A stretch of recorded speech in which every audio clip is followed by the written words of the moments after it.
Chapter 142. All the novels that cannot be found online will be available here. Anyone who had even the slightest contact with Yarosha would not believe that Yarosha would do such a violent thing. Yarosha had a serious illness and depression. When she went crazy, she might lose her mind, but that was a different matter. However, the current Yarosha was very clear-headed. Her emotions were also very calm. The slap she gave concubine Mother Ling was a slap with a purpose. Yarosha's eyes were like torches as she said, "This slap is for you. You have made my daughter worry." As a mother, the thing she did not want the most was not to be hurt. Rather, it was to be hurt in front of her child. She wanted to protect her child.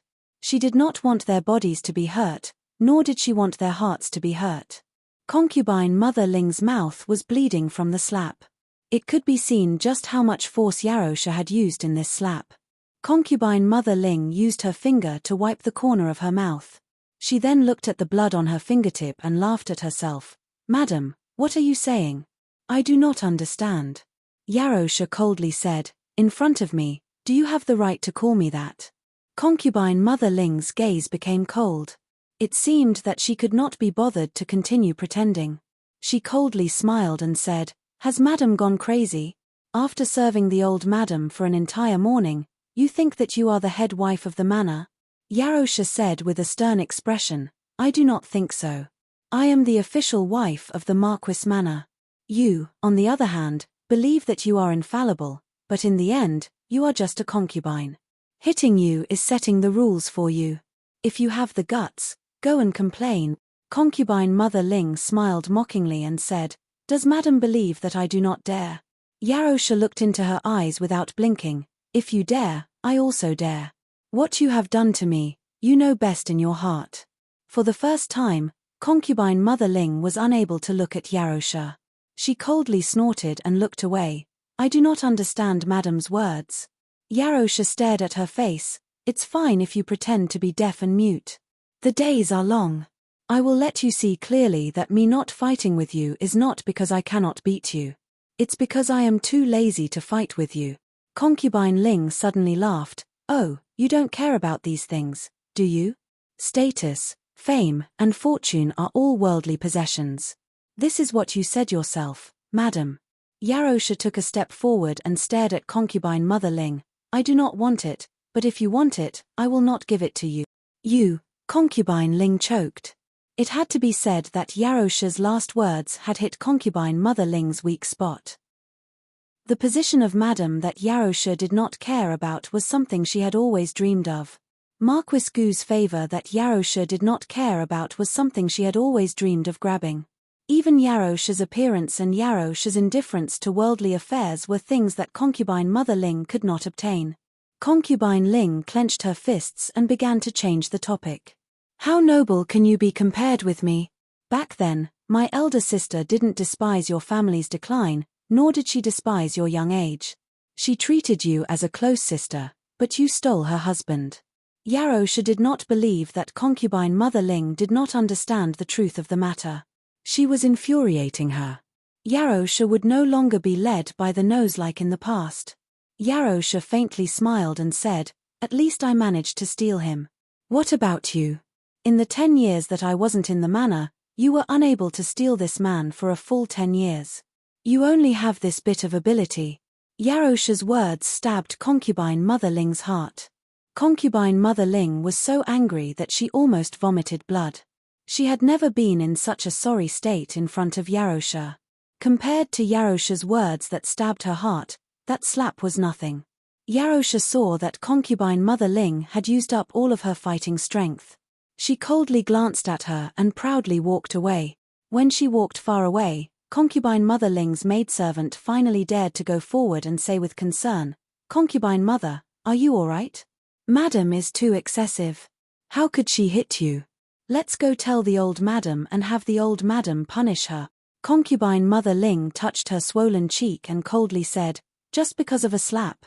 Good iron needs to be used on the blade." After Yarosha returned to her courtyard, she didn't let any maidservants follow her and went straight to her bedroom. As soon as she entered, she closed the door and fell to the ground as if she had lost all her strength. Midway through, Nanny Fang felt that something was wrong with her madam.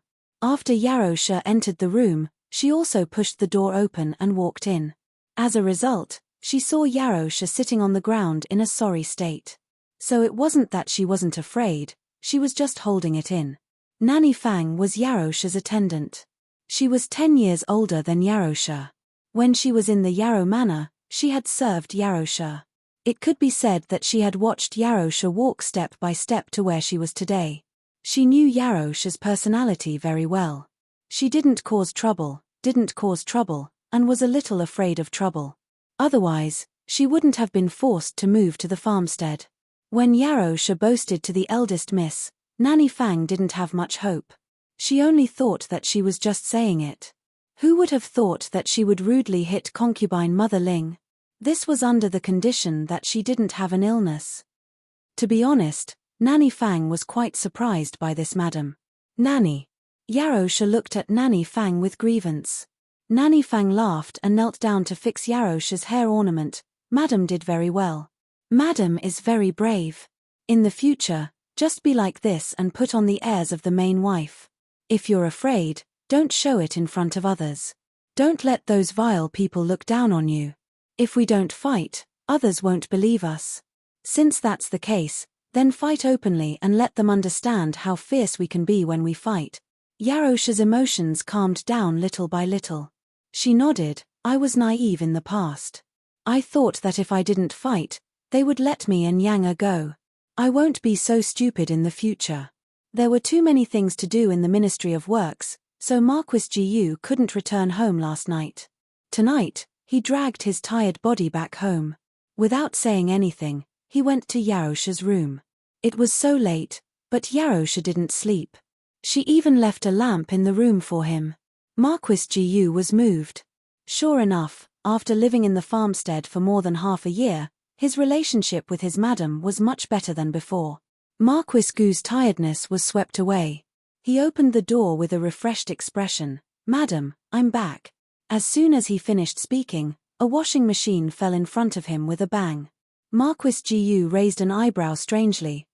This is... Yarosha turned around and coldly looked at him. I heard that you went to Jiao.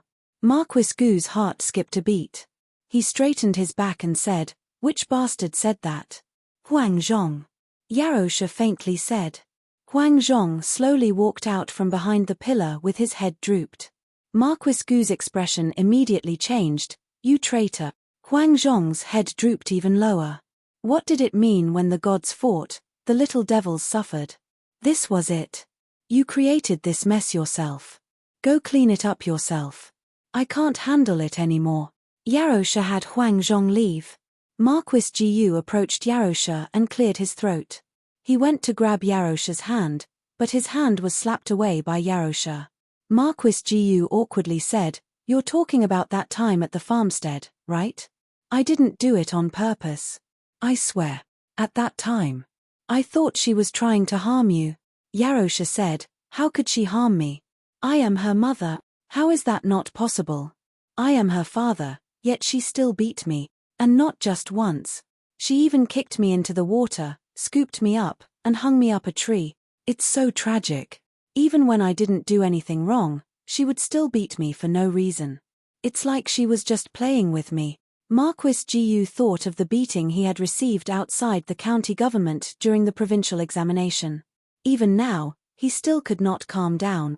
Marquis Gu did not say these words to Yarosha. He was a man. He also wanted face, all right? Marquis Gu gently coughed and tugged at Yarosha's sleeve. All right, I was wrong. That time was my fault. I will never treat her like that again. The person you should be apologizing to is not me. Yarosha pulled out her sleeve and turned around, not wanting to look at him. If Jiao cannot forgive you, then I will never forgive you in this lifetime. Marquis Gu looked at the washboard on the ground, feeling wronged. Wu, was it too late to kneel now? As for the matter of Yarosha not moving to Bai Shui Lane, the entire family felt regretful. However, they were the same as Jiu Jiao and respected Yarosha's choice. After half a month of knocking and hammering, the medical center finally began to take shape. The medical center had a total of 2 floors. There was a backyard and a row of rooms in the back. Jiyu Jiao placed great importance on protecting the privacy of her patients. She did not set up all of her patients in the main hall like a normal medical center. The main hall was the counter, the consultation desk, and the pharmacy. The normal consultation rooms were on the first floor, and the patient rooms were on the second floor. The rooms in the back had not been put into use yet. Jiyu Jiao's idea was to build an operating room and a treatment room. Of course, this was all for later. What do you think our medical center should be called? In the main hall, the second boss asked Jiyu Jiao, who was flipping through the accounts. Jiyu Jiao turned a page. Anything is fine. You decide. The name did not matter. The most important thing was the doctor and the medicine. The doctor's medical skills needed to be high, and they needed to have medical ethics. The medicine needed to be of good quality and the price needed to be fair. Her medical center was not only open for the rich. She needed to be honest with both the old and the young. What do you think of the Miracle Hands Hall? The second boss's tone was very casual as he asked. Jiyu Jiao made a sound of surprise. The Miracle Hands Hall is very good. The second boss's eyes spun. Then it's decided. Jiyu Jiao nodded. The second boss waved his large hand. Bring the plaque in. Miracle Hands Hall, Miracle Hands Hall. He had made up his mind to compete with Miracle Hands Hall. Jiyu Jiao shook her head. At this moment, the second boss was like a child who wanted to fight with others. The second boss was truly devoted to his medical center. Perhaps it was because he was born with a passion for this line of work. Otherwise, he would not have been oppressed by the Hu family to such an extent. He still did his best to run his medical center. After he was driven out of the Hu family, Clear Spring Town's medical center did not belong to him anymore. However, the connections he had left behind in the past were still there. After shopkeeper Wang received his messenger pigeon, he did not say anything and rushed to the capital. The old doctor originally wanted to come, but he was old and could not bear the torment. Thus, he sent his disciple over. His disciple was also someone who could be trusted. Her medical skills were still somewhat inexperienced, but she had a good character and was hardworking and eager to learn. In addition, there was also a doctor that he had met in the capital. He had a disagreement with the second boss's stepbrother and left Miracle Hands Hall in a fit of anger. He had also been invited over by the second boss. Everything had been prepared. They were just waiting for an auspicious day to open. The second boss flipped through the almanac. On the 25th, the city will open. This is the day. Coincidentally, the girls' school next door was also set to open on the 25th. The news of the girls' school had already spread. There were voices of praise among the people, and naturally there were voices of opposition. However, the imperial court was very good at creating momentum. After announcing that several famous talented women in the capital would be entering the girls' school, the voices of opposition weakened. There were two ways to enter the girls' school. One was to enter without an exam. Those who received this qualification were usually talented women who were already famous in the capital. For example, Zhuang Mengdai's DI older sister, Zhuang Yuxi, or the Marquis Fu's daughter, Jiyu Jinyu. The other way was to enter through an exam. Because of what had happened last time, Marquis Jiyu had not been allowed to step into Yarosha's room for many days. It was impossible for him to apologize to that girl. He thought of another way to express his love for her daughter to Yarosha. He entered the palace and asked to see Imperial concubine Shu. Niang, could you please help me get a spot to enter the girls' school? Imperial concubine Shu heard this and was surprised. Doesn't Jinyu already have a spot? Marquis Jiyu rubbed his hands and said embarrassedly, it's not for Jinyu, it's for Jiao Jiao. Imperial concubine Shu frowned. Jiao Jiao? That girl who grew up in the countryside. Marquis Jiyu nodded. Imperial concubine Shu had no feelings for that girl. She did not like Yarosha's children to begin with. She had also grown up in the countryside. She had heard that she was ignorant and ugly. This kind of person would only embarrass the Marquis Fu. Imperial concubine Shu did not quite agree. Marquis Jiyu coaxed. Aya, I've let this child down. She has been wandering among the commoners for many years and suffered so much. As her father, I have never doted on her for even a day. Now, I can't even handle her schooling. Imperial concubine Shu did not believe that her brother really doted on that girl. If he really did, why would he wait until today to beg her? School was about to start. What was he doing so early? Did Yarosha let you come? Imperial concubine Shu asked. No, definitely not. Marquis Gu shook his head like a rattledrum. If he said it wasn't, then it wasn't. Imperial concubine Shu did not believe it. But in the end, he was her brother. Imperial concubine Shu still agreed. Imperial concubine Shu was not familiar with the crown princess. She directly went to find His Majesty. His Majesty did not say anything and had someone go to the Eastern Palace to get an invitation for her. Chapter 143. After Marquis Jiyu received the admission card, he directly asked Huang Zhong to send it to Jiyu Jiao. He had already thought about it. On the first day of the girls' school, he would take his wife to the girls' school and give her a big surprise. His wife saw his efforts for her daughter with her own eyes. She should believe his love for her daughter. Of course, he considered that the girl might not appreciate it. As smart as he was, he had already thought of a countermeasure. Eldest Miss, Marquis Jiyu said that as long as you agree to go to the girls' school, he will give you 500 taels of silver. In the medical center, Huang Zhong truthfully passed on Marquis Gu's words. Jiyu Jiao was working.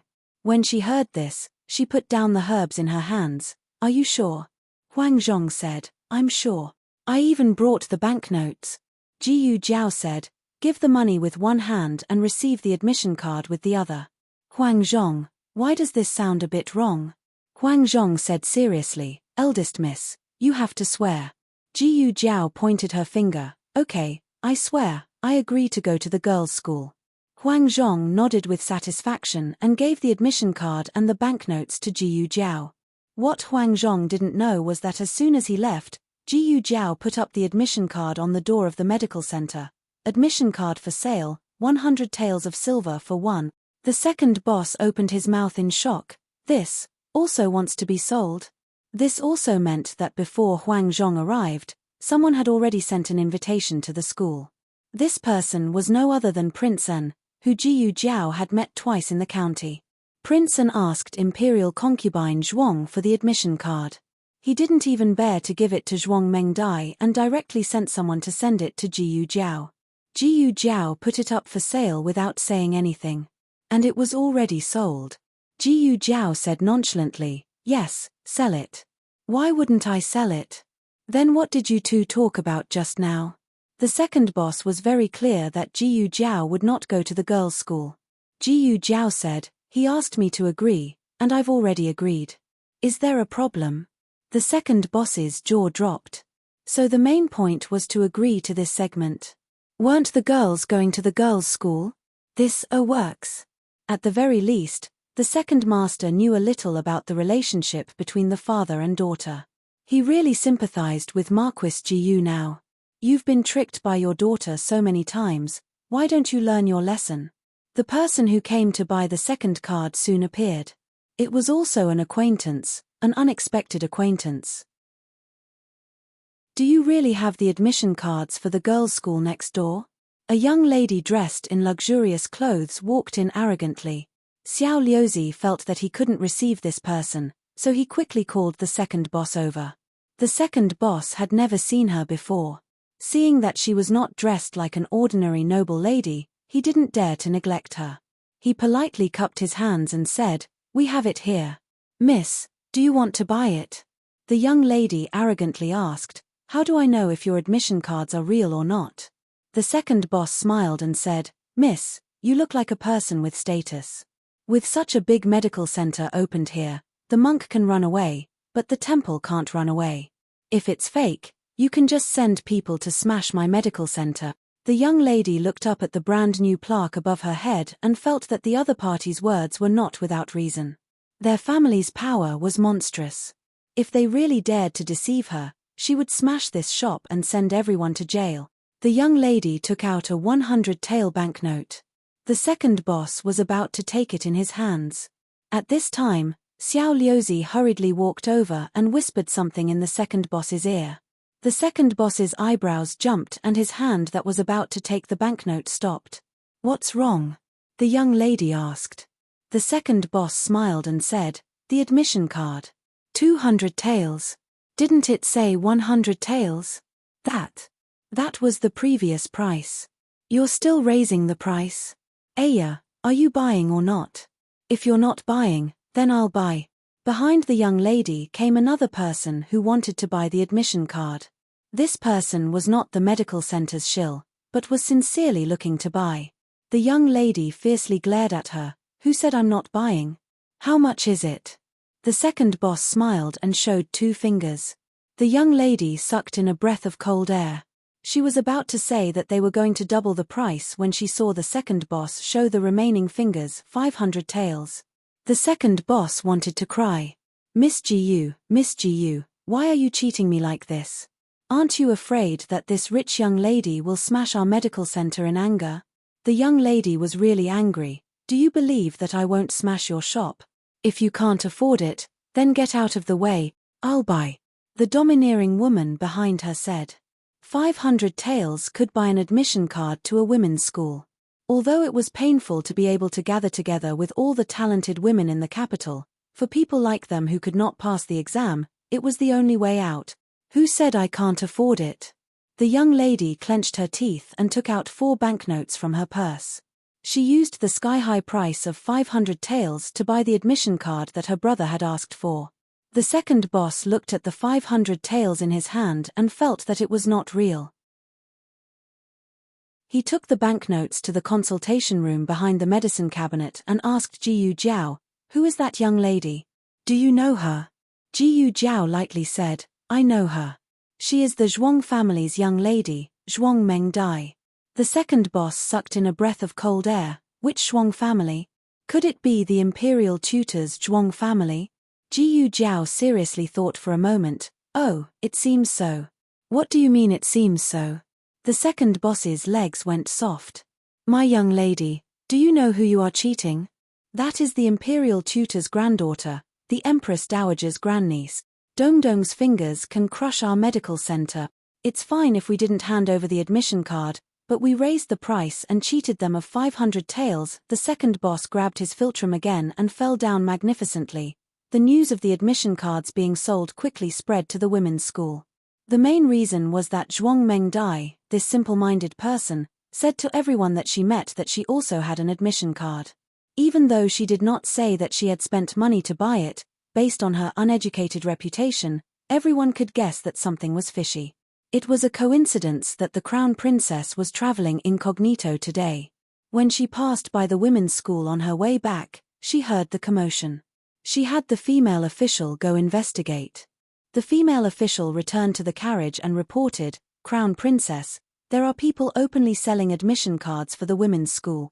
There was such a thing. Even though the women's school was not opened by the Crown Princess, she was responsible for many things. For example, the admission cards for the women's school had been personally designed by her and given to the bureau of the Imperial Palace to order.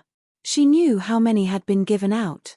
She also knew who had been given out to, other than the ones that the Crown Prince had given out as a favor. "How many have been sold?" she asked. The female official said, 2. It was sold by that medical hall. I don't know where they got the cards, but they were sold just like that. The Crown Princess frowned. "Who bought them all?" The female official replied, "This servant did not see the first buyer with my own eyes, but from the description of the waiter, it seemed to be the Du family's 5th young miss. This servant saw the second buyer. It was Miss Zhuang Mengdai. Zhuang Mengdai was famous for being an idiot in the capital. Even though she was the daughter of the Zhuang family, the crown princess did not give her an admission card. The Zhuang family was a scholarly family, so it was rare for them to have such an idiot. Her sister, Zhuang Yueshi, was a veritable talented woman.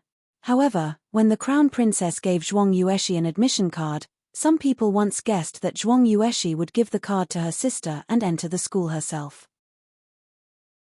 It seemed that the relationship between these two sisters was not as harmonious as outsiders guessed. The palace maid suddenly said, "Strange, Crown Princess, Didn't noble consort Zhuang ask you for an admission card? She didn't ask for it for Zhuang Mengdai. The crown princess shook her head slightly. I'm not sure. The palace maid sighed. And that Du family's fifth young miss, I'm afraid she will annoy the third princess consort again. The third princess consort's surname was Du, and Du family's fifth young miss was her biological sister. The third prince was from the eldest prince's line and did not get along with the crown prince. The third princess consort and the crown princess had always been at odds with each other. In fact, the third princess consort was also a talented woman in the capital. Her zither skills were the best in the capital, but it was not enough for the crown princess. It was said that the crown princess had seen the real Fuxi zither when she went on a diplomatic mission to the state of Liang when she was young. Just this point alone was enough to make the third princess consort jealous for a long time. And the third princess consort's biological sister was the crown princess's diehard fan. Everyone inside the school knew that it was His Majesty's idea, but to outsiders, it was in the name of the crown princess. Naturally, the third princess consort would not allow her sister to promote the crown princess. It was impossible for Du Xiaoyun to take the exam, and the admission card could not be delivered to her. Du Xiaoyun was very worried, so when she saw Jiyu Jiao selling the admission card, she bought it without hesitation. The female official asked, "Do you want to get the card back?" This was because the school for women had just opened and everything was not standardized. Otherwise, who would dare to sell the admission card if it was the Imperial College? That person would be beaten with a plank and would not be able to take the exam for the rest of their lives. The crown princess sighed faintly. Forget it. If they want to sell it, then sell it. The school for women is for women who really want to learn. Zhuang Mengdai did not care, but the female official felt sorry for fifth Miss Du. She will be beaten again.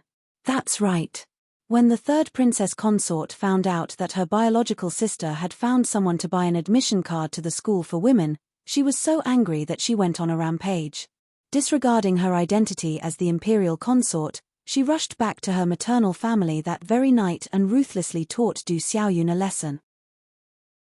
HTML Genius remembers this site's address in 1 second, www.zhhbqg.com BKGE mobile reading website, mzhhbqg.com.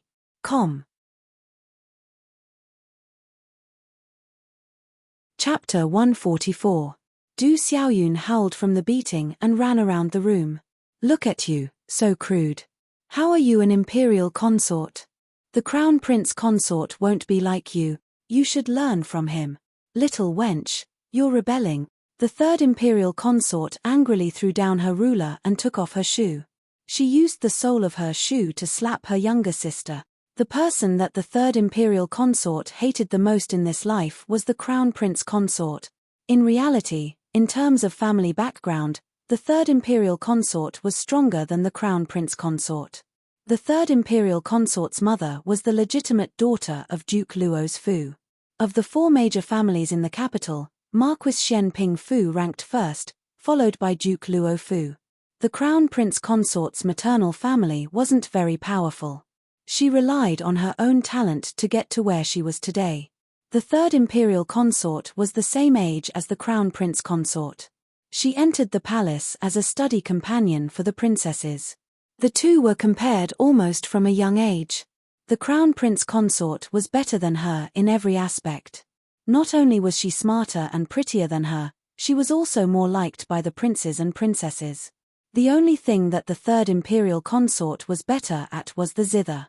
But even this bit of limelight was completely stolen by the crown prince consort after she saw the real Fuxi zither. How could the third imperial consort not be jealous of her? However, the third imperial consort was engaged to the imperial family, while the woman who stole her limelight was only engaged to a young marquis. That little childhood friend was 3 years younger than her. In reality, the young Marquis of Jiaodu had a greater reputation in the capital than the third imperial consort. But no matter how great his reputation was, he was still a subject, while the third imperial consort was the monarch. The third imperial consort found a wonderful balance in her heart. Unfortunately, the young Marquis died in a fire not long after. Her fiancé died before she married, so he had to die. She cursed him to death.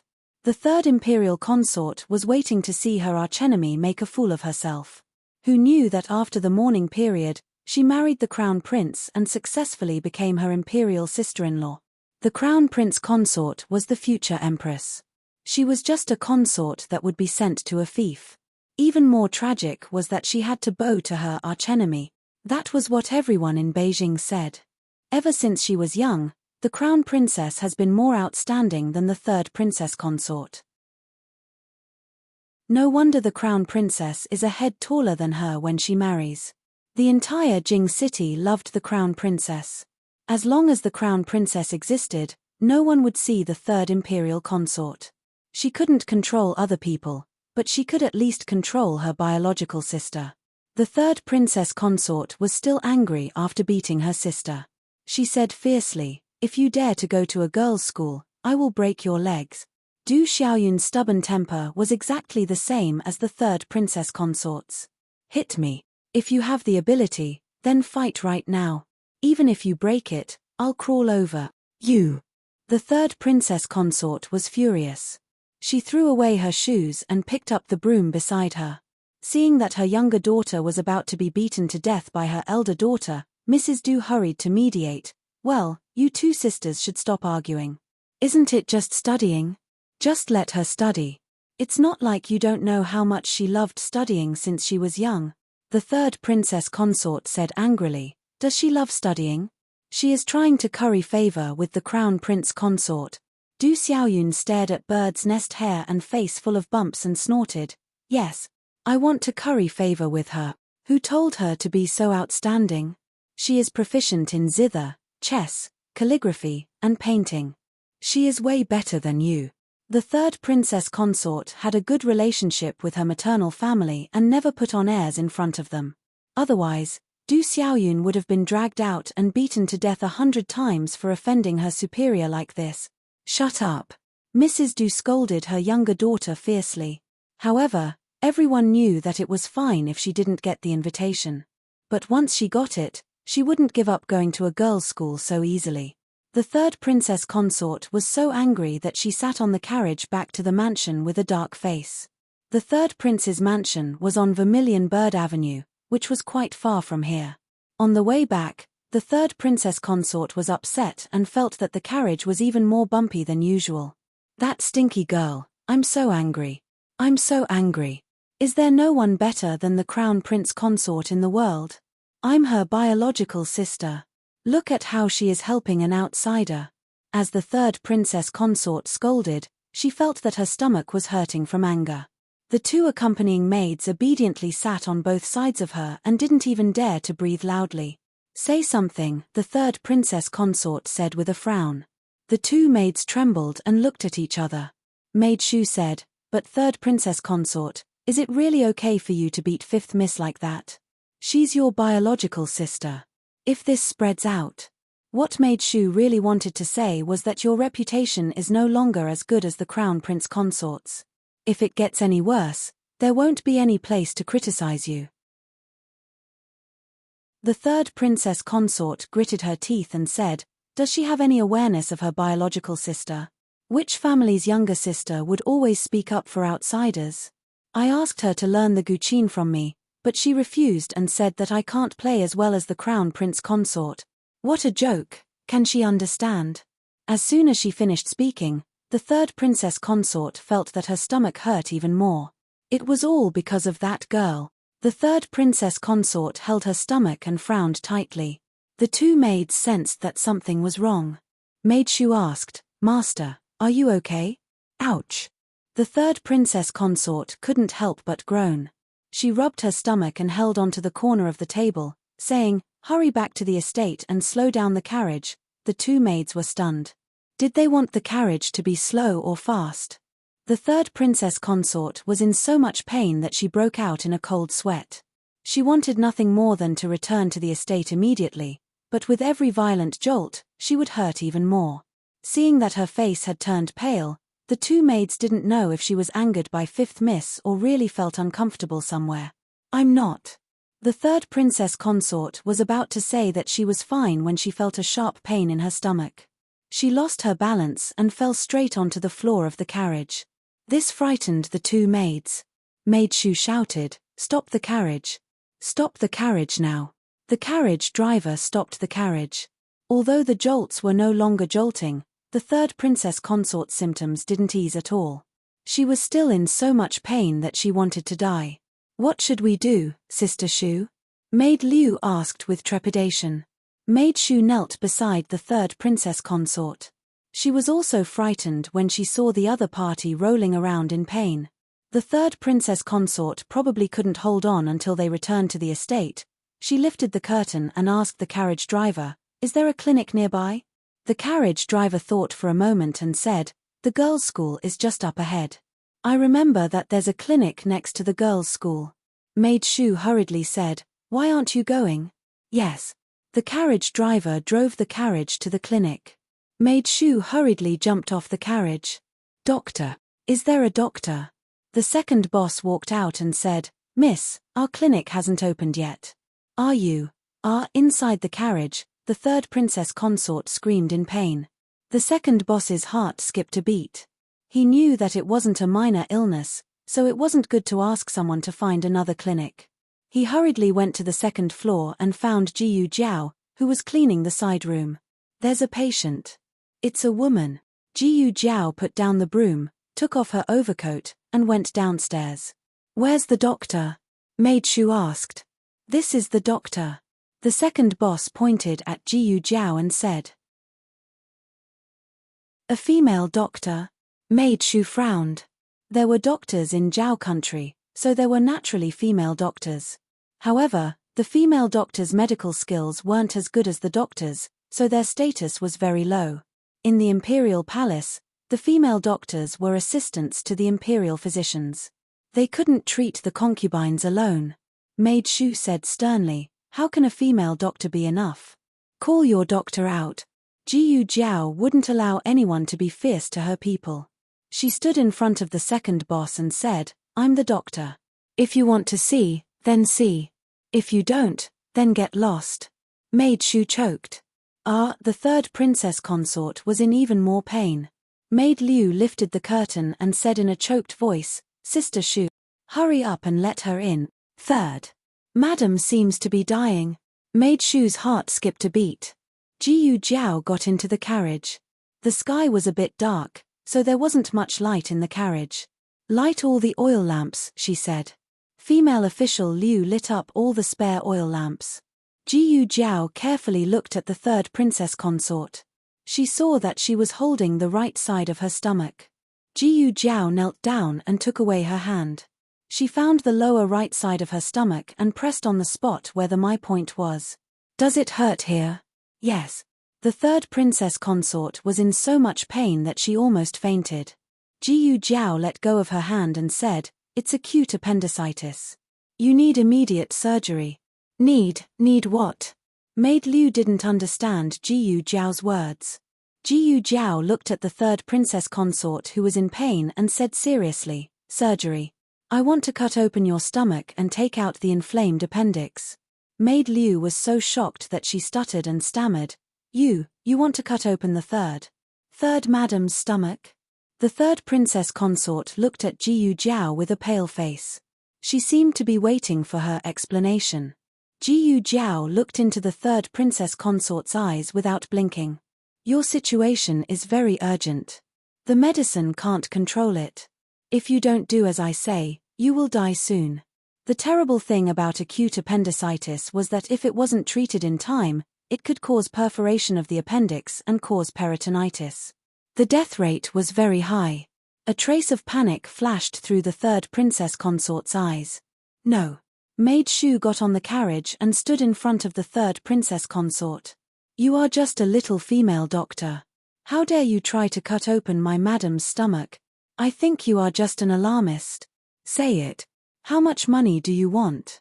"I'm not an alarmist. It's up to you whether you want to treat me or not." Jiyu Jiao finished speaking and got up to walk out.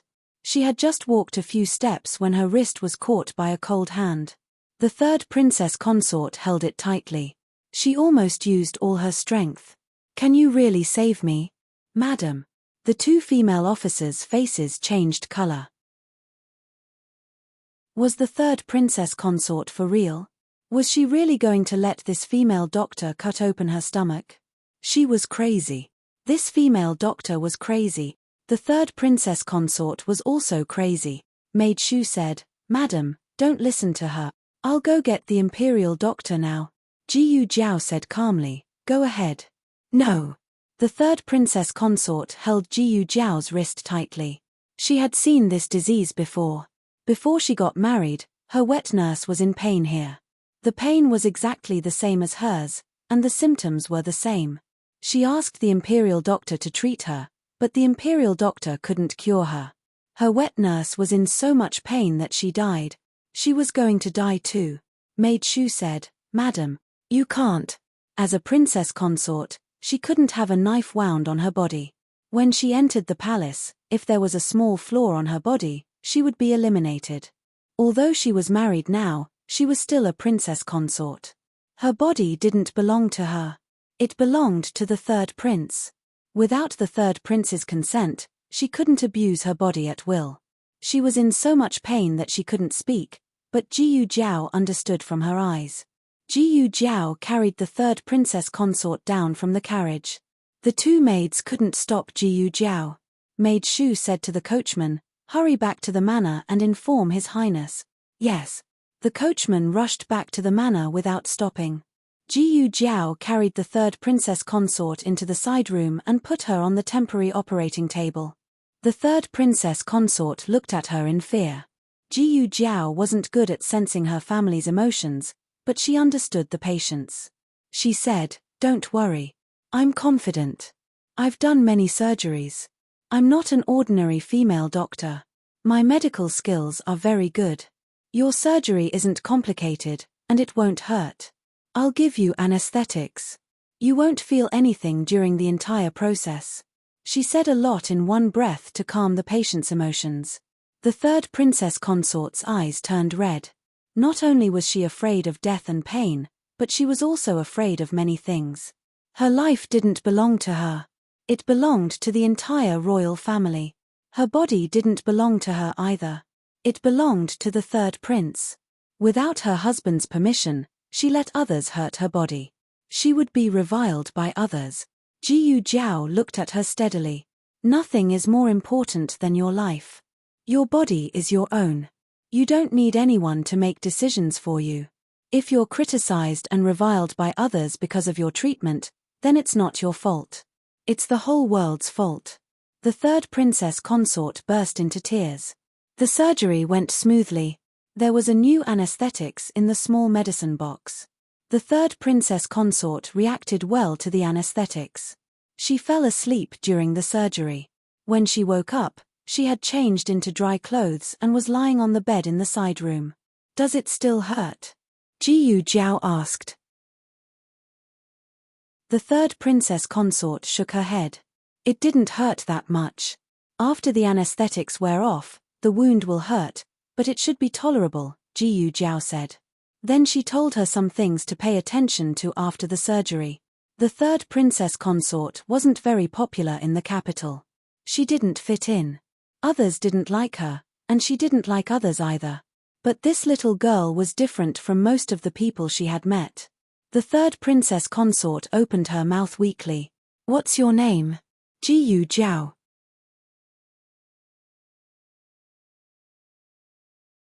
Chapter 145.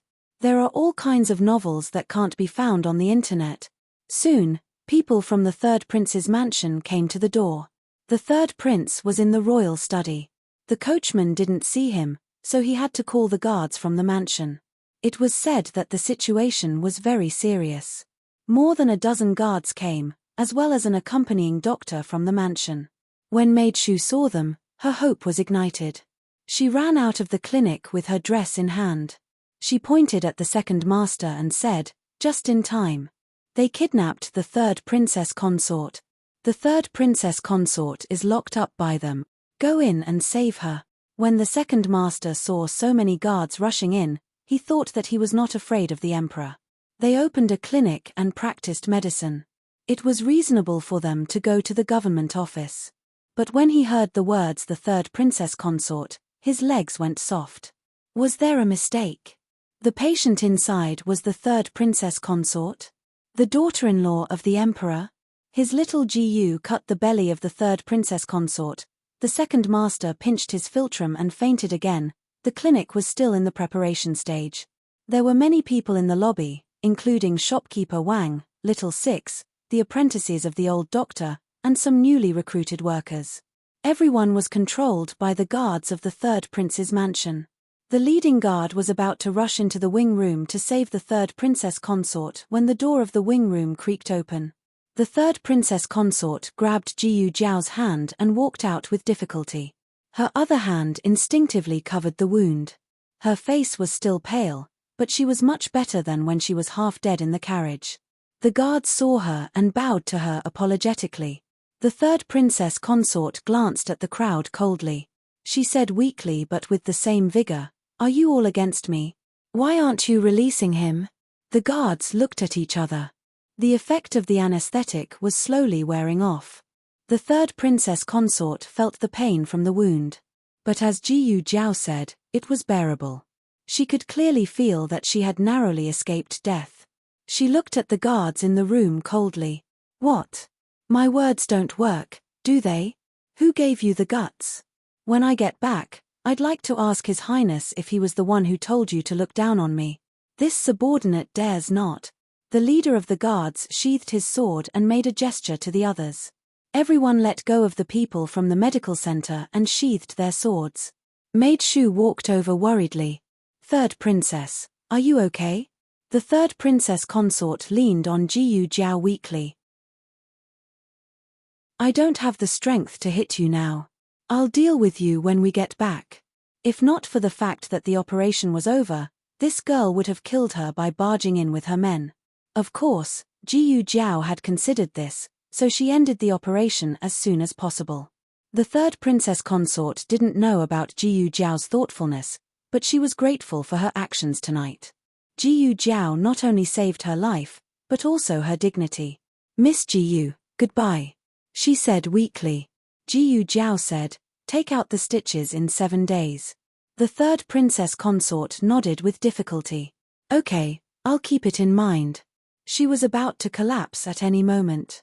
Maid Shu and Maid Liu hurriedly took her from Jiyu Jiao and helped her into the carriage to return to the residence. 7 days later, the third princess consort didn't come to take out the stitches. Jiyu Jiao wasn't worried. Since she was the third princess consort, there must be a doctor with excellent medical skills in the mansion. There were also imperial doctors in the palace.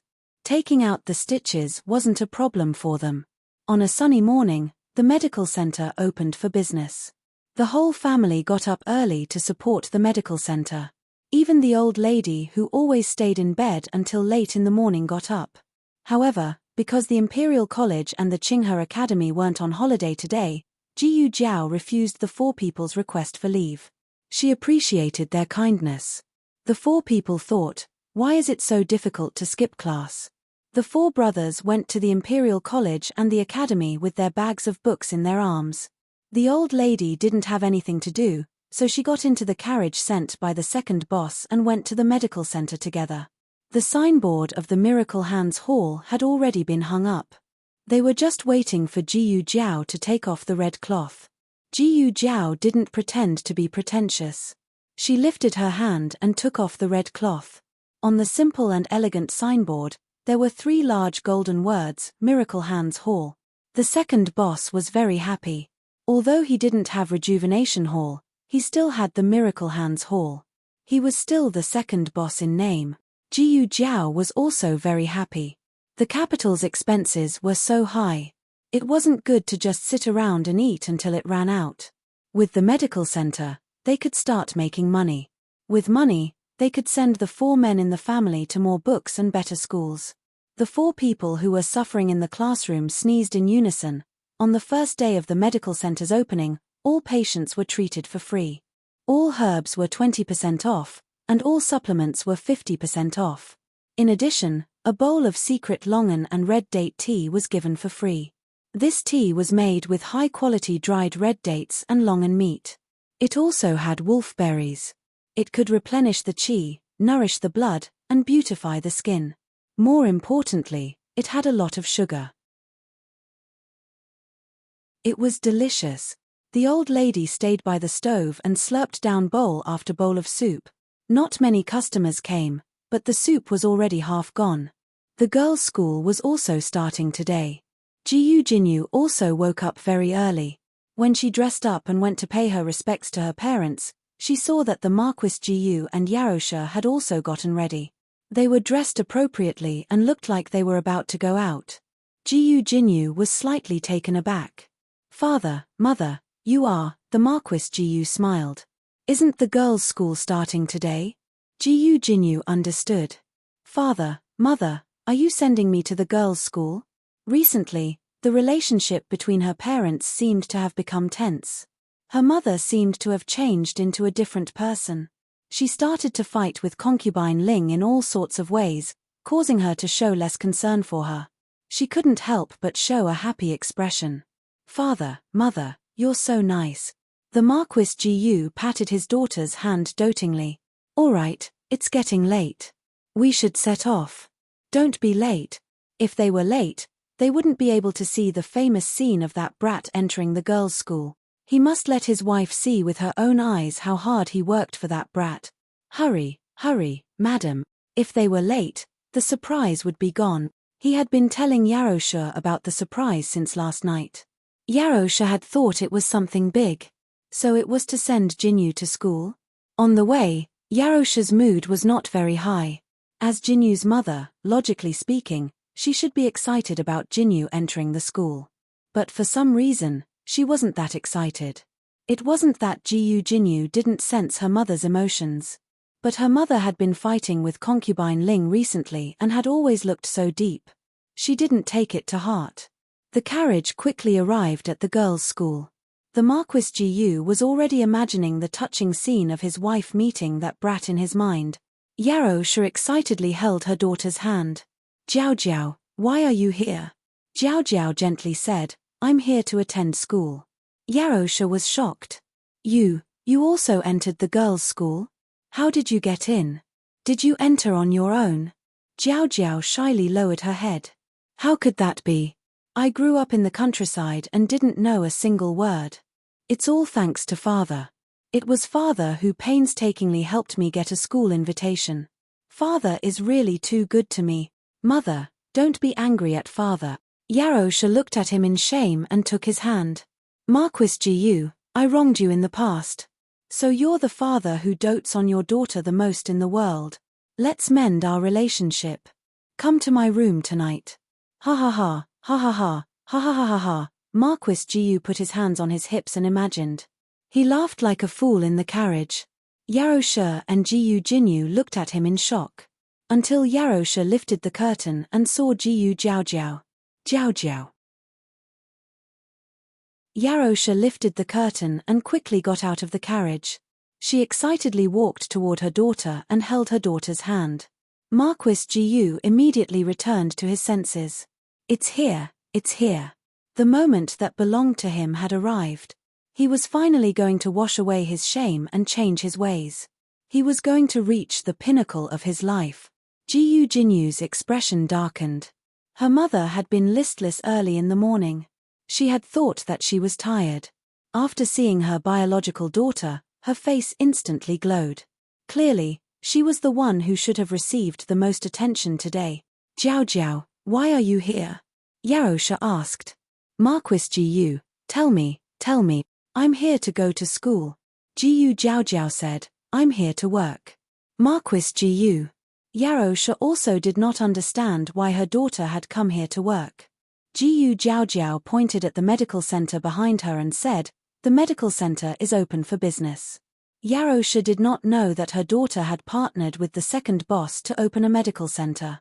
Marquis Jiyu also did not know. Last time, he had Huang Zhong go to Jade Water Alley to find Jiyu Jiao Jiao. Jiyu Jiao was not in the residence. The matriarch said that Jiyu Jiao had gone to the medical center next to the girls' school. Huang Zhong had reported this to Marquis Jiyu. Marquis Jiyu only thought that she had gone to be someone's medicine boy again. Marquis Gu was furious. Wasn't it better to be a high and mighty student? Marquis Gu did not want to be a bad father in front of Yarosha, but he really could not control his temper. What are you thinking? Why aren't you going to school? Didn't you agree to me? I've already given you the invitation and the money, and you've only given me this. Jiyu Jinyu understood what was going on. Father had secretly given Jiyu Jiao an invitation. She stepped forward and said, "That's right, elder sister. It's very difficult to enter a girls' school. If you don't have an invitation, you can only take the exam." Jiyu Jiao glanced at her indifferently. "Oh, you think I won't be able to pass?" Jiyu Jinyu said aggrievedly, "That's not what I meant. I just think that elder sister should not waste father's efforts. I definitely do not look down on elder sister. Actually, I already mentioned to father that if elder sister is willing, I can come and help elder sister with her revision." Jiyu Jiao said, "Then why didn't you come?" Jiyu Jinyu immediately choked and could not speak. Wasn't this a little too unconventional? Who would answer like this? Jiyu Jinyu laughed dryly and said, "Then I'll come every day to teach elder sister." Jiyu Jiao said indifferently, "No need. I won't learn." Jiyu Jinyu, "Then you shouldn't have asked just now." Marquis Jiyu could not bear to see his precious daughter being wronged. He said to Jiyu Jinyu, "It's getting late. Jinyu, you should go to class. Don't be late." Jiyu Jinyu bit her lip and softly replied, "Yes, father, mother. I'll go in first. Elder sister, take care." After Jiyu Jinyu left, Yarosha held her daughter's hand and entered the clinic. Marquis Jiyu followed behind the mother and daughter without any sense of presence. He was forgotten like air. Second master was very considerate. He had prepared a courtyard in the back room for Jiyu Jiao. The side room had its own secluded little courtyard. The mother and daughter entered the courtyard. Marquis Jiyu followed but was hit in the nose by the closed door. Marquis Gu's nose instantly swelled like a pig's. After entering the room, Jiyu Jiao took Yarosha's pulse. Without the devil's snare flower's influence, Yarosha's pulse was much better. Yarosha's depression and hysteria were not caused by the devil's snare flower, but the devil's snare flower did worsen Yarosha's condition. Thinking about it this way, it was fortunate that she had resolutely moved out of the Marquis's residence. Otherwise, she might not have survived until the day Jiyu Jiao appeared. After that, the two talked about the residence. There was an urgent mission in the military camp. Jiyu Changqing had not returned to the Marquis's residence for many days. Although Jiyu Changqing had let Jiyu Chenglin out of the ancestral hall, he still could not get out of bed. Jiyu Chengfeng went to school every day. Without Jiyu Chenglin stirring up trouble, he was much more well-behaved. The only one who had a headache was concubine Ling. However, it was not Yarosha who had a headache. It was she who had a headache over Yarosha. Yarosha had been going to Pine Crane Courtyard more often recently. She did not miss a single visit in the morning. Old Madame Jiyu found pleasure in setting rules for her daughter-in-law through Yarosha. Every time, she would call Yarosha in front of her and put on the airs of a mother-in-law. However, she was putting on airs in the room. Outsiders did not know that Yarosha was being set rules by old Madame Jiyu. They only saw her going to old Madame's room more often and thought that she was suddenly favored. In addition, every time she came out of old Madame Gu's room, she looked like she had gained a lot. Anyone who saw it would think that the relationship between the mother-in-law and daughter-in-law was very good. The servants in the residence were used to seeing people's expressions. Once Yarosha was favored, the direction of the situation changed. In the beginning, it was only Yarosha who received more charcoal than concubine Ling. Gradually, Yarosha's 3 meals a day were more sumptuous than concubine Ling's. Even the servants' winter clothes were prepared in Yarosha's courtyard before concubine Ling's courtyard. This was something that would never have happened in the past. However, concubine Ling had been in charge of the household for many years. She had some skills. She was bullied to this extent by Yarosha, but she was still able to remain calm. Yarosha suspected that the rumors against her were all spread by concubine Ling. Perhaps the previous madame's death was also related to concubine Ling. Unfortunately, Yarosha did not have any evidence. She's so calm. It's very difficult for me to find anything that can be used against her. This was Yarosha's first time fighting in the residence. She lacked experience. At this time, the matriarch, who had been sleeping in the inner room, yawned and walked out. She threw a bag of medicine in front of Yarosha. Use this.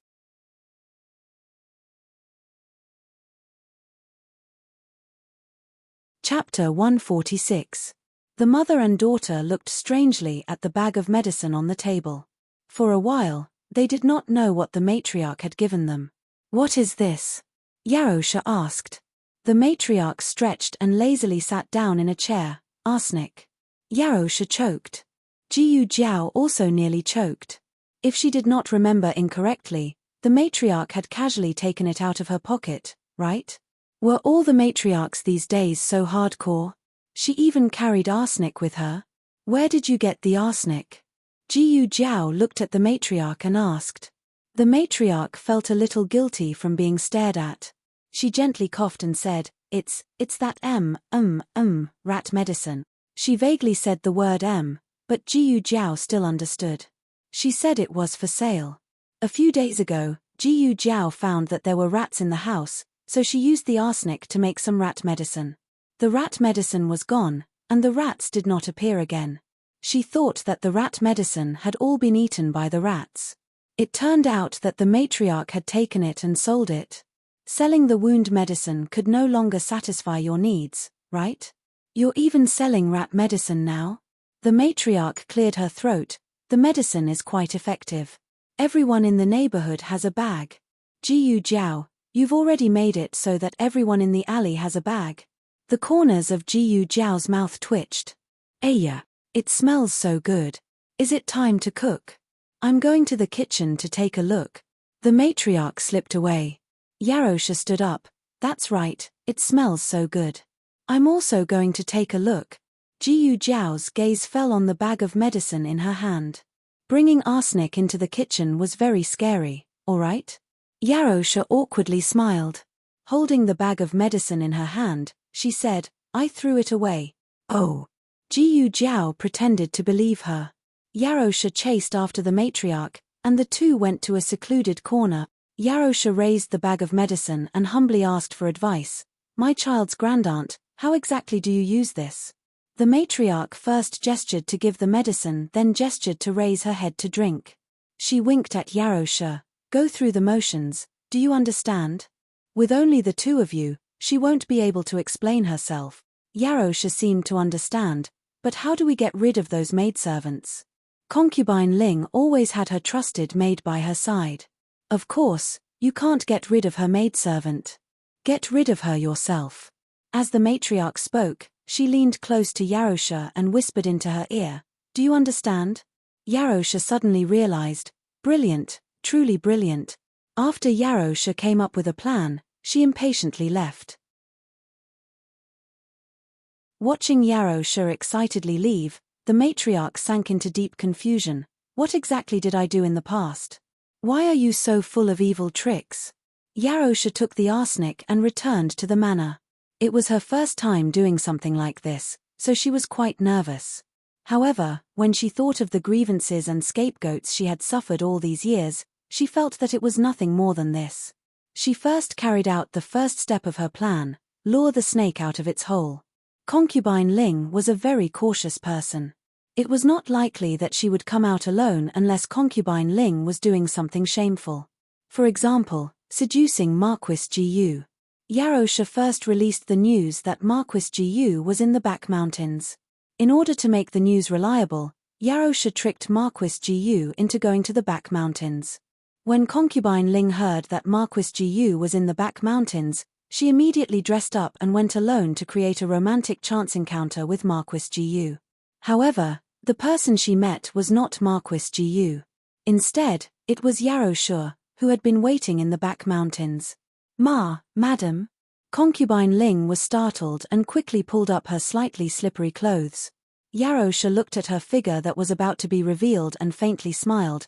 Concubine mother dressed like this, who did you come to the back mountains to meet in secret?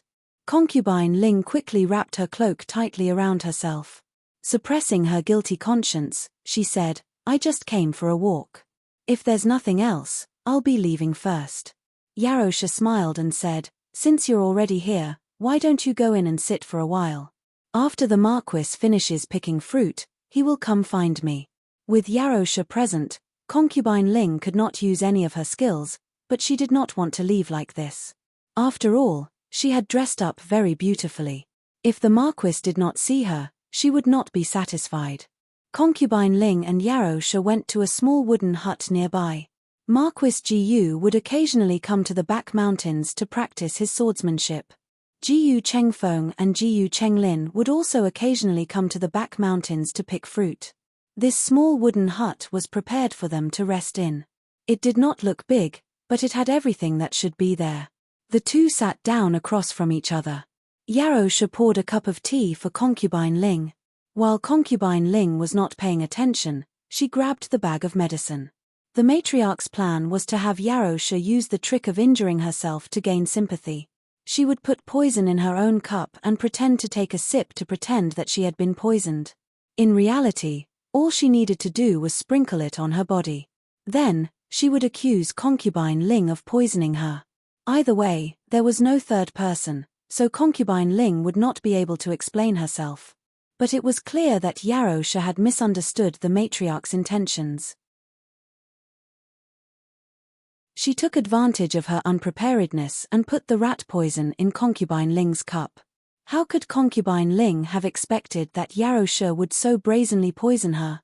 She picked up the teacup and drank it without any hesitation. Then, she met with tragedy. The matriarch was selling rat poison. That could not be the original dosage. It was mixed with flour. It was a fake rat poison. It would not kill, but it was enough for Concubine Ling to drink. Concubine Ling fell to the ground and could not get up. Her nose was crooked and her mouth was slanted. Her entire body was twitching, and she was foaming at the mouth. Those who knew would say that she had been poisoned. Those who did not know would think that she had suffered a stroke at such a young age.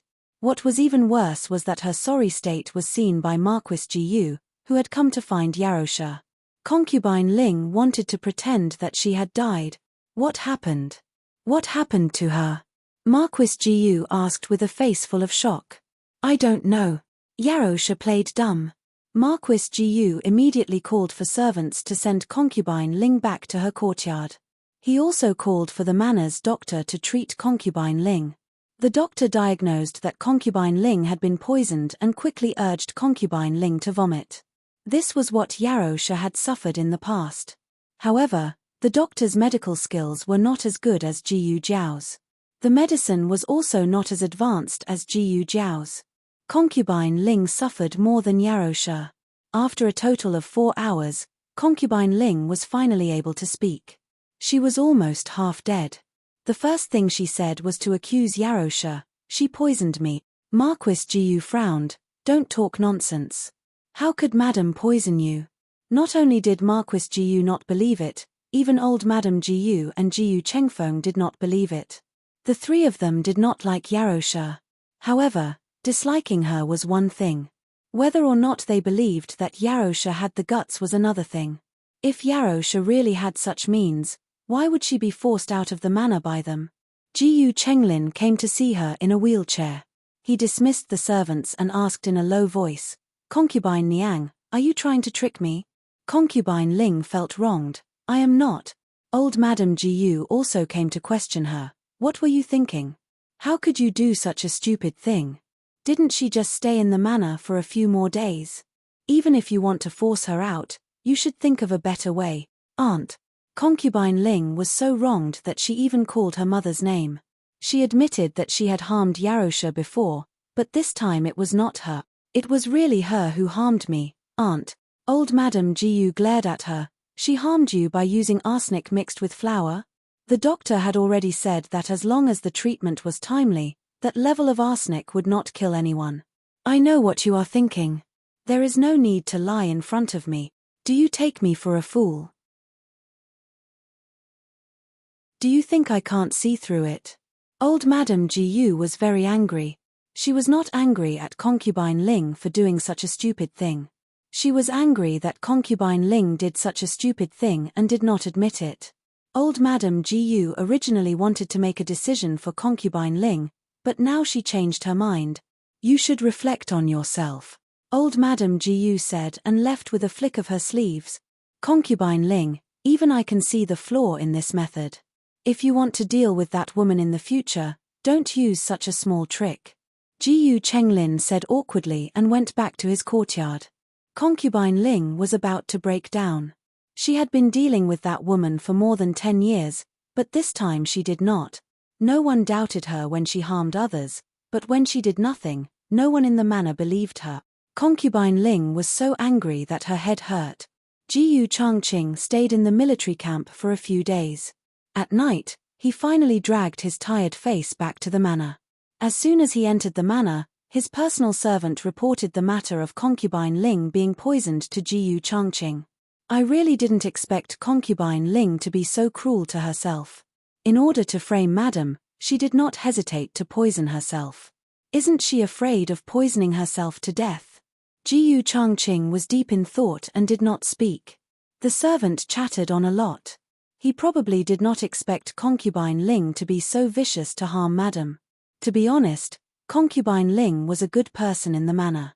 She had been in charge of the manor for many years and rarely argued with the servants. However, in the eyes of the servants, Madam Yarrow was more harmless than concubine Ling. How is concubine Ling? Jiyu Changqing asked. The servant noticed that the heir called her concubine Ling this time, not concubine Ling. The difference of one word made people feel that his feelings towards concubine Ling had changed. The servant didn't dare to question his master's thoughts and only answered him truthfully. The doctor said that the poison was mixed with flour, so it won't kill anyone. Concubine Niang is fine, she just needs to recuperate for a period of time. Jiyu Changqing said expressionlessly, if that is the case, then recuperate well. Don't let concubine Ling worry about the manor anymore. The servant was confused. What did he mean by that? Jiyu Changqing went to the Pine Crane courtyard and temporarily took back concubine Ling's manor on the grounds of recuperation and punishment. In fact, it was unreasonable to let a concubine be in charge of the manor. It was only because concubine Ling had a strong backer and Madame Yarrow was not in the manor that she had been in charge of the manor for 10 years. Old Madame Jiyu was still brooding over concubine Ling's lies. She wanted to punish concubine Ling, so she nodded and agreed. Therefore, after being poisoned and wronged by the whole manor, concubine Ling lost her right to the manor's manor. After the opening of the medical center, it snowed for 3 days. Many streets in the capital were frozen. It was difficult for carriages to drive and pedestrians to walk. Little Jing Kong fell down as soon as he came out of the house. Oh, it was not his fault. The ground was too slippery. He tried to get up but could not, so he gave up. He just lay on the ground and stuck out his little tongue. Something was wrong with the spitting. Hey! His tongue was stuck. When Jiyu Jiao came out of the kitchen, she saw a cute little figure lying on the ground in the front yard through the hall. Jiyu Jiao walked over strangely. It's cold on the ground. Get up. Little Jing Kong, oh, I can't get up. Jiyu Jiao squatted down and found that the little guy's tongue was stuck on the ice on the ground. Jiyu Jiao, how did you make yourself like this? Little Jing Kong felt that he was going to die from embarrassment. Jiao Jiao had actually seen his embarrassing appearance, which seriously affected his heroic and handsome image. He tried to pull his tongue out. Jiyu Jiao said, don't move. Pulling it out by force would hurt his tongue, so Jiyu Jiao went to the kitchen to get warm water. Before she finished, Xiao Liulang came out of the study. He saw the little guy on the ground and squatted down to look at the little guy's embarrassment. Little Jing Kong went crazy. Bad brother-in-law, you're not allowed to look. Soon, Jiyu Yang and Jiyu Xiaoshun came out too. The two of them also came over to look. Jiyu Yang was laughing so hard. Jiyu Xiaoshun usually didn't laugh unless she couldn't hold it in. Like now. Little Jing Kong was so angry. Bad guy, bad guy, bad guy, all adults are bad guys. After what seemed like a century, little Jing Kong finally got warm water from Jiyu Jiao to save his tongue. His tongue was numb and he couldn't feel it. Jiyu Jiao picked him up. He was ashamed and indignant. He felt that he had no face left. He covered his face with his small hand and plunged into Jiyu Jiao's arms, turning the back of his head to the others. Little Jing Kong always ate alone in the house. He didn't eat with these bad adults who laughed at him. This was the first time the little guy threw a tantrum. Although it was a little heartless to say this, the little guy looked so cute when he was upset. It's time to go to school. Xiao Liulang held back his laughter and came over to call him. Little Jing Kong pulled the quilt and buried his little head in it. I'm not going to school with you. I want to go to school with Jiao Jiao.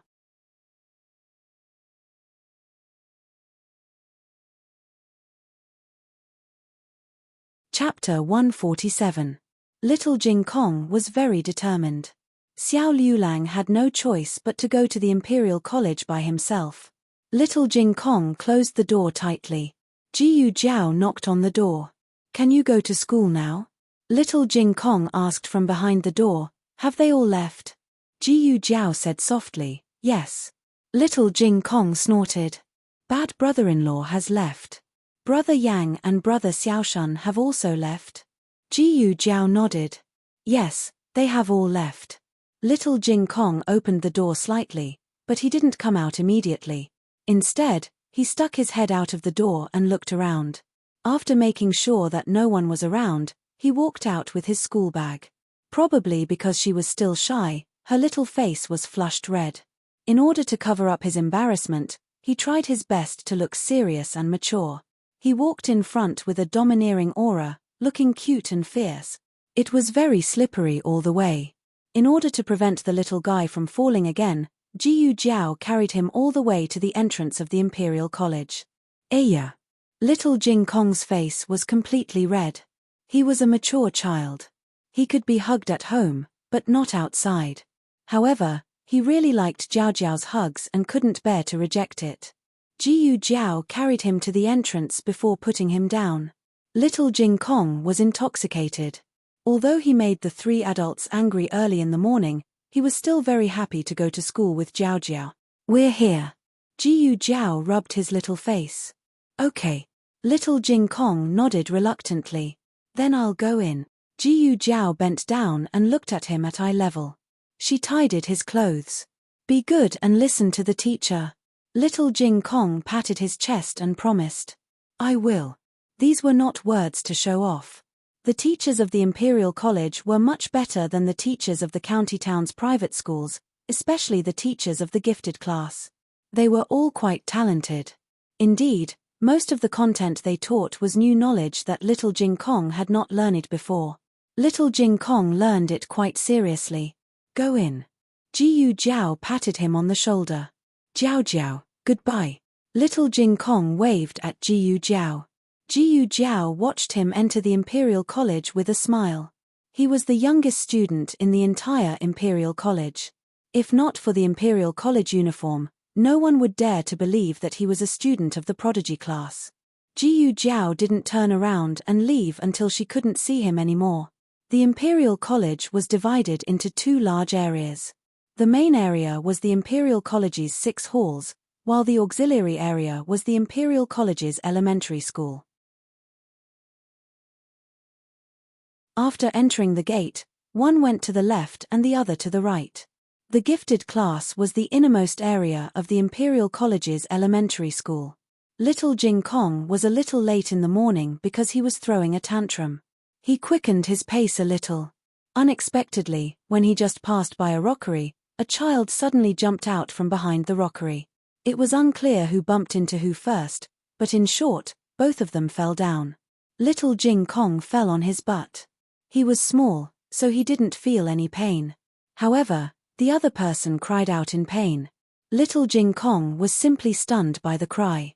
He forgot to get up and sat on the ground, staring at the other person in a daze. It was a little boy who was about the same height as his deskmate. His deskmate was 7 years old, so Little Jing Kong guessed that he was also 7 years old. However, his deskmate was very thin, but he was very fat. He was even fatter than brother Lin Chengye. He didn't know if it was because he was crying too loudly, but many people around him were attracted by him. Little Jingkong looked at those people who swarmed over and asked him what was going on. They looked nervous and scared, as if a little boy was about to die. Little Jingkong tilted his head and looked at him. Did he really have a serious fall? Little Jingkong was wondering if he should care about him. Suddenly, he saw the little boy crying and pointing at little Jingkong. He bumped into me. He bumped into me. He bumped into me. Hurry up and catch him.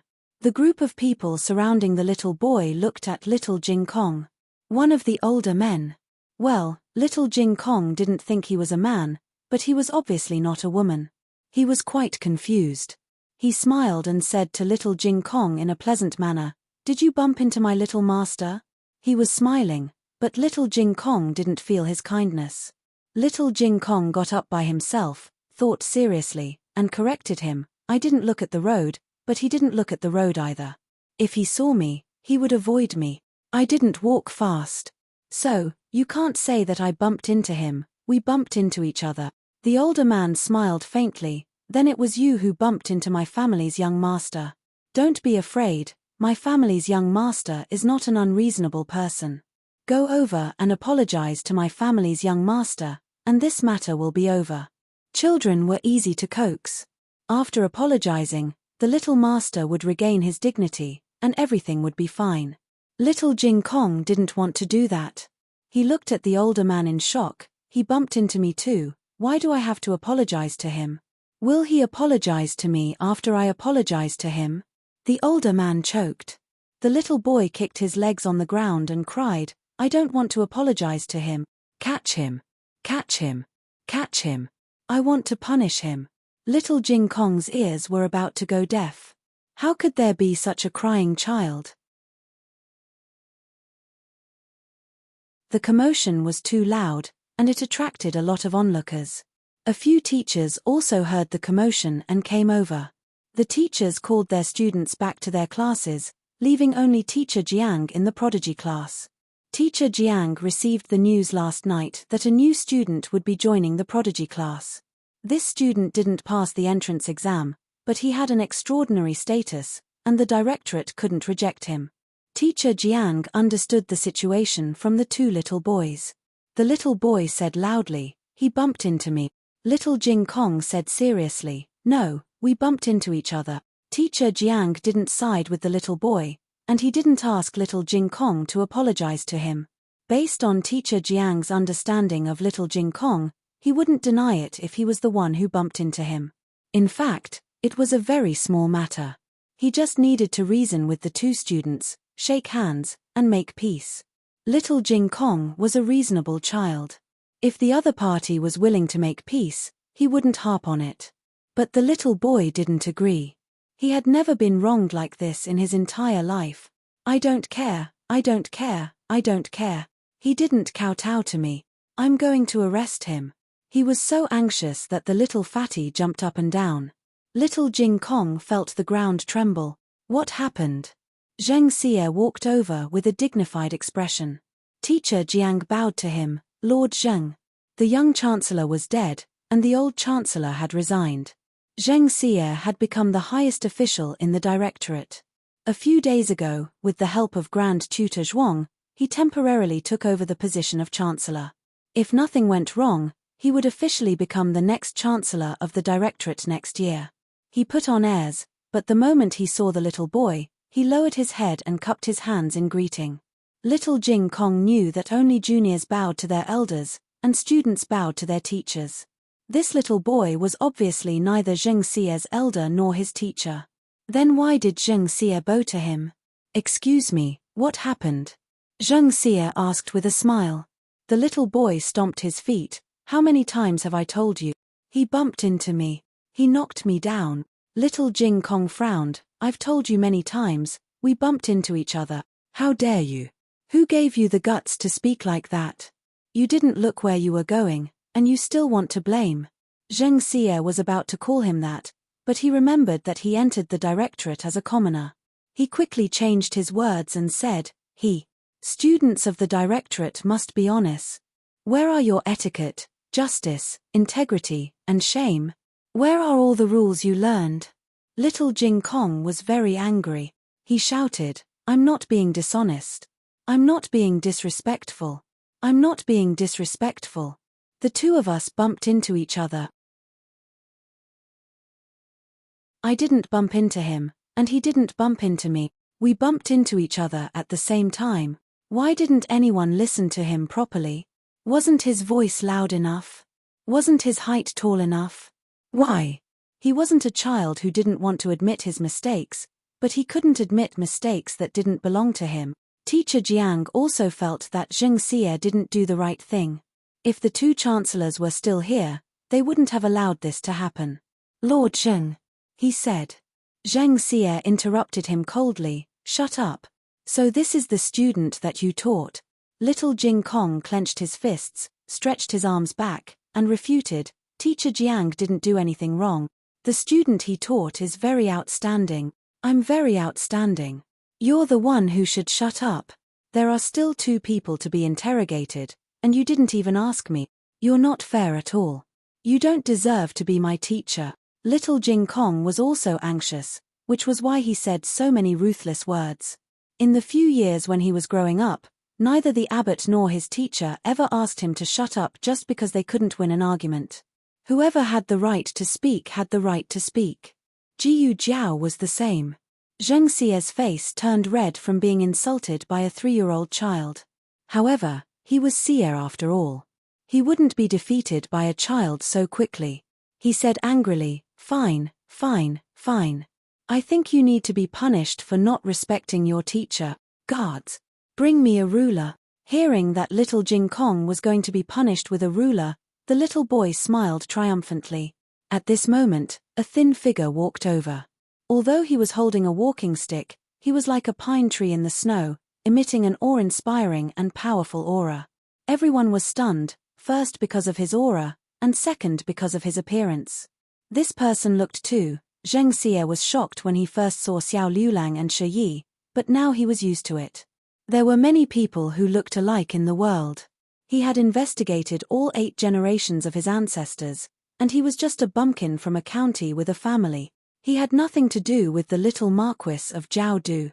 Xiao Liulang said indifferently, "Who is Zheng Xie going to punish with the ruler?" Zheng Xie frowned. He didn't like Xiao Liulang, but royal prince and liked him. He said impatiently, "Mind your own business. Brother-in-law."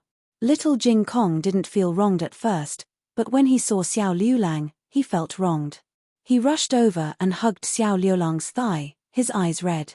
Xiao Liulang rubbed his little head and protected him in his arms. His cold eyes swept across the crowd.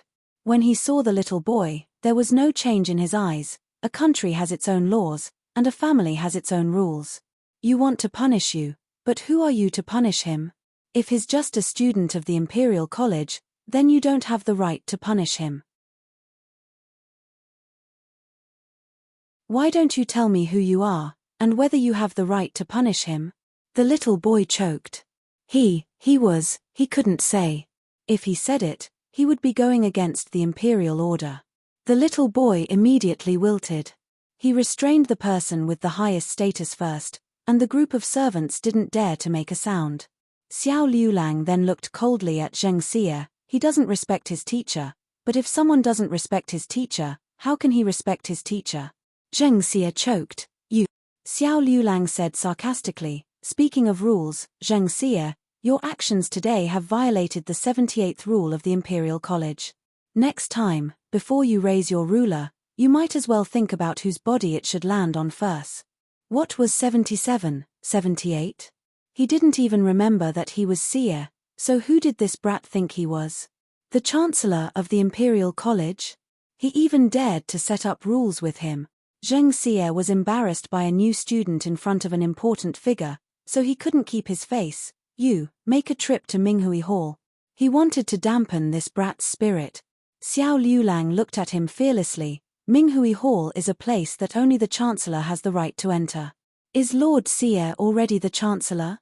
Zheng Xie was so angry that he fell backward. This brat actually mocked him for not being the real Chancellor. Xiao Liulang said, "I have to go to class. Substitute Chancellor, take care." The last sentence was like a machete stabbing into his heart. Zheng Xie felt that his chest was in pain. Xiao Liulang didn't care about this group of people anymore. He held little Jing Kong's hand and sent little Jing Kong to his classroom. Little Jing Kong wasn't a delicate child. He was already fine, but he was still a little depressed. "What's wrong?"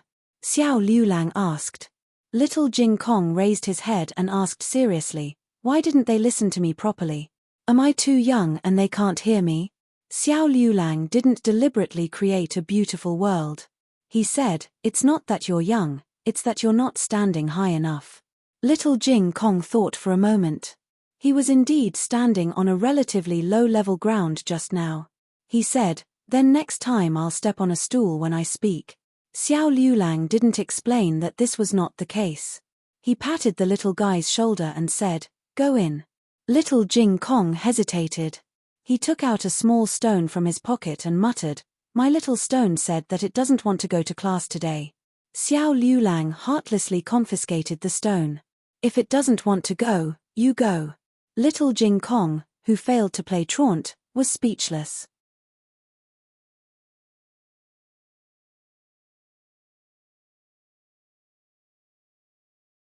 Chapter 148. Novels with a deeper meaning that can't be found online are available here. Not long after little Jing Kong sat down, the boy also entered the class.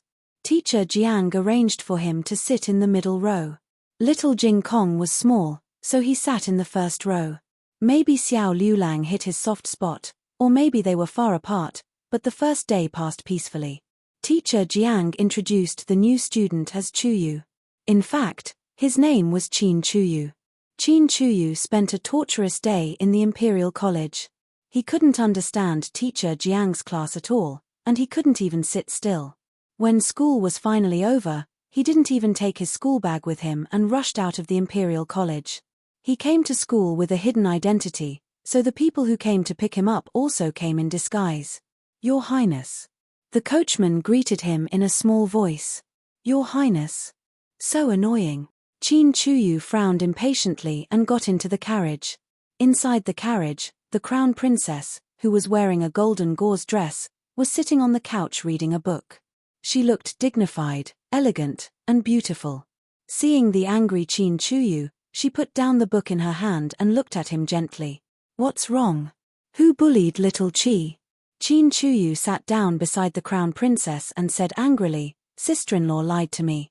The Imperial College is not fun at all. I shouldn't have gone if I knew. Are you still angry about what happened this morning?"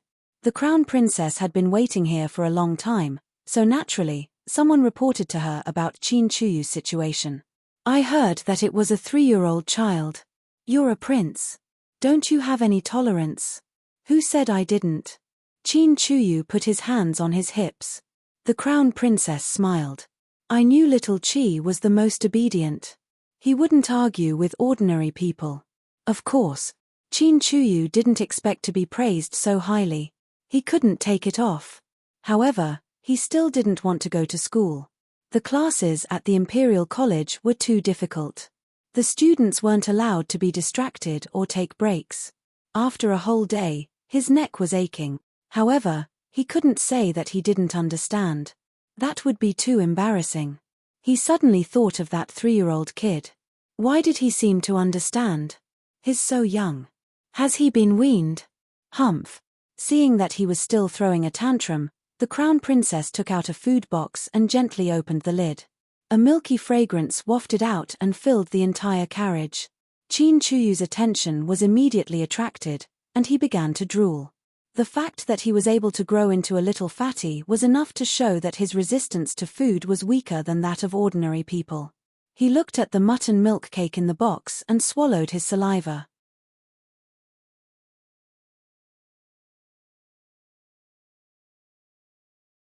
However, Qin Chuyu was used to being a tyrant in the palace, so he didn't really care about a 3-year-old kid. It wouldn't be too late for him to deal with the kid when his father didn't control him that much anymore. As Qin Chuyu ate, he was gradually mesmerized by the delicious food. Soon, the only thing left in his mind was the mutton milk cake. "Return to the palace," the crown princess ordered. When the princes reached a certain age, they would build another prince residence outside the palace. Except for the crown prince, who lived in the eastern palace. The seventh prince was young, but he also lived in the palace. The carriage moved forward slowly.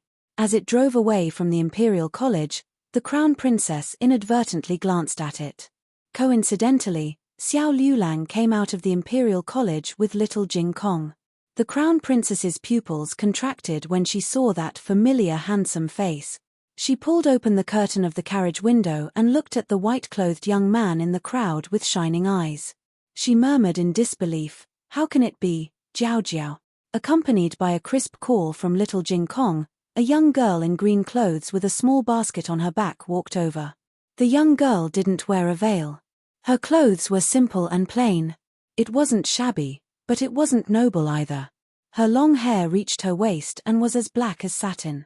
She used a white magnolia hairpin to tie her hair into a bun on top of her head. She was a beautiful and cold young girl. The young girl had a red birthmark on the left side of her face, but she didn't care about it at all. She calmly walked through the strange gazes. The young girl came to the little guy and the young man from the Imperial College and pinched the little guy's face. Only then did the crown princess notice that the little guy was also unbelievably cute. However, she didn't associate him with the little guy who offended Qin Chuyu for the time being. Jiao Jiao, Jiao Jiao. Little Jing Kong was overjoyed to see Jiyu Jiao. Jiyu Jiao rubbed his little head. It had snowed on the way here. Although it had stopped now, snowflakes still fell from her hair. Xiao Liulang hesitated for a moment. Then, he reached out with his slender fingers and gently plucked the snowflakes from her hair. Jiyu Jiao didn't move and obediently let him do it. She looked rather obedient. The scene of the family of three was so heartwarming that it was a bit dazzling. The crown princess pinched her fingertips. Then, she saw the young girl take out a bag of hot sugar-fried chestnuts from the small basket on her back and hand one to him. The young man ate it without hesitation. "Is it good?" Jiyu Jiao asked. "Yes, it's sweet," Xiao Liulang said. She didn't know who he was referring to. Jiyu Jiao gave the sugar-fried chestnuts to little Jing Kong. Little Jing Kong chewed on the chestnuts like a little squirrel looking for food. The family of three left peacefully. The crown princess put down the curtains. He was already dead. He didn't eat chestnuts. No matter how much they looked like each other, it couldn't be him. "Crown princess, what's wrong?" The female official looked at her pale face and asked. She said calmly, "It's so cold. Let's go back to the palace." Xiao Liulang completely offended Zheng Xie after he contradicted him in Meng Shui. For Zheng Xie to be able to climb to such a high position, it was true that he had real talent. His essays were excellent, and even His Majesty, who did not like eight-legged essays, would occasionally praise him. However, talent was one thing, and virtue was sometimes another. Zheng Xie bore a grudge against Xiao Liulang for making him lose face in front of His Highness the Seventh Prince and those people. He began to secretly make things difficult for Xiao Liulang. First, Xiao Liulang got the last place in the straightforwardness hall in the monthly exam. The Imperial College had a rule that anyone who failed the exam twice would be demoted. In other words, Xiao Liulang would be directly kicked out of the straightforwardness hall if he got the last place again. Although the teachers were puzzled as to why Xiao Liulang did so poorly, they believed that it couldn't be wrong since the substitute chancellor personally marked the exam papers. The exam was just the beginning. Soon, Xiao Liulang found that when he went to eat at the Imperial College, he always had less food than other people. Feng Lin said strangely, "That's not right. Why do you have so little food?" He said that he only had vegetables and didn't even prepare leaves.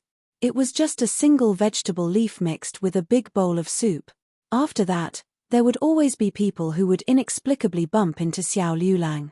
When he passed by the Quanshu winding corridor, a supervisor of the Imperial College bumped into him and splashed the ink on Xiao Liulang. "How can you walk?" Feng Lin shouted. I'm sorry. That person repeatedly apologized. This was already the third time today. That person was clearly being threatened. His entire body was trembling. Xiao Liulang glanced at him indifferently and didn't say anything. He expressionlessly went to Feng Lin and Lin Chengye's room to change into a clean set of clothes. When he came out, he didn't know who took away his crutches. The road was slippery. Without his crutches, he fell several times on the short distance of 100 steps from his room to the straightforwardness hall. People around him roared with laughter. It was probably because a heavy snowfall was brewing. The sky was very dark, and the Imperial College that was shrouded in darkness also revealed its darkness. Xiao Liulang climbed up from the snowy ground. Although he was in a sorry state, his spine was perfectly straight. He raised his head and looked at the bright radiance hall on the 3rd floor of the Imperial College.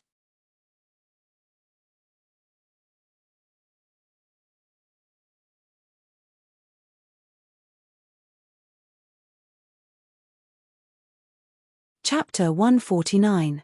Xiao Liulang looked at him coldly. Are these your words or his? His. Who would call their own father like that? Does he know who his father is? He is a first-rank martial marquis, second only to one person and above thousands of people. Since ancient times, no one has been able to hold a post in the court. Marquis Shenping was the first. He had single-handedly restrained the entire Zhuang clan and was the most trusted person of the current emperor. He married a princess himself, and his younger sister became the empress. He also successfully suppressed the eldest prince and sent his nephew to the position of crown prince. Believe it or not, as long as he said, Marquis Shenping needs a son, people who are willing to be his son can line up from Zhao to Liang. But this young master was different. Did he need to care whether every word was the marquis's?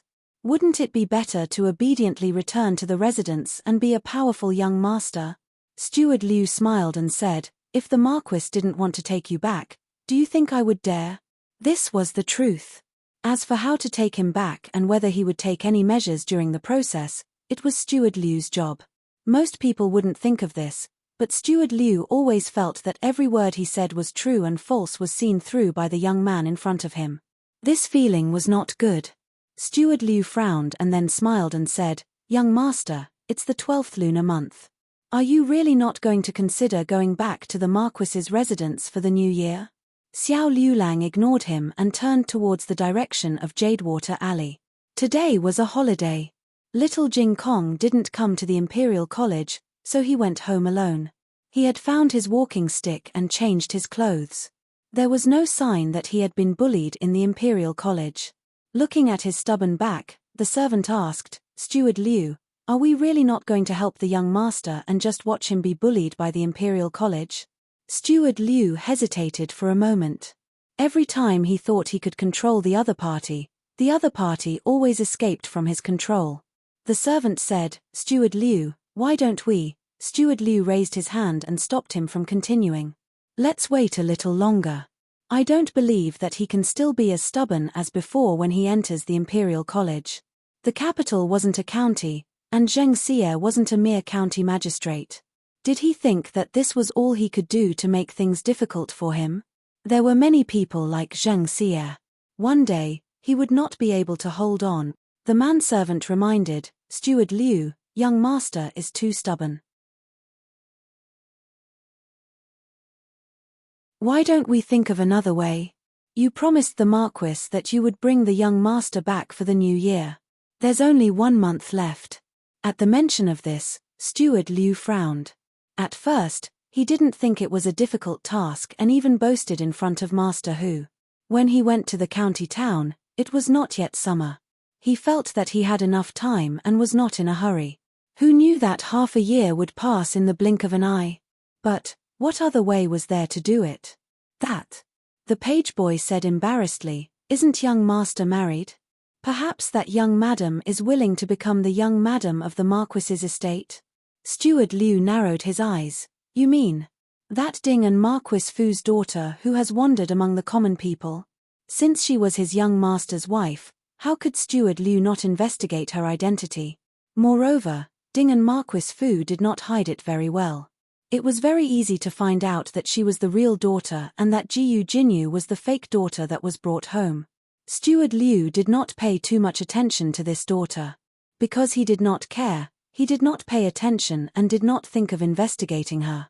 The page boy saw that Steward Liu had listened and hurriedly said, "That young madam grew up in the countryside. I heard that she is very timid and does not dare return to the manor. However, she is very good to young master. This one has come to the Imperial College several times to inquire about news and has always seen her waiting outside for young master." Steward Liu thought for a bit and smiled. That is one way.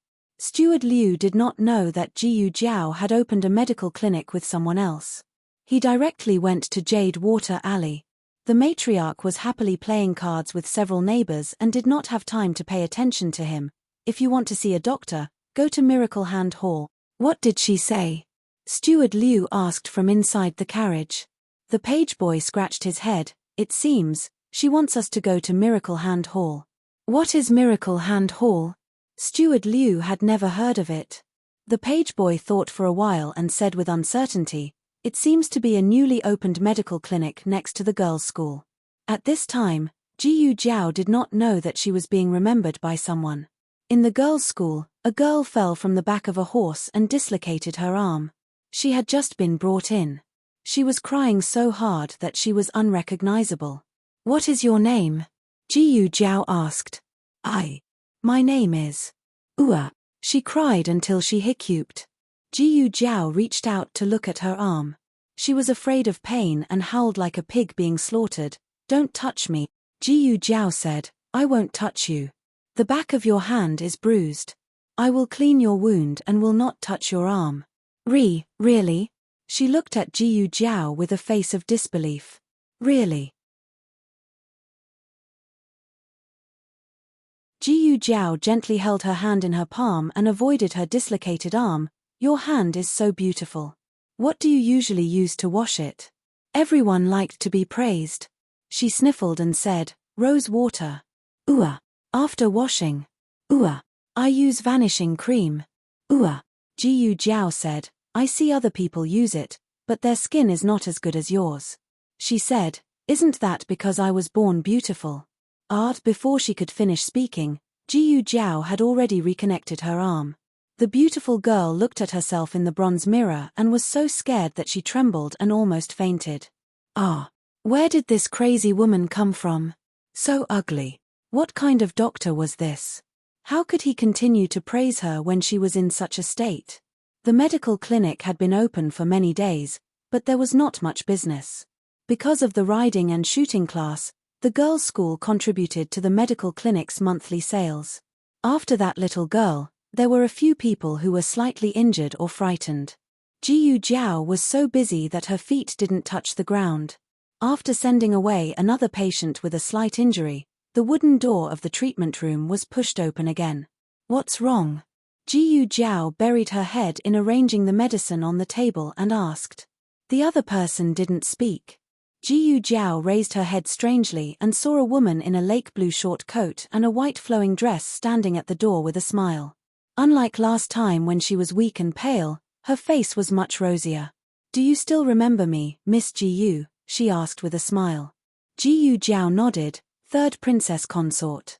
She didn't salute, but the third princess consort didn't mind. The third princess consort stepped in and said jokingly, "I've been waiting for you for a long time. Third princess consort, please sit down." Jiyu Jiao began the treatment process for the patient in a formal way. The third princess consort curled her lips and sat down on the chair. She put her hand on the table and gave it to her. "Let me take a look at the wound first," Jiyu Jiao said. "Can we not do it here?" the third princess consort asked. "Okay." Jiyu Jiao took the third princess consort to her yard. This yard was left to her by the second boss. No one else had been here except for her and her family. The stitches on the third princess consort's wound had been removed and it had healed well. Jiyu Jiao felt her pulse again.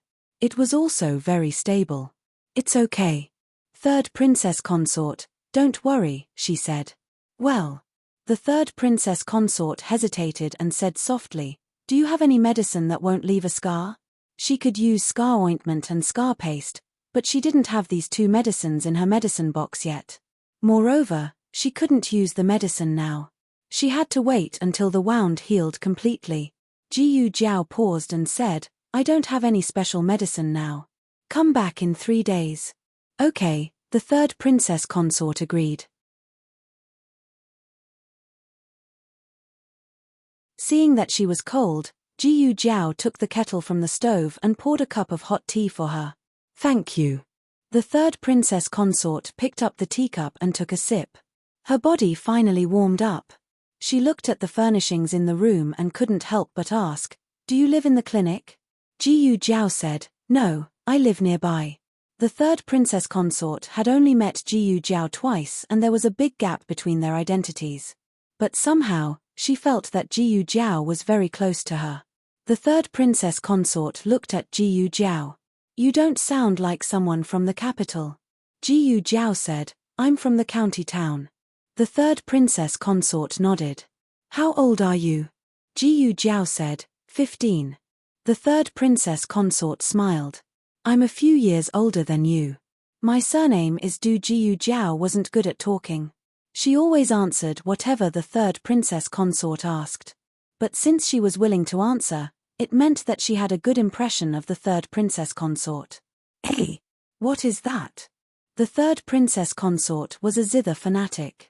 It was easy for her to notice things related to the zither.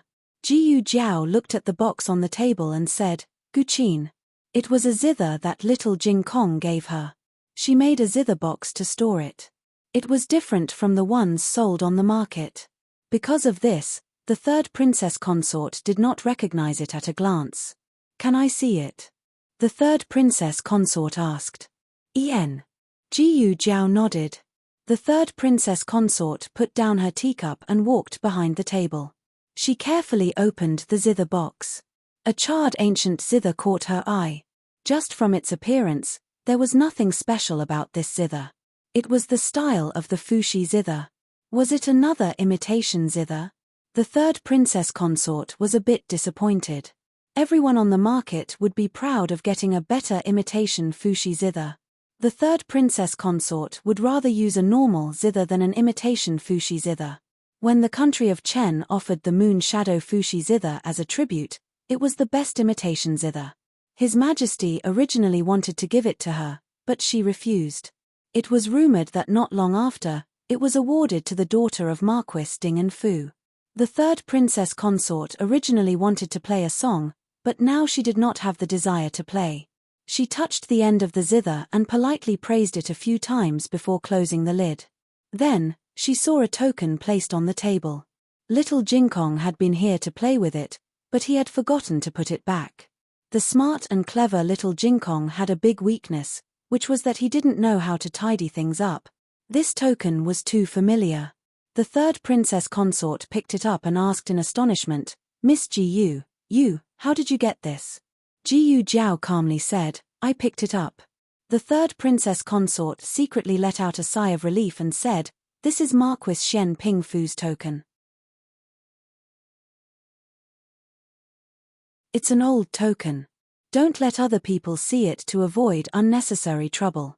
This was not the first time someone had told her that getting involved with Marquis Shen Ping Fu would cause trouble.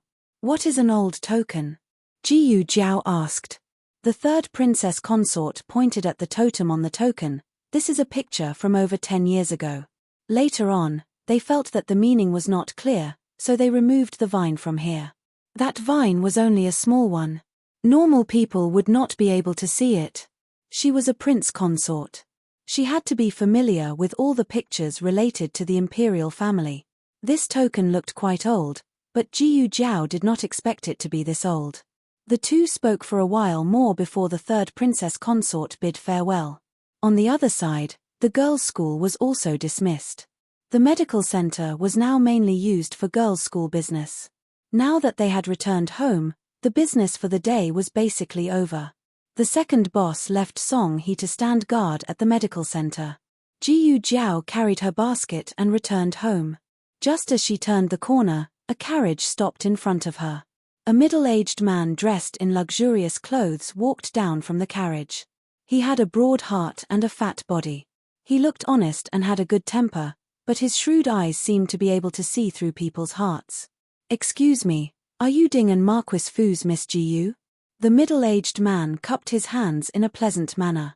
It was clearly a question, but he spoke with a firm tone. Jiyu Jiao calmly looked at him. Who are you? Steward Liu smiled and said, My surname is Liu.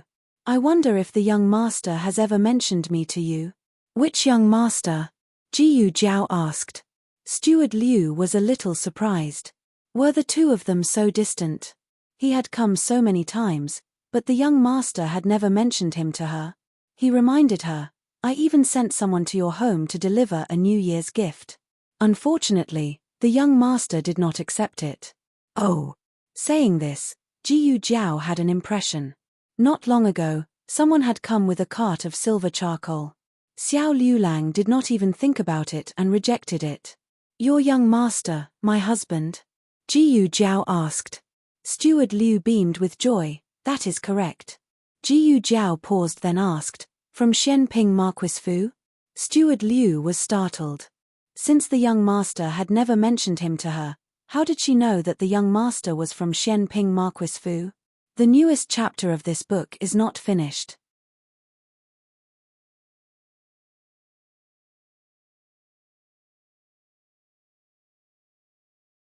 Chapter 150. There are novels with connotations that can't be found online here. Jiyu Jiao didn't know. She was just guessing. That token was picked up by Xuaningxiang from the place where Xiao Liulang fainted. The beautiful monk and the third princess consort both said that it was the token of Marquis Xianping's estate, so there shouldn't be a mistake. This person was also called Young Master Xiao Liulang. A series of information was put together to form the question he had asked Steward Liu earlier.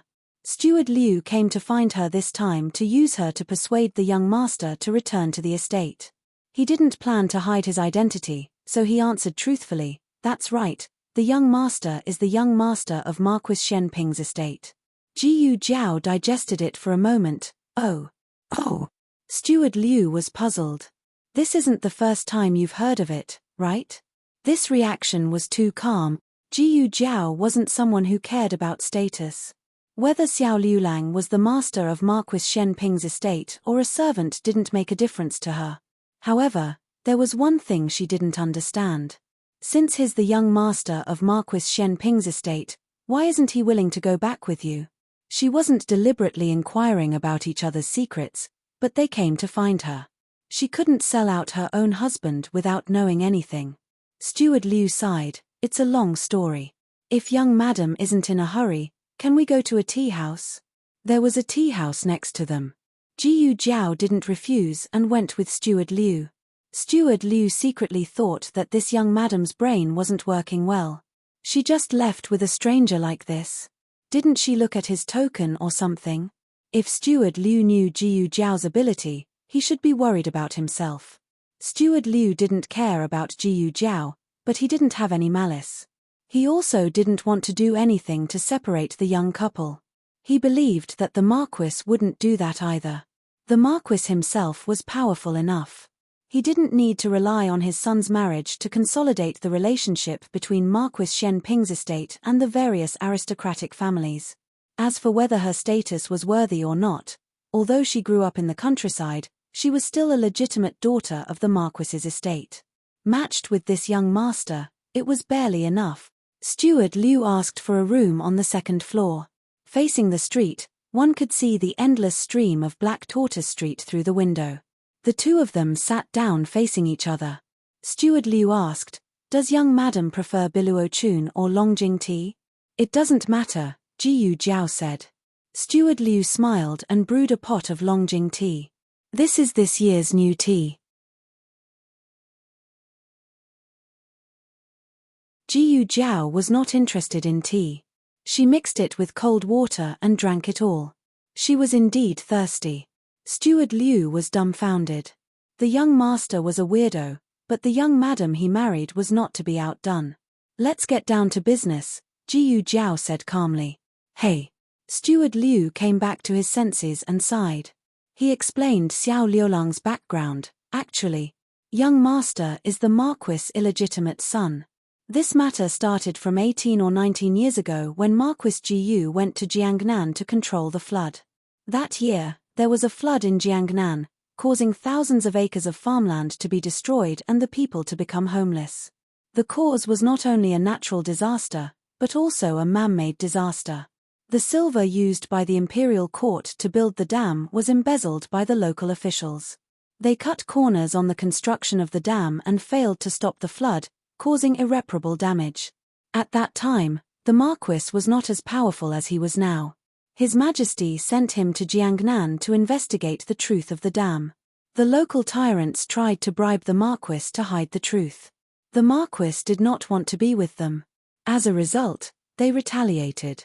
On the way back to the capital, he was stabbed 7 or 8 times by assassins.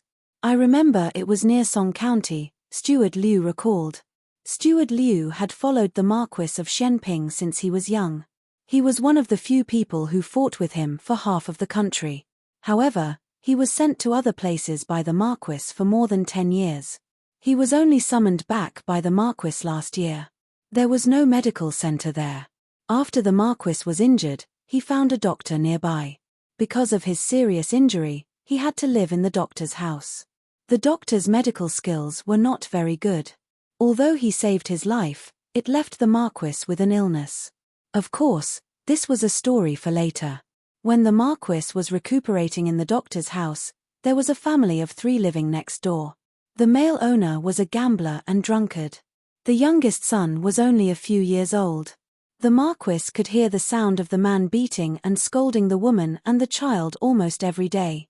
However, this was someone else's family matter and the Marquis could not interfere. Unexpectedly, one time, the man gambled and lost his child to someone else. The woman hugged the man's thigh and begged him not to take the child away. The man punched and kicked the woman and almost beat her to death. The Marquis next door could not bear it. Plus, he was young and aggressive. He took a sword and rushed over to the man to cut him. The man was seriously injured and died. The woman became a widow.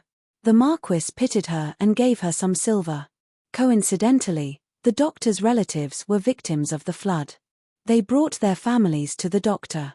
There was no place to live in the doctor's house and the Marquis could not go too far for treatment. Benefactor, if you don't mind, you can live in my house. The woman said. There was no need for Steward Liu to say what happened after that. Jiyu Jiao could imagine it herself. The Marquis stayed there for half a year until his injury was completely healed. The Marquis asked her if she wanted to go to the capital with him. She hesitated.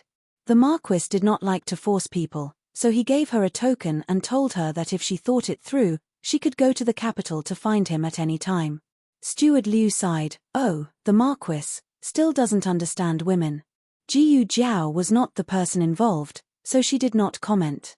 Steward Liu said, many years have passed since then. If the young master hadn't come to find the Marquis with that token and the Marquis's clothes 4 years ago, the Marquis wouldn't have known that she was pregnant and even secretly gave birth to their son. Jiyu Jiao asked, you mean, Xiao Liulang went to the capital 4 years ago?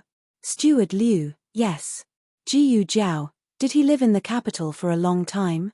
Steward Liu shook his head regretfully. No, the young master came at a bad time. There were several murders in the capital and the Marquis was in the Ministry of Justice. When he finally came back, something big happened. The young Marquis passed away. He was the only son of the Marquis. The Marquis suffered a great blow and did not see anyone. The young master gave the token to a servant and after a long time, the servant reported it to the Marquis. The young master had already left the capital by then. Jiyu Jiao paused. So, he only lived in the capital for a few months. Liu Guanxue thought for a while. It should be less than a month. Jiyu Jiao thought for a while. Oh. Steward Liu said, the young master's mother only told the young master about his past before she died. The young master and his half-brother went to the capital to look for his father. They did not expect that they would not see his father and that his brother would accidentally come into contact with a leper. The young master was worried that his brother would be caught and put on the leper mountain, so he quickly left the capital with his brother. Jiyu Jiao nodded, I see. Huh. Steward Liu did not understand what she meant. Jiyu Jiao looked at him. Continue. Steward Liu said, after that, The Marquis sent people everywhere to look for the young master's whereabouts. It was not until last year that they found out that the young master was studying at the county town's Qianxiang Academy. The Marquis asked me to bring the young master back. I tried to persuade the young master many times, but the young master was still unable to let go of the past and refused to come back with me. Jiyu Jiao believed that what he said was true, but she did not know if there was anything else he did not say. Sometimes, distorting a fact did not require lying, but only a little bit of the truth. Moreover, no one could be sure that what Steward Liu knew was the whole truth. She believed that 4 years ago, there really was a Xiao Liulang who went to the capital to look for his father. However, was this Xiao Liulang really that Xiao Liulang? Jiyu Jiao took a sip of tea and spread out her hands. It's a pity. If he doesn't want to come back, there's nothing I can do. No, after listening for so long, this is all you're telling me. Shouldn't you be crying bitterly, grieving for your husband's past, grieving for father and son not being able to recognize each other? Do you still have the self-awareness of a village girl? Steward Liu was anxious. If the sympathy card did not work, then he would use the trump card. He hardened his heart and said seriously, "Do you know that the young master was bullied at the Imperial College? What kind of place is the Imperial College? Who knows how many influential people in the capital come here to study, and the Imperial College and Imperial College students all have strong backgrounds. Young master wanted to rely on his own strength to contend against all of them. It was simply impossible. Even if you don't think for yourself, you should think for the young master. As long as the Marquis doesn't mind him being a cripple and is willing to recognize him, he should go back obediently. As the young master of Marquis Xuanping's mansion, not to mention the Imperial College, he can do whatever he wants in the capital." Jiyu Jiao's expression finally changed a little. However, it was not because she was moved, but because she was filled with endless murderous intent and coldness. She stood up and looked down at Steward Liu, who was sitting on the cushion. "Tell your Marquis that I will protect my own husband. Someone actually bullied her husband? Good, very good." Jiyu Jiao returned to Clearwater Alley. Xiao Liulang had already washed his dirty clothes. There was no trace of being bullied on his face. Jiyu Jiao looked at the clothes that were fluttering in the cold wind, and her eyes gradually turned cold. The next day, Jiyu Jiao found Feng Lin. Feng Lin was very surprised. "Little Jing Kong said that you were looking for me. What's the matter?" Jiyu Jiao told him why she was here. Feng Lin's eyes became evasive. "That Liu Lang didn't want me to tell you what happened at the Imperial College." Jiyu Jiao didn't say anything. She just stared at him. Feng Lin liked her as much as he hated her before. It wasn't the love between a man and a woman, but the relationship between them was like family. Feng Lin was defeated in the end. He sighed. "Well, there is indeed such a thing." Liu Lang offended Zheng Xie. Feng Lin didn't know how he offended him. Not many people knew about little Jing Kong and Liu Lang. Since Liu Lang didn't say anything, Feng Lin didn't know where to find out. Xiao Liulang was now a top student who didn't hide his abilities. Otherwise, he wouldn't have been able to enter the straightforward hall. However, he got last place in the monthly exam. Apparently, it was Zheng Xie who graded him. Other people might not know about Xiao Liulang's ability, but Feng Lin and Lin Chengye had attended his classes. They didn't believe that his grades would suddenly drop like this. Feng Lin said, "Lin Chengye is asking me if Zheng Xie is making things difficult for Liu Lang. And Wang Qi, Chen Hao, Luo Du, Zhao Hai." Feng Lin listed a list of names. They were all people who had made things difficult for Xiao Liulang in the past few days. Jiyu Jiao wrote down their names one by one in a small notebook. Some of them were coerced. Jiyu Jiao crossed out their names. In the end, there were 4 names left: Luo Du, Zhao Rui, Zhu Fengping, and Zheng Xie. Luo Du and Zhao Rui were supervisors. Zhu Fengping was an administrator. The straightforward hall was the head of the 6 halls. Generally speaking, no one would casually bully the students of the straightforward hall. Zhu Fengping was Zheng Xie's lackey. Zheng Xie was about to become the new chancellor. He had a chance to become the next chancellor and follow Zheng Xie's lead. As for Luo Du and Zhao Rui, they had some background in the capital. One was the young master of Duke Luo's residence. The other was the Minister of Works, the youngest son of Marquis Gu's immediate superior. But in Jiyu Zhao's eyes, this wasn't a problem. No one was allowed to bully her husband. Marquis Jiyu was at an important stage of the annual examination. Every day, he racked his brains on how to curry favor with his immediate superior.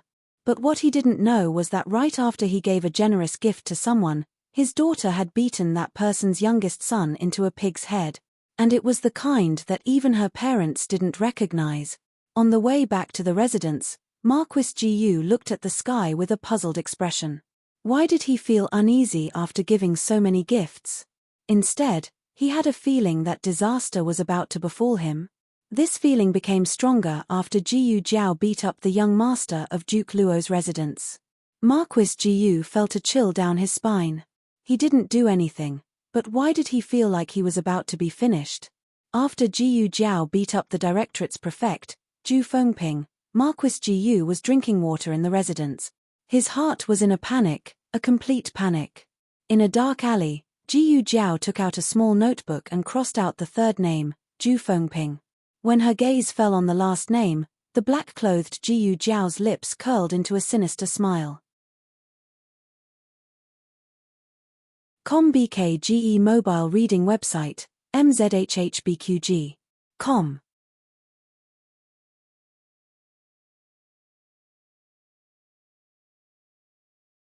Chapter 151. Zheng Xie had been very diligent recently. He was practically living in the Imperial College.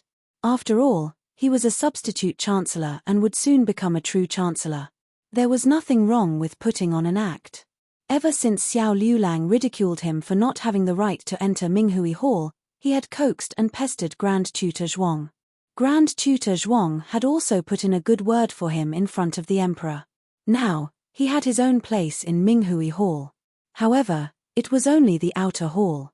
He could only enter the inner hall after he became the chancellor. Zheng Xie stood in front of the door of the inner hall. His eyes were filled with greed. Soon, this official will be able to move in. After toiling for an entire day, he was a bit hungry.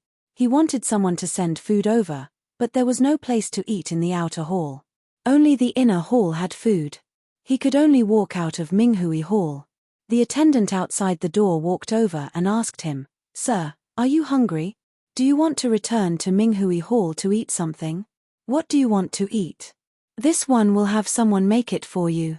Ever since he moved into Minghui Hall a few days ago, Zheng Xie was no longer willing to return to Minghui Hall. He felt that Minghui Hall was no longer worthy of his current status. He waved his hand. "Forget it. I'll go outside and find something to eat." At the same time, he wanted to wake himself up. It was almost the end of the year. He still had a lot of official documents to deal with. He really was a diligent official. Zheng Xie felt good about himself as he walked out of the Imperial College. Because he had gone out, Jiyu Zhao had jumped over the wall to beat him up in Minghui Hall. Jiyu Zhao didn't know if he would return. She was hesitating whether to wait for him here or go out to find him when she heard a very light breathing sound. There was someone hiding here. Could it be Zheng Xie? That guy was hiding. The black-clothed Jiyu Zhao propped herself up on the table and jumped over valiantly. She grabbed a figure from behind a pillar. "In the end, it's you?" Jiyu Zhao's raised little fist froze in midair. She immediately put her little fist down and stared at the other party seriously. "It's so late. What are you doing here instead of going home?" Xiao Liulang asked. "Why are you here again?" Jiyu Zhao was speechless. What made him even more speechless was that she was dressed in black, and he was also dressed in black. The same question flashed through their minds at the same time. When did you buy black clothes behind my back?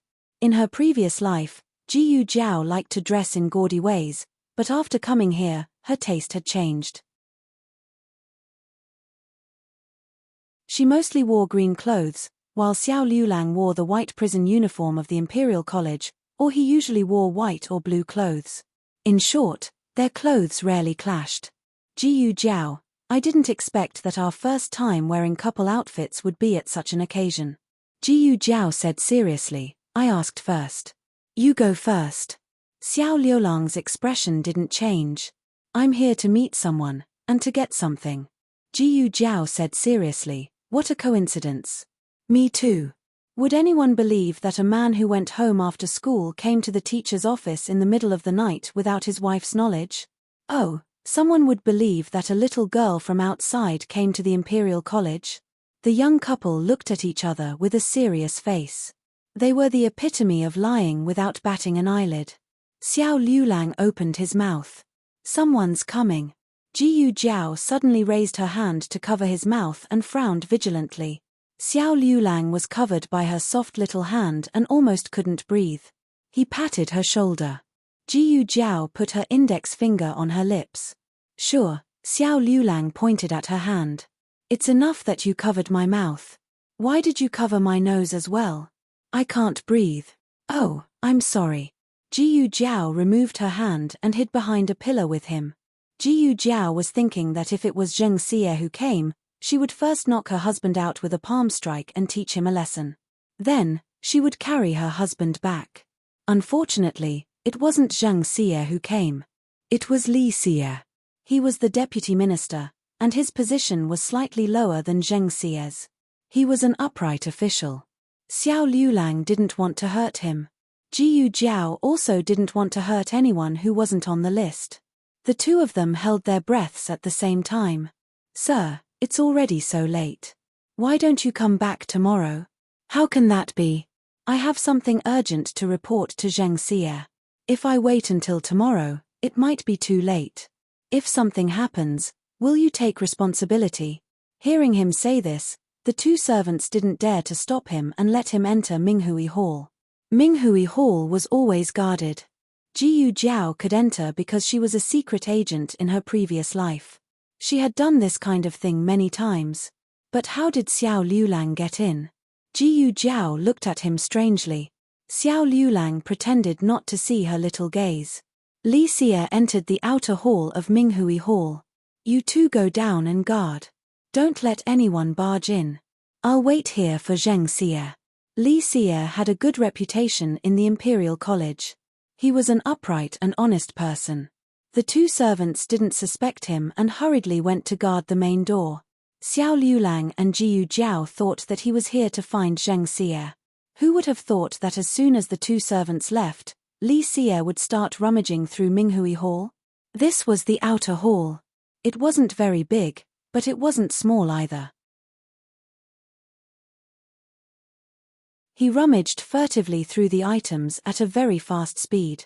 Jiyu Jiao didn't know what was going on. Xiao Liulang, on the other hand, could vaguely guess what was going on.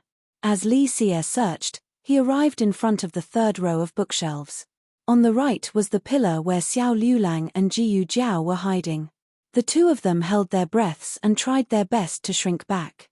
Behind them was the wall, so they couldn't retreat too far.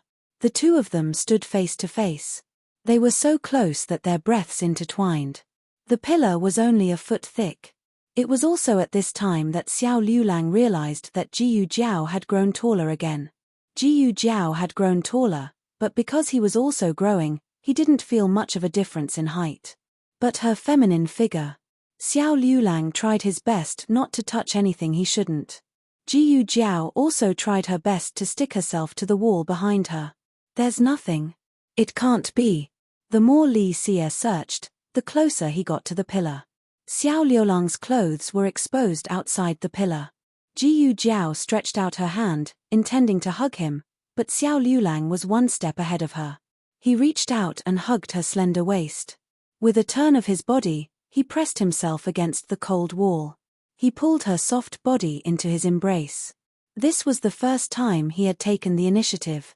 Jiyu Jiao didn't expect him to be so aggressive. His chest was hot and full of energy. Jiyu Jiao, this guy not only bought black clothes behind my back, but he also trained his small chest muscles behind my back. His chest was very hard. In contrast, Jiyu Jiao's chest was very soft. Xiao Liulang had never experienced something like this before. His breathing stopped, and blood rushed to his head. Then Li Xie said anxiously, "That can't be. Where did he put the monthly test papers?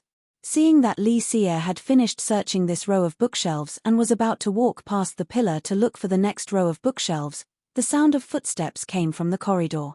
Li Xie's hand trembled, and he carelessly stuffed the book back into the book.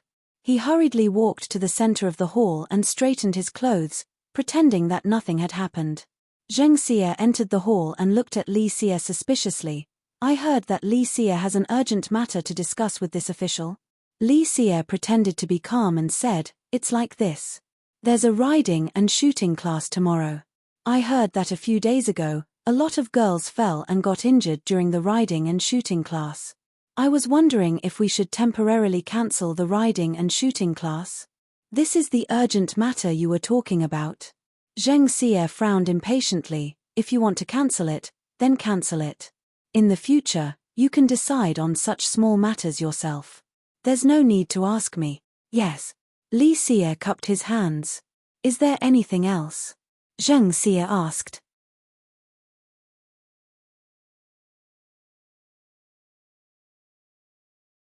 He gently pushed the bookshelf open, revealing a secret room.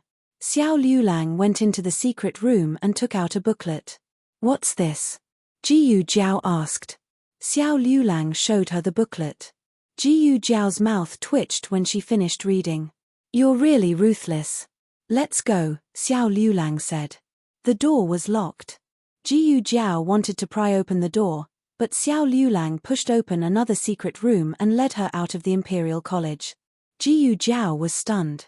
There was a secret passage. How did this guy know so much about the Imperial College?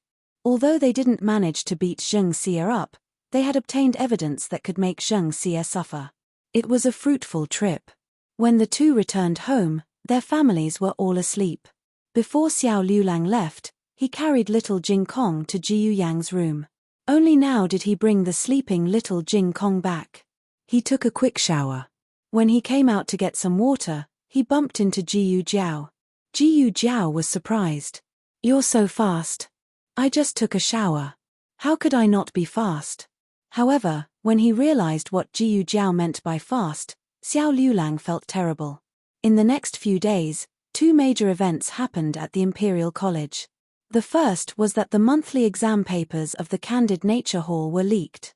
Everyone saw Xiao Liulang's exam papers. If he was at the bottom of the list, then everyone in the Candid Nature Hall would be at the bottom. The exam papers were marked by Zheng Xie. It was obvious that he was targeting Xiao Liulang. The second thing was that the account book of Zheng Xie forming a clique with someone a few years ago was leaked in the Imperial College. There were many aristocrats in the Imperial College, and the power behind them was complicated. Some supported Zheng Xie, while others were upright and plain-spoken. The account book was quickly passed to His Majesty. His Majesty was furious. He called Zheng Xie to the Imperial study and scolded him. Imperial tutor Zhuang was also present. Zheng Xie was on Imperial tutor Zhuang's side. Naturally, Imperial tutor Zhuang wanted to protect him. However, the evidence was conclusive. It was not easy to protect him. After leaving the palace, Imperial tutor Zhuang asked in disappointment, "What happened? Didn't I tell you to destroy it long ago? Why did you still keep it?" Zheng Xie felt wronged. I probably left it out when I was destroying it. I just happened to leave this one out. Someone picked it up," Imperial tutor Zhuang said. "Then why did you only reveal it now? Think about it. Did you offend someone recently?" "No, I just what?" Zheng Xie stammered as he told Imperial tutor Zhuang about Xiao Liulang. "He's just a poor scholar from a small county. It's not like I offended him. If the other party's status was higher than his, it would be considered offending him. Xiao Liulang was just a small character. At most, it could only be called bullying." Zheng Xie's expression changed. "Could it be this kid?" Imperial tutor Zhuang said indifferently. "A poor kid from the countryside doesn't have that kind of ability. It's most likely that someone doesn't want to see this old man sit on the position of Chancellor of the Imperial College. That's why they destroyed this old man's stage at the critical moment." Zheng Xie said in a daze. "Who could it be?" Imperial tutor Zhuang stood on the high steps and looked in the direction of Marquis Xuanping's estate. He sneered. Under the heavens, who would dare to oppose this old man other than that person?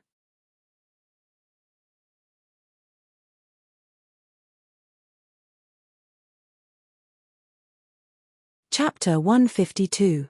After Grand Tutor Zhuang finished reprimanding Zheng Xie, he returned to the imperial study to appease the emperor.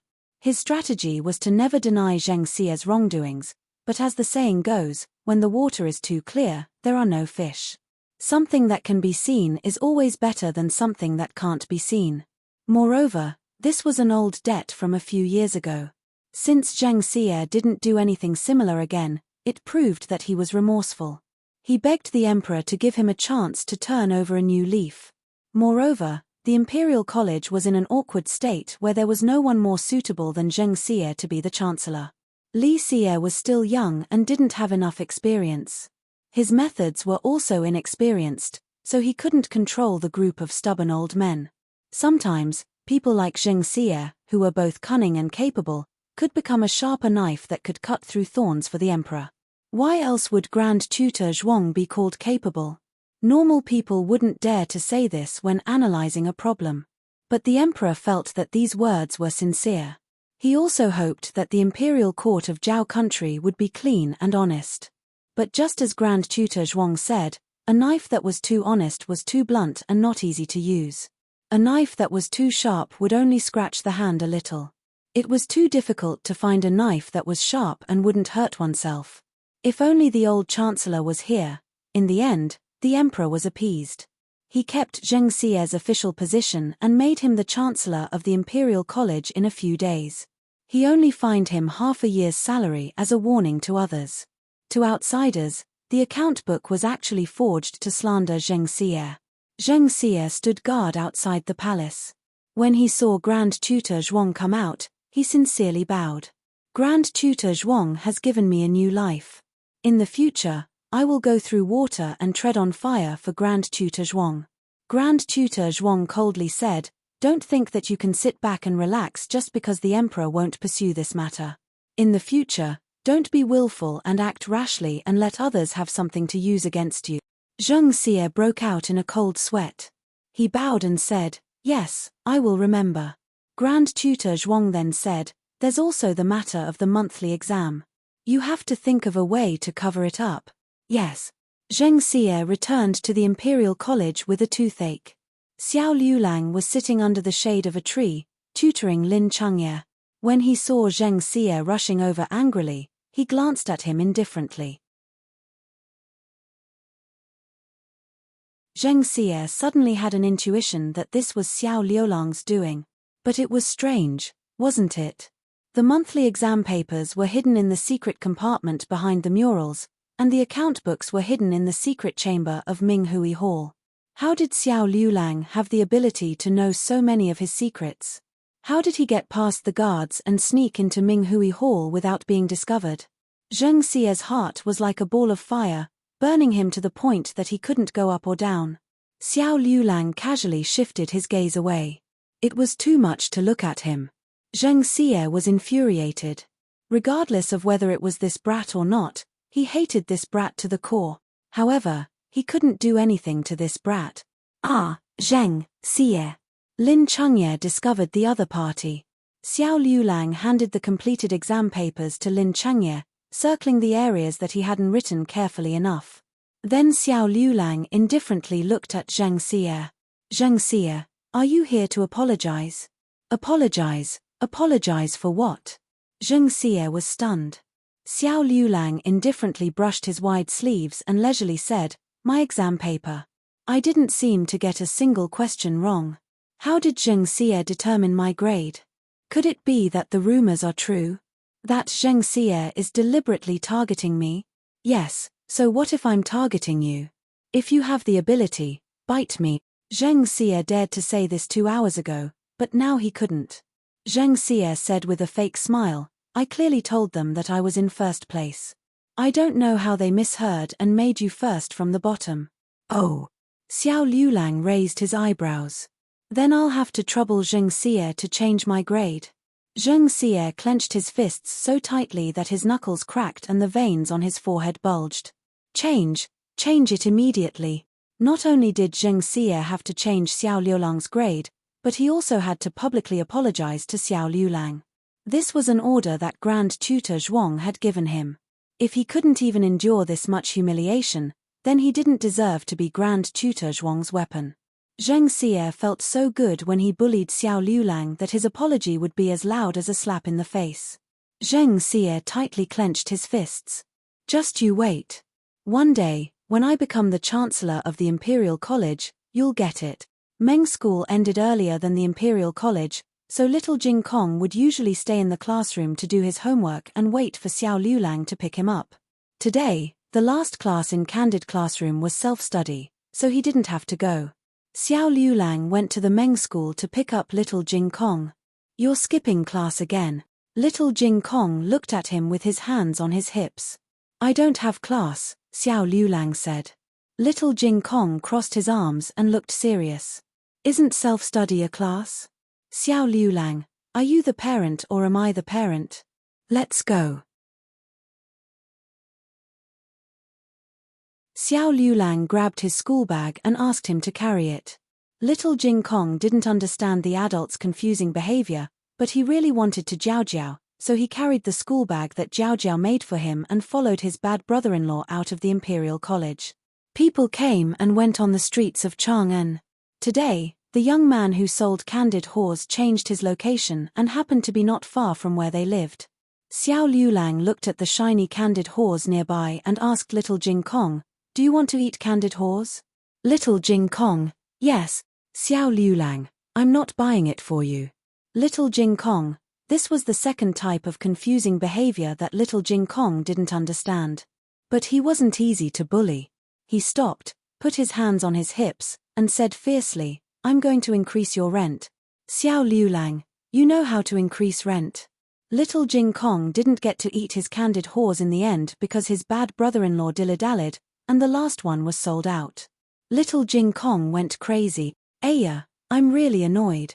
It's really not easy to bring an adult out. Little Jing Kong went home slowly with a gloomy face. When he was about to turn into Jade Water Alley, a trembling voice suddenly came from the front. Heng. The voice was a little old, and it sounded as if it was trembling from the soul. Xiao Liulang's body suddenly froze. He didn't look up. He held his walking stick with one hand and grabbed little Jing Kong's hand with the other hand, and quickly dragged him into Jade Water Alley. Aya, I don't want you to hold my hand. I'll walk by myself. It was little Jing Kong's resentful voice. Heng. The old man chased after him, but the ground was slippery, and he almost fell.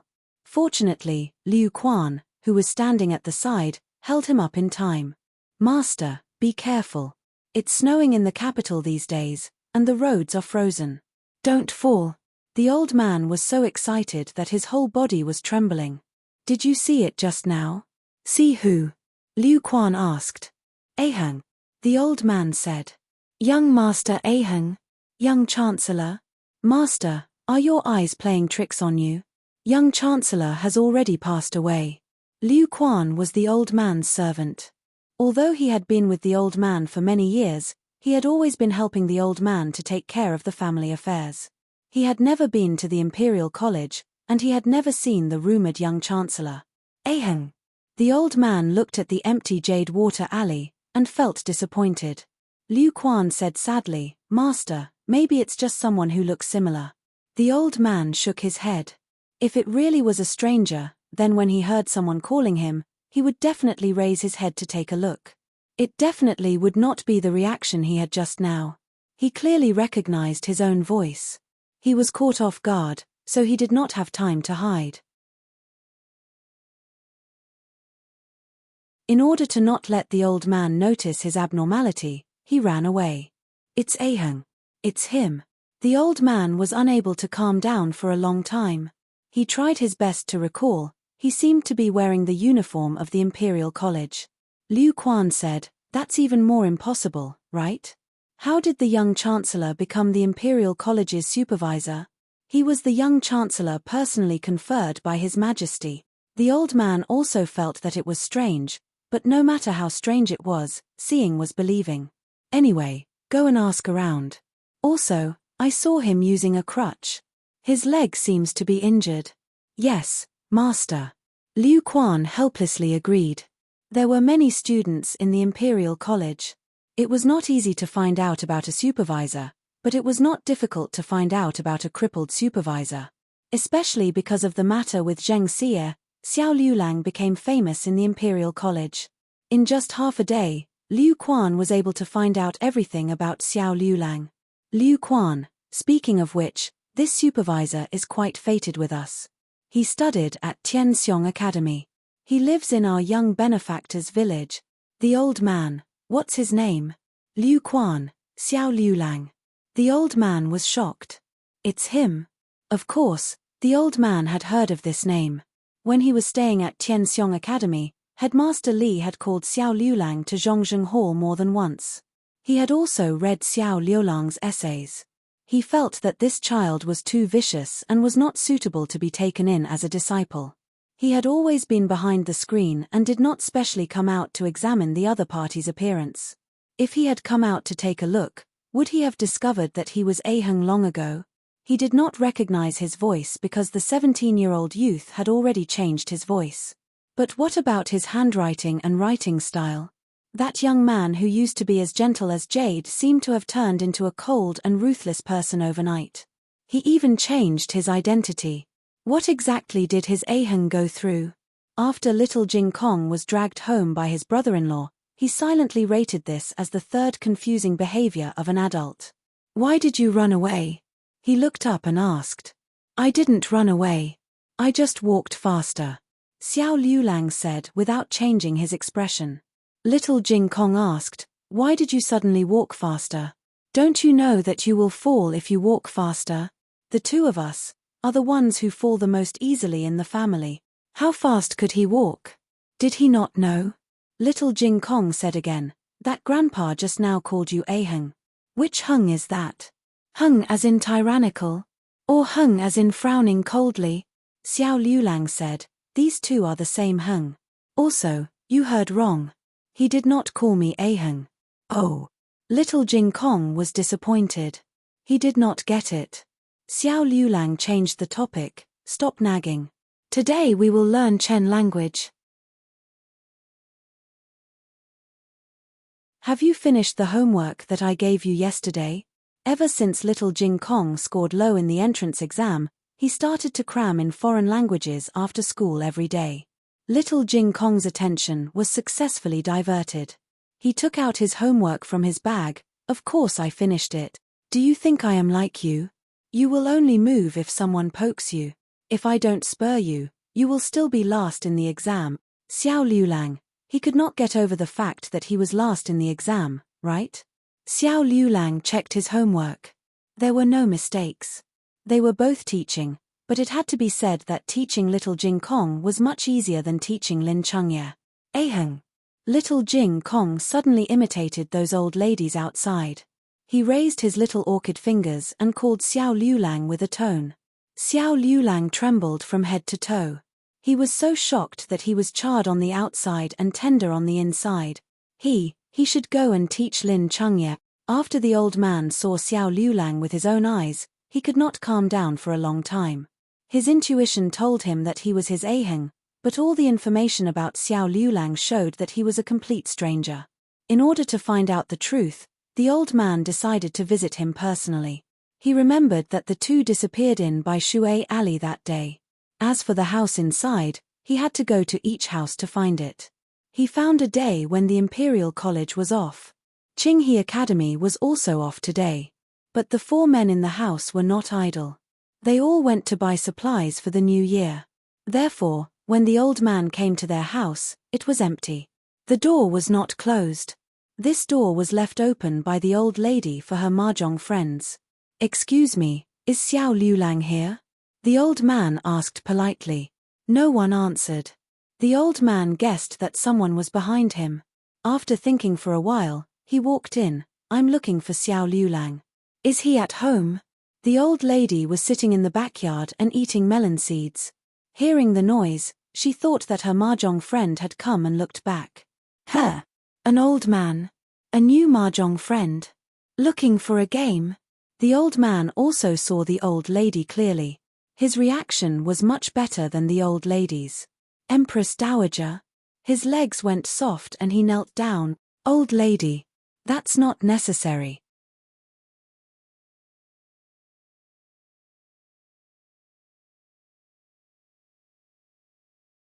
Chapter 153.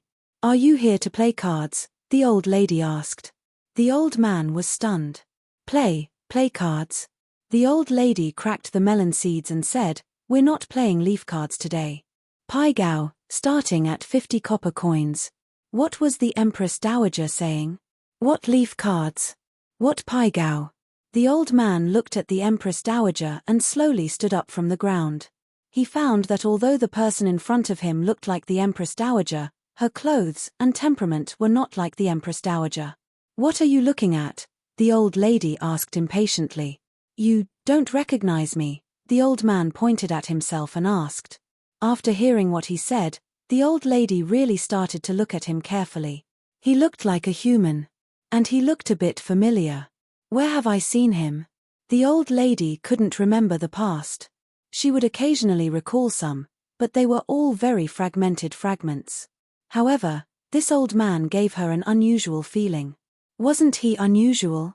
When the old chancellor was an official in the imperial court, he often opposed the Empress Dowager. He was a conservative and firmly opposed the imperial harem's involvement in politics, especially women's participation in politics.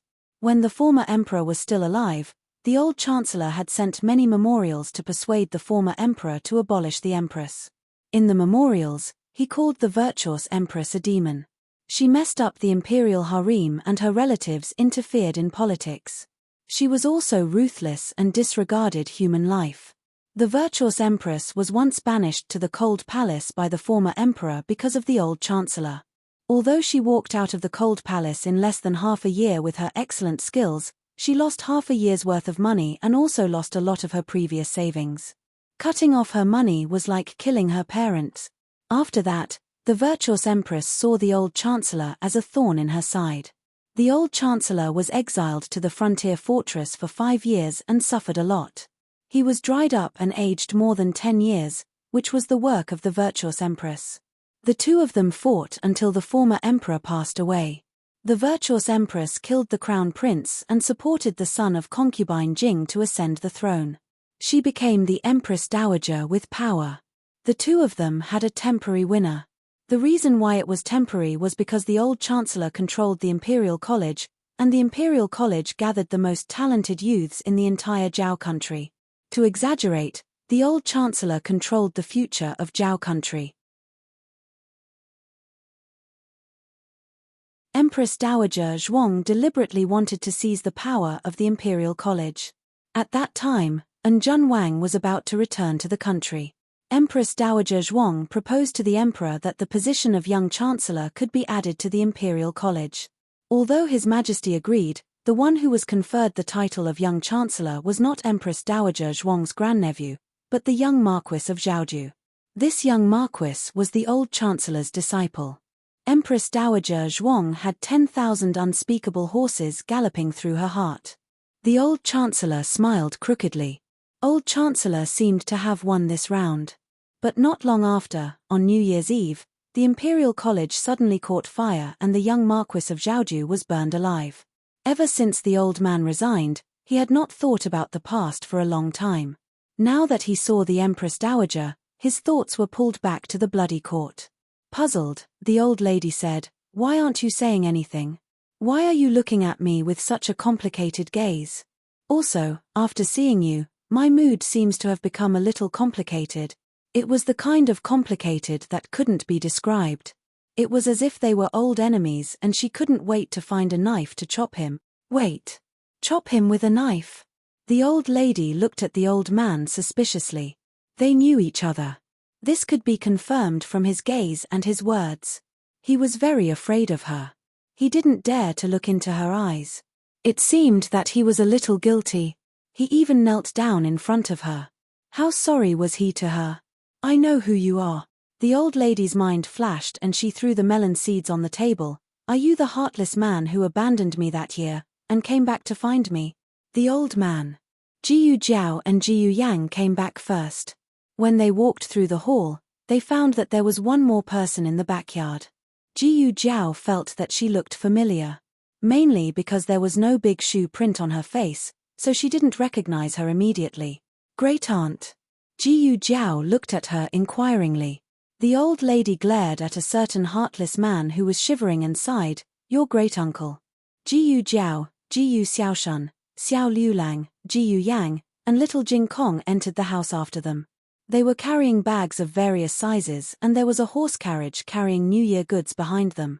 They unloaded the New Year goods from the horse carriage together with the coachman. Xiao Liulang carried a pot of sesame oil and walked in. Just like Jiyu Jiao and Jiyu Xiaoshan, he was stunned when he walked through the hall. The old lady, Jiyu Jiao, Jiyu Xiaoshan, and the old man who wasn't shivering as much but still looked pale were sitting in the courtyard. They had no choice. They were terrified because they had been cuckolded by the late emperor. Son-in-law, Jiyu Jiao introduced. Xiao Liulang, I haven't seen you for a while and you picked up another son-in-law? Jiyu Jiao felt wronged. I didn't pick him up this time. Xiao Liulang looked at the old man with a complicated expression. At this moment, the old man's mind was blank. He didn't even remember that he had come to recognize Xiao Liulang. He only madly apologized to the former emperor in his heart. The relationship between the Empress Dowager and I is absolutely pure. The old lady's anger had been suppressed. She asked lightly, okay, let's be frank. Do we have a child? The old man slipped from the chair and almost fell to the ground. He sat up with the help of the chair and said with a pale face, no, no. The old lady nodded, I think so too. Otherwise, I wouldn't have come all the way to Liulang. Xiao Liulang looked at the old man. The old man wiped his cold sweat. He had fought with Empress Dowager Zhuang for a lifetime. Today was the most difficult time. It could be said that he had no power to fight back. Empress Dowager Zhuang casually said, when you were young, you abandoned me. Now that you are old, you want my grandnephew to raise you. There is no way. Get lost. The old man was relieved. For the first time, he felt that the word get lost was so pleasant to hear. The old man left the courtyard. He still had a feeling that everything was not real. He wanted to understand what was going on. He didn't leave and just waited by the door. Xiao Liulang didn't disappoint him. Not long after, he came out. The two were not surprised to see each other. It was as if they had already calculated that one would not leave and the other would not come out. Xiao Liulang was no longer as panicked as he was last time at the alley. The old man had mixed feelings. The one inside is the Empress Dowager, right? Why are you with the Empress Dowager? You don't have to admit that you are Aheng, but you can't deny that she is the Empress Dowager. The Empress Dowager is not dead. Xiao Liulang was silent. The old man sadly asked, why is it like this? What happened to you and the Empress Dowager? The Empress Dowager lost her memories, but you didn't. Tell me. Xiao Liulang remained silent. The old man painfully closed his eyes. Fine, if you don't want to say, I won't force you. I will come see you another day. Today's matter. I will keep it a secret for you. Xiao Liulang bowed and turned around to enter the courtyard. Your leg. The old man's worried gaze fell on his right leg. Xiao Liulang stopped in his tracks. It's not a problem. This was the only thing he said to himself. The old man felt that he had chased him out just to say these 3 words. He didn't want him to worry about him. The old man's heart was filled with sorrow. Xiao Liulang entered the courtyard, and the old man returned to the carriage. In truth, today's gain was not just seeing the Empress Dowager. He also saw his little benefactor. How could he have not expected that she and Aheng, no, it should be Liulang now. She and Liulang were actually husband and wife. What sort of fate was this? In the courtyard, the whole family uniformly looked at the old lady. Great-aunt, granduncle really passed away. Aren't you sad? Little Jing Kong asked. In this family, there were not many people who knew that the old lady was not Xiao Liulang's great-aunt, but Jiyu Xiaoshan was one of them. When the old lady fainted in front of Jiyu Jiao and Xiao Liulang's house, Jiyu Xiaoshan was also present. After that, Jiyu Yang, little Jing Kong, Yarrow Shi, and the others all thought that the old lady was really Xiao Liulang's great-aunt and traveled thousands of miles to seek refuge with him. Therefore, when the young master appeared, little Jing Kong and the others believed him without any doubt. Jiyu Xiaoshan also believed him. Because they had been together for so long, he had forgotten that his great-aunt was picked up from the streets. The old lady cracked a melon seed. Why would I be sad? I'm only at peace when he's not here. Who wants to spend the rest of their lives with an old man? Isn't it better to play cards every day? Little Jing Kong said, oh.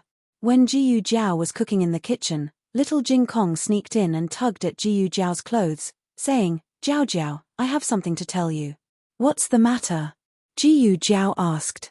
Little Jing Kong tilted his head and looked at her. Brother-in-law has a nickname, Hung.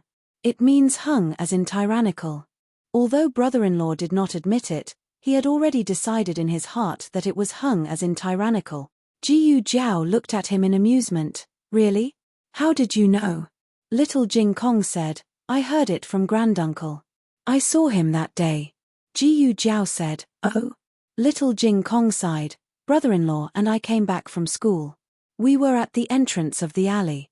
Granduncle called brother-in-law Heng, but brother-in-law ignored him and ran away with me. After that, I asked brother-in-law, but brother-in-law insisted that granduncle mistook him for someone else. Brother-in-law is really unfilial. Even if he doesn't want to acknowledge brother-in-law, he shouldn't treat him like that. Teacher Jiang taught us to respect the old and love the young. Little Jing Kong felt that something was wrong that day. Today, when granduncle came to visit, he was even more certain of his conjecture. Bad brother-in-law was really up to something that day. Bad brother-in-law was an unfilial grandson. He could not do that in the future. After complaining, little Jing Kong deeply felt the heavy responsibility on his shoulders. He went to the study and picked up the foreign language book that he despised. Bad brother-in-law was unreliable and tiring. From today onwards, he had to work harder so that he could raise his family well in the future. In the kitchen, Jiyu Jiao recalled little Jing Kong's words. Met him. He even called him by his nickname. That meant that the person knew Xiao Liulang. Judging from Xiao Liulang's reaction, it was very likely that Xiao Liulang knew him too. According to Jiyu Jiao's observation of that person, he obviously knew old madam as well. As for whether they were a real couple, it was hard to say. Old madam's memory was messed up, so it was possible that she mistook him for someone else. That was not the main point. The main point was that the person knew Xiao Liulang and old madam. Xiao Liulang also knew him. Then, did Xiao Liulang also know old madam? When he saved old madam and took her in without any complaints, it was not because of his sudden kindness. Was it because they were old acquaintances? Prince An also knew old madam. Jiyu Jiao used the firewood to write a few names on the ashes. Old madam, Prince An, Xiao Liulang, Marquis Xuanping's mansion, Heng. After the old man returned to the carriage, he could not calm down for a long time. Empress Dowager Zhuang did not get along with Marquis Xuanping's mansion and he did not get along with her. Xiao Liulang was both a member of Marquis Xuanping's mansion and his student. The old man did not feel at ease leaving Xiao Liulang by the side of the country-wrecking demon empress. No, I have to keep an eye on her. The old man returned to the capital this time because a close friend of many years was critically ill and did not have long to live. He came to see him one last time. When he saw him, he planned to continue living in seclusion. But now, he changed his mind.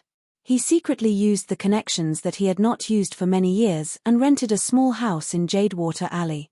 Coincidentally, it was right next to Xiao Liulang and Jiyu Jiao. The old man quickly moved into the room. He did not have many servants, only Liu Quan and a temporarily hired coachman. The first day he moved in, he built a ladder and stood on the wall to secretly observe the actions of the country-wrecking demon empress. Old madam had already discovered him. This annoying old man. He didn't want her when she was young, but now that he was old, he wanted her back. Dream on. Old Madam resisted the urge to hack him to death and returned to her room to sleep. But she lay on the bed and could not fall asleep. The more she thought about it, the more she could not swallow this anger. She went to the kitchen, took a kitchen knife, and angrily went next door. The old man stared for a while and felt sleepy, so he also returned to his room to sleep. The difference was that he fell asleep. But halfway through his sleep, he felt a chill on his neck and instantly woke up. When he opened his eyes, he saw Old Madam pointing a kitchen knife at him. He was shocked. "What are you doing?" Old Madam put the kitchen knife on his neck and said in a mighty and domineering manner, "Hand over your secret stash." Old Chancellor who was robbed for no reason.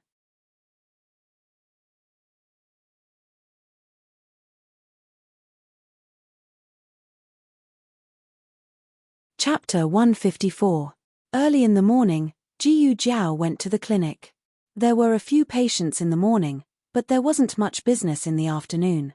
Jiyu Jiao rested in her small courtyard. Separated from her by a wall was the small garden of the girls' school. There was a pavilion in the small garden. Usually, no one would come here, but now there was a girl playing a song there. Her playing was somewhat unsatisfactory. Not only was it intermittent, but the notes were also wrong. Jiyu Jiao was lying on a rattan chair with her eyes closed. As a result, she was tortured by the girl's deadly music. She opened the door and walked out. Looking in the direction of the courtyard wall, she said, "Wrong." The girl clearly didn't expect that someone would hear her playing. She was so scared that she scratched her fingertips, making an ear-piercing sound. Jiyu Jiao felt her hair stand on end. "Who is it?" the girl asked. She looked around but didn't find anyone nearby. "Your music isn't accurate," Jiyu Jiao said. This time, the girl could tell that it was the person behind the courtyard wall who was speaking. She was stunned and asked, "Is it not accurate? I just bought a guqin." The quality of this guqin wasn't very good. Ordinary daughters of aristocratic families wouldn't buy this kind of inferior guqin. Jiyu Jiao guessed that the other person's status wasn't high. Otherwise, they wouldn't be secretly hiding in a corner to practice. "Bring it here," Jiyu Jiao said. How do I bring it?" the girl asked. Jiyu Jiao looked at the wall that was taller than a person. She dispelled the urge to jump over and scare the other person to death. She said indifferently, "Can you find the guqin?" After a while, the other person said, "Found it." Jiyu Jiao said, "I said, you play it. Hook the 3 strings. Achem." The girl was obviously a novice. The earliest guqin only had 5 strings. Later, King Wen added 1 string, and King Wu added 1 string. Thus, it became 7 strings, and was also called a 7-string guqin. The 7 strings also had their own names: Gong, Shong, Jiao, Zhang, Yu, Wen, and Wu. Jiyu Jiao said, "The 3rd string, the horn string." Oh. The girl raised her finger and hooked it. Jiyu Jiao said, "It's too high. Loosen the zither." After the girl finished loosening the zither, she plucked the strings again. "How about this?" Jiyu Jiao said, "It's too loose. The pitch is too low. Tighten it up a little." Oh. The girl carefully turned the zither. This time, it was finally accurate. After that, she adjusted the other 6 strings one by one under Jiyu Jiao's guidance. She played the song she learned in class and exclaimed happily, "It's really much better." Jiyu Jiao's face darkened. "You call this pleasant? Do you have some misunderstanding about what it means?" "Miss, thank you. I was originally discouraged and planned to give up after a bit of practice, but now I've changed my mind. I won't be going anywhere this afternoon. I'll just practice here." Jiyu Jiao. "Is it too late for me to regret now?" After being tortured by the deadly zither music next door for an entire afternoon, Jiyu Jiao's face was completely dark when she came out. In the brothel of the girls' school, Jiyu Jinyu had just finished practicing. As long as she practiced, there would be a large group of people coming to admire her. It would not be an exaggeration to say that her zither music would linger for 3 days. "County Princess Hui, how can you play so well?" The teacher only taught you this morning, but you can already master it in the afternoon.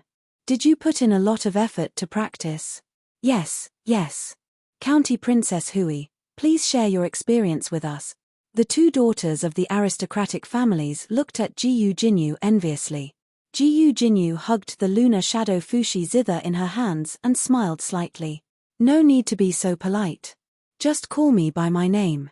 Actually, I haven't practiced for a long time. It's nice that you don't mind. The daughter said, heavens, you haven't practiced for a long time? If you practice for a while, how good would you be? The daughter said, Miss Jiyu, is the zither in your hands the lunar shadow Fushi zither? The top zither player in the state of Chen, Lunar Shadow, made it personally. It's the only one in the 6 nations. Everyone was so envious that they almost drooled. The daughter said, Miss Jiyu, can you lend it to us to admire? Of course. Jiyu Jinyu gave the zither in her hands to them. Everyone crowded around to admire the legendary lunar shadow Fushi zither. It was indeed the top zither in the 6 nations. The surface, strings, emblem, head, and tail were all close to perfection. Why was it close to perfection? Because only the real Fushi zither was perfect. But the Fushi zither was long gone, so Lunar Shadow naturally became the top zither in the 6 nations. In the girls' school, there were 2 people who were the most popular.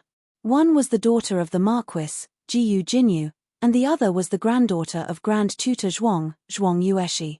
Zhuang Yueshi's poetry was more outstanding, while Jiyu Jinyu's zither skills were more outstanding.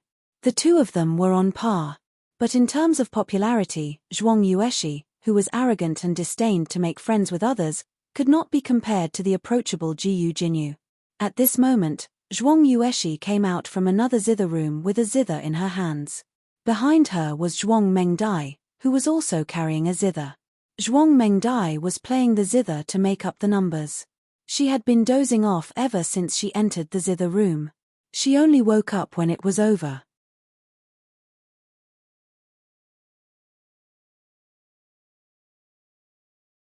The 2 of them passed by Jiyu Jinyu's zither room and saw her surrounded by a group of daughters asking for advice. Zhuang Mengdai rolled her eyes in disdain. TSK, what's so great about her? She's just a wild girl from the countryside. She's puffing herself up at her own cost. She stole someone else's identity and is still so smug. She really thinks she's the real daughter. Zhuang Yueshi glanced at her idiotic sister. How much better can you be than her? Zhuang Mengdie's mouth twitched. How can you talk about your own sister like that? No matter how bad I am, I'm still father's biological daughter. I'm of noble birth. I'm the legitimate daughter of an aristocratic family.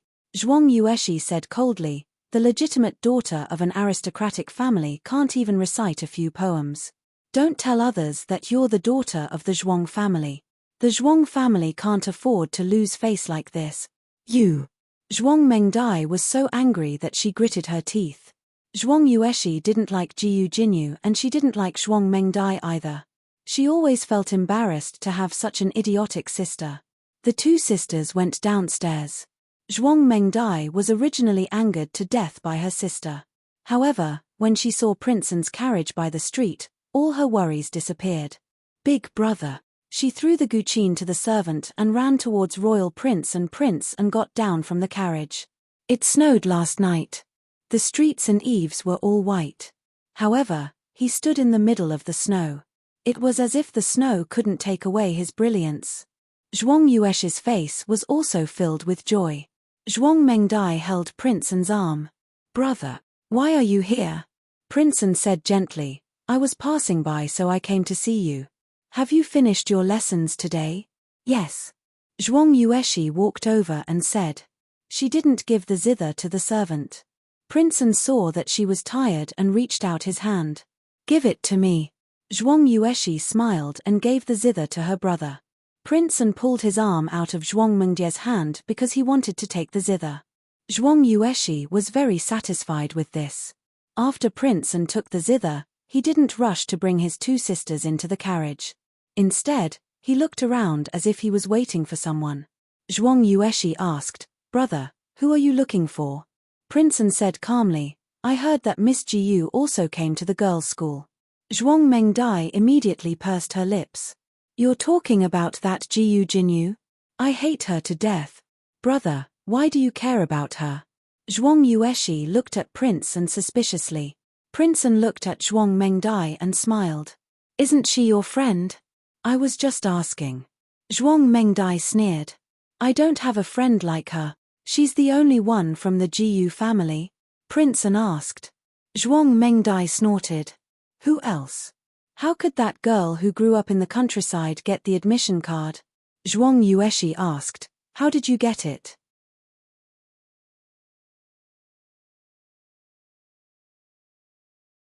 Zhuang Mengdai choked. Could this elder sister not always tear down her stage? Prince An was deep in thought. Could it be that she sold the admission card he gave her to Zhuang Mengdai? What Prince An didn't know was that his admission card was sold to Du Xiaoyun by Jiyu Jiao. Zhuang Mengdai's admission card was obtained by Marquis Jiyu from Consort Shu. On the second floor of the brothel, Jiyu Jinyu pushed open the door and saw Prince An, who came to pick up his two sisters from school. Jiyu Jinyu's heart was beating wildly. After not seeing him for a long time, Prince An seemed to be more handsome and his aura was more powerful. Who was he looking left and right for? Herself. Jiyu Jinyu's heart beat faster. She vaguely heard Zhuang Mengdai say, You mean that Jiyu Jinyu? I hate her so much. Why does brother care about her? Jiyu Jinyu's breathing was messed up. Prince An was concerned about her. He didn't come to pick up his sisters. He specially came to see her. Jiyu Jinyu hurriedly put away the zither and went to the tea room to reapply some rouge. She also fixed the hairpin on her head before going downstairs to see Prince An. Unexpectedly, Prince An was already gone.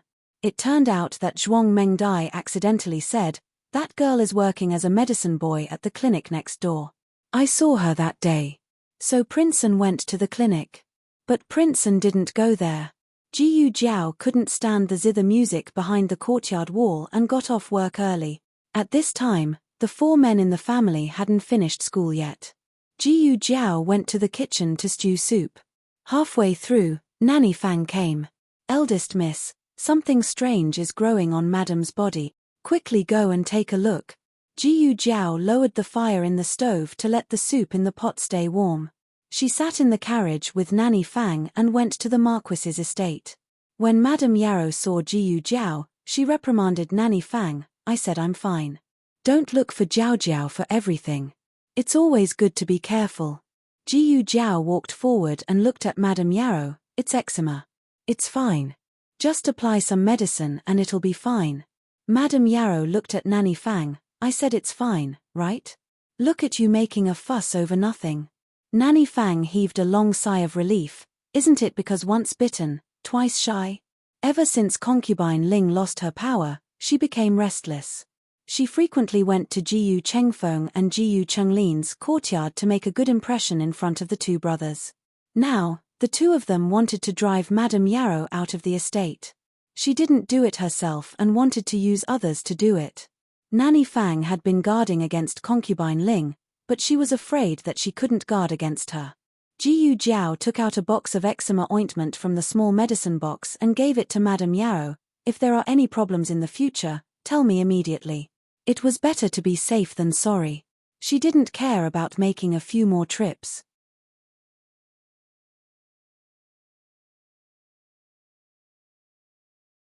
Nanny Fang sent Jiyu Jiao to the carriage. Jiyu Jiao returned to Chishure Alley. The old lady asked, Is your mother okay? Jiyu Jiao said, She's fine. However, what even Jiyu Jiao didn't expect was that Madame Yarrow was fine, but her two younger brothers in the family had an accident. The first one to show symptoms was little Jing Kong. During dinner, little Jing Kong didn't have a good appetite. Jiyu Jiao touched him. He didn't have a fever, so he went to bed early. In the middle of the night, he suddenly shook Xiao Liulang awake. Xiao Liulang looked at him strangely. What's wrong? He sat on the bed and said with a serious face, I'm so itchy. Xiao Liulang lit the oil lamp and lifted his clothes to take a look. He found that there were several transparent blisters on his arms and stomach. Xiao Liulang covered him with the quilt and called Jiyu Jiao over. After Jiyu Jiao saw it, she diagnosed it on the spot: chickenpox. Xiao Liulang frowned. You mean, chickenpox? Jiyu Jiao nodded. Well, you can say that. Little Jing Kong was in good health. He hadn't gotten sick since he left the mountain. Who would have thought that he would get chickenpox? Although chickenpox wasn't as terrible as smallpox, it wasn't that difficult to treat. Chickenpox is contagious. Did you get chickenpox when you were a child? Jiyu Jiao asked Xiao Liulang. Yes. Xiao Liulang said. He also got chickenpox when he was about the same age as little Jing Kong. What about you? Xiao Liulang looked at Jiyu Jiao. I think I got chickenpox before. Jiyu Jiao searched the original owner's memory in her mind. She got chickenpox before Jiyu Sanlang and his wife passed away. Because she was well taken care of, she finally recovered. Xiao Shun didn't get chickenpox before, she said. Chickenpox was contagious. It was better not to come into contact with little Jing Kong if she didn't get chickenpox before. Did Grandaunt get chickenpox before? She asked Xiao Liulang. This question was a bit interesting.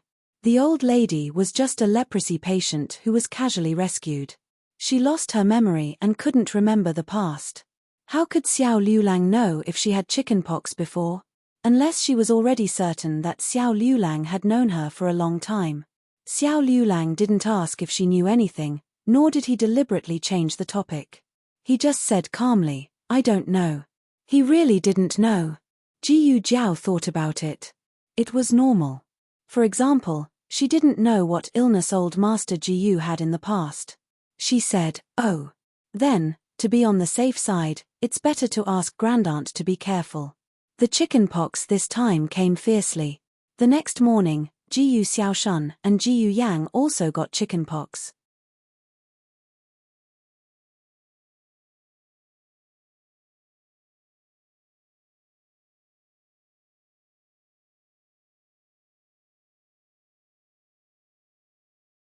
Chapter 155. Great, there were 6 people in the house, and 3 of them fell ill. Jiyu Jiao and Xiao Liulang didn't dare to let the old lady continue to stay at home. Little Jing Kong's acne was similar to a serious cold, but the old lady's acne could kill her.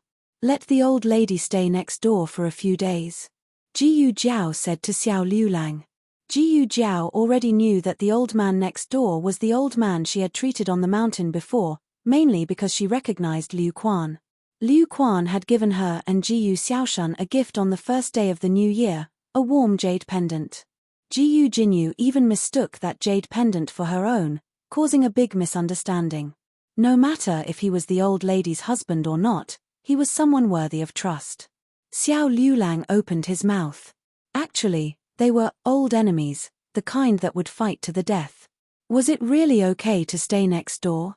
Wouldn't they strangle each other to death if they couldn't control themselves? When the old lady heard that she was going to stay with her husband, she felt a little disgusted, but when she thought that the 3 little guys all had acne, she still chose the dog head to save her life. When the old lady appeared in front of him, the old chancellor was watering the flowers. He was so scared that he dropped the kettle. I don't have any money left. The old lady stared at him with a death stare and silently took the luggage into the house. The old chancellor was stunned. This is my house. The old lady threw his things out and said expressionlessly, from now on, it's not. The old chancellor gritted his teeth. He had to endure. Jiyu Xiaoshun and little Jing Kong didn't have any headache or fever for a year, but this time, they had acne and their symptoms were even worse than Jiyu Yang's. Both of them had a high fever of 40 degrees, which didn't go down even after taking the antipyretic. Jiyu Jiao gave the 2 of them some fluids. Jiyu Yang sat opposite the 2 of them and watched with a smug expression as the 2 of them were injected with needles. 1 adult and 1 child sat on the chair and got an 4 drip. How much they wanted to beat up Jiyu Yang? When Xiao Liulang entered the room, he saw this scene. This strange treatment method was unique in the 6 nations and the universe. Now, the secrets between the 2 of them could no longer be hidden. His background and her medical skills were slowly coming to the surface. It was just that he didn't want to talk about his background, so he naturally didn't have the right to ask about her medical skills. Jiyu Jiao was the same. They were all smart people.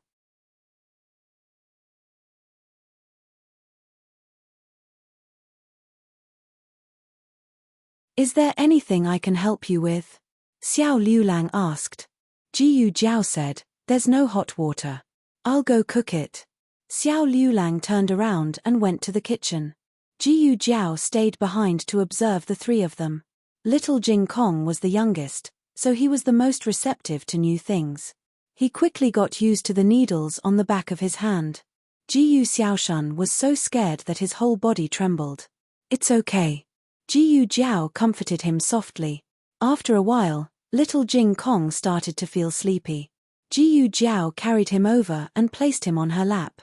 She sat beside Jiyu Xiaoshan and quietly accompanied them. Jiyu Jiao thought that little Jing Kong's symptoms would be the least severe since he was the youngest. However, at night, little Jing Kong's hands and feet started to feel cold. Jiyu Jiao fetched him some hot water to soak his feet. The little guy couldn't even sit still.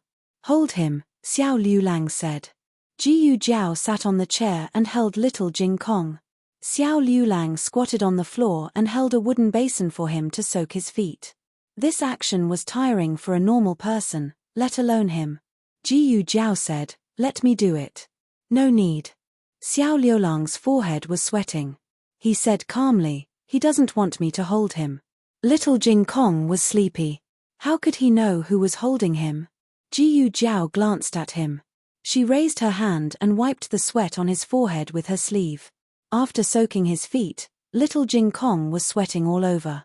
His fever subsided a little, and his hands and feet were not so cold anymore. To be honest, Jiyu Jiao didn't have much contact with little patients in her previous life. She didn't dare to let her guard down for a while. I'll go check on Xiaoshan and Jiyu Yang, Xiao Liulang said and took the used hot water out. Jiyu Yang and Jiyu Xiaoshan also had a high fever, but it was not as serious as little Jing Kong's. In the middle of the night, little Jing Kong suddenly sat up.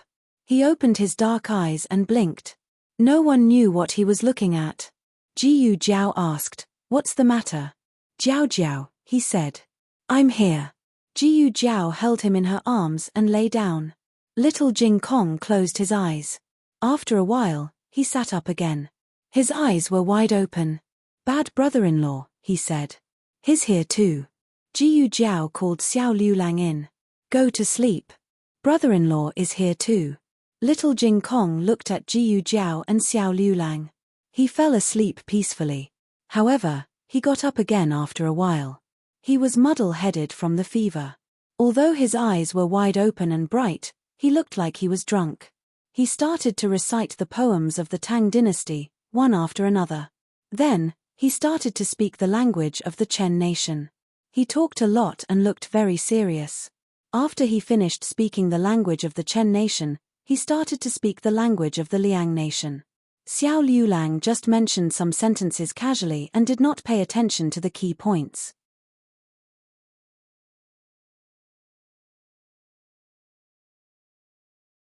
He thought that little Jing Kong had not learned them.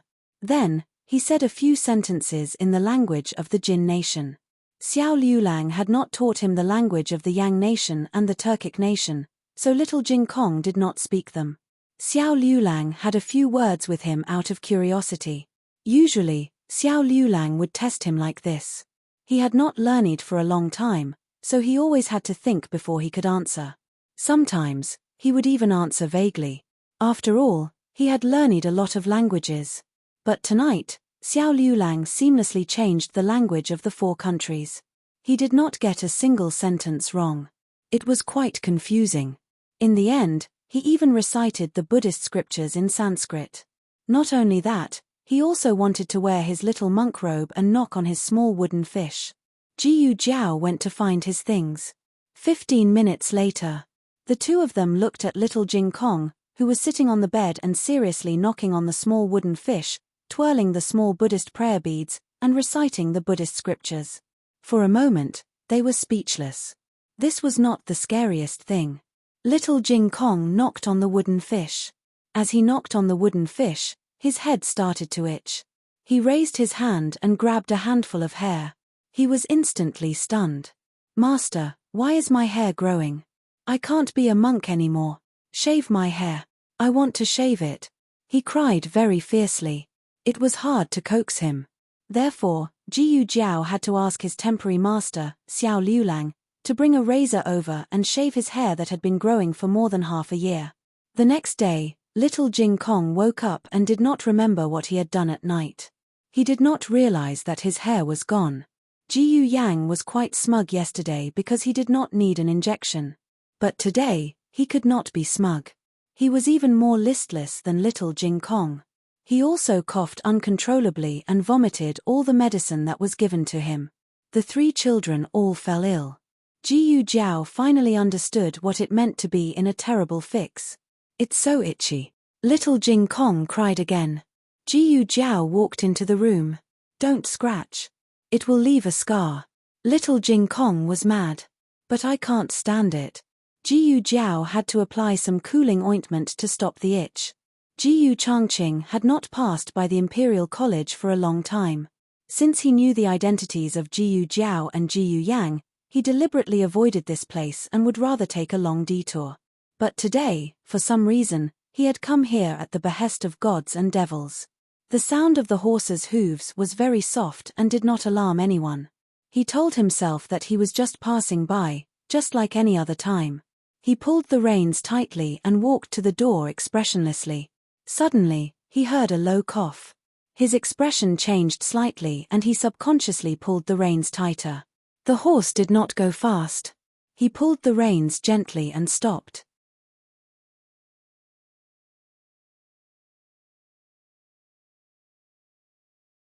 The cough was hurried and painful. He frowned. He hesitated for a moment and finally got off the horse. He came to the door and was about to knock, but he felt that it was not appropriate. How could a grudge of more than 10 years be written off after 1 or 2 encounters? They were supposed to be strangers who were most familiar with each other. He turned to leave, but the door creaked open. Little Jing Kong opened the door. Little Jing Kong was much better today. It was just that his body was very itchy. Jiao Jiao did not allow him to scratch, so he planned to escape and scratch. In the end, he was caught by his big brother. Little Jing Kong guiltily put his hands behind his back. He was wearing a tiger head hat. Jiyu Changqing did not notice his little bald head for the time being. Jiyu Changqing looked at him suspiciously. Where are you going? Little Jing Kong rolled his eyes. Come out for some fresh air. Jiyu Changqing's gaze fell on the acne on his face. You have acne, but you can still come out for some fresh air. Does your sister know? Little Jing Kong pointed at his fingers. Jiyu Changqing had no doubt that if he left, the little guy would immediately run out. Forget it. I have to hand you over to her. Not because she is my sister, but because I have to do my duty. Jiyu Changqing held little Jing Kong's hand and led him into the courtyard. Jiyu Jiaojiao was cooking in the kitchen. He wants to run out. Jiyu Changqing carried little Jing Kong into the kitchen. Little Jing Kong, who had been complaining about others all year round, was finally being reported by someone. Indeed, he had to pay for what he did. Little Jing Kong lowered his little head guiltily. Jiyu Jiaojiao glanced at little Jing Kong, then looked at Jiyu Changqing. She looked very calm. Thank you. She did not say anything else. None of the 3 people in the house spoke. Little Jing Kong felt guilty, but he did not know why the 2 adults were acting like this. Who's coughing? Jiyu Changqing heard the sound of coughing again. It's Jiyu Yang. Jiyu Jiaojiao said, he also has acne. Acne was not a minor illness, not to mention that Jiyu Yang also had a heart condition. Jiyu Changqing frowned and opened his mouth. He wanted to say something, but he felt that he was in no position to do so. Have you had acne before? Jiyu Jiaojiao asked. Yes, Jiyu Changqing said. Jiyu Jiaojiao looked at little Jing Kong. Jing Kong, take your big brother to see Brother Yang. That's great, I don't have to face the wind anymore. Little Jing Kong grabbed Jiyu Changqing's hand and took him to Jiyu Yang's house. Jiyu Yang did not drink his medicine properly. He spat it out after taking a sip, and it spilled all over his body. Xiao Liulang had never taken care of such a big brother before. To be honest, he was a little inexperienced. Moreover, Jiyu Yang was not as sturdy as little Jing Kong.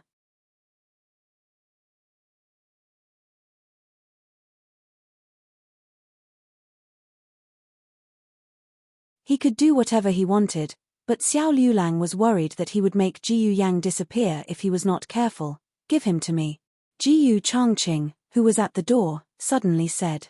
Xiao Liulang turned around and looked at Jiyu Changqing vigilantly. When he saw little Jing Kong holding his hand, the vigilance in his eyes disappeared.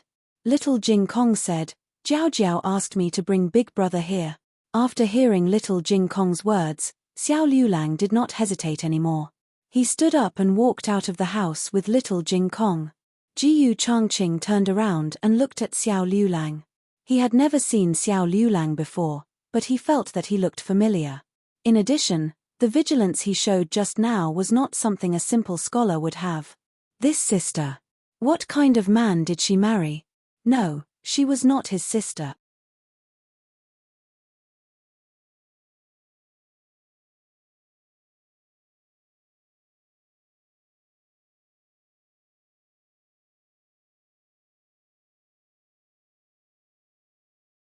Chapter 156. Jiyu Changqing's face turned cold. He picked up the bowl of medicine and gently fed Jiyu Yang the medicine. Jiyu Changqing was the eldest brother. He had 2 younger brothers. Although he wasn't much older than them, his mother had passed away early and his stepmother had married him. His father only had eyes for his stepmother and her children.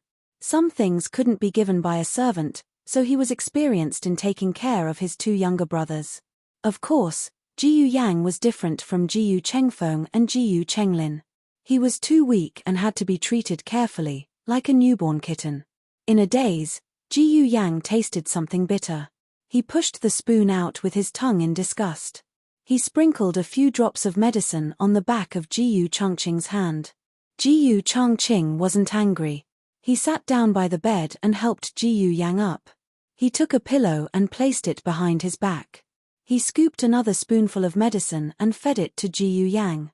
Jiyu Yang turned his face away and tilted his head on the pillow. He didn't drink it. Jiyu Changqing was very experienced in dealing with this kind of little thing. There were candied fruits on the table. He took one and fed it to Jiyu Yang's mouth. Jiyu Yang licked it. It was sweet. He opened his mouth to eat it, but Jiyu Changqing reached out with the spoon and fed him the medicine. Jiyu Yang, who was caught off guard and fed a mouthful of medicine, widened his eyes. He was confused. When Jiyu Chenglin was young, Jiyu Changqing also fed him medicine like this. He also had the same expression. However, to be honest, Jiyu Chenglin wasn't as cute as Jiyu Yang. Jiyu Yang had a high fever. His cheeks were red, and there was a tuft of hair on the top of his head.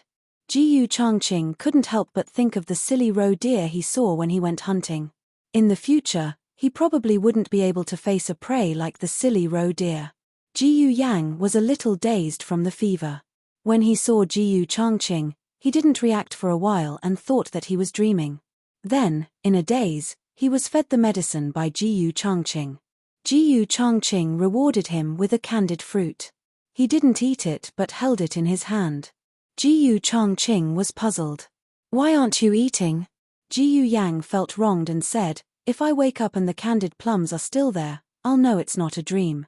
He coughed so hard that his throat was hoarse. When he said those words, it was obvious that he had been wronged even without looking at his eyes. Was it because she hadn't come to see him recently?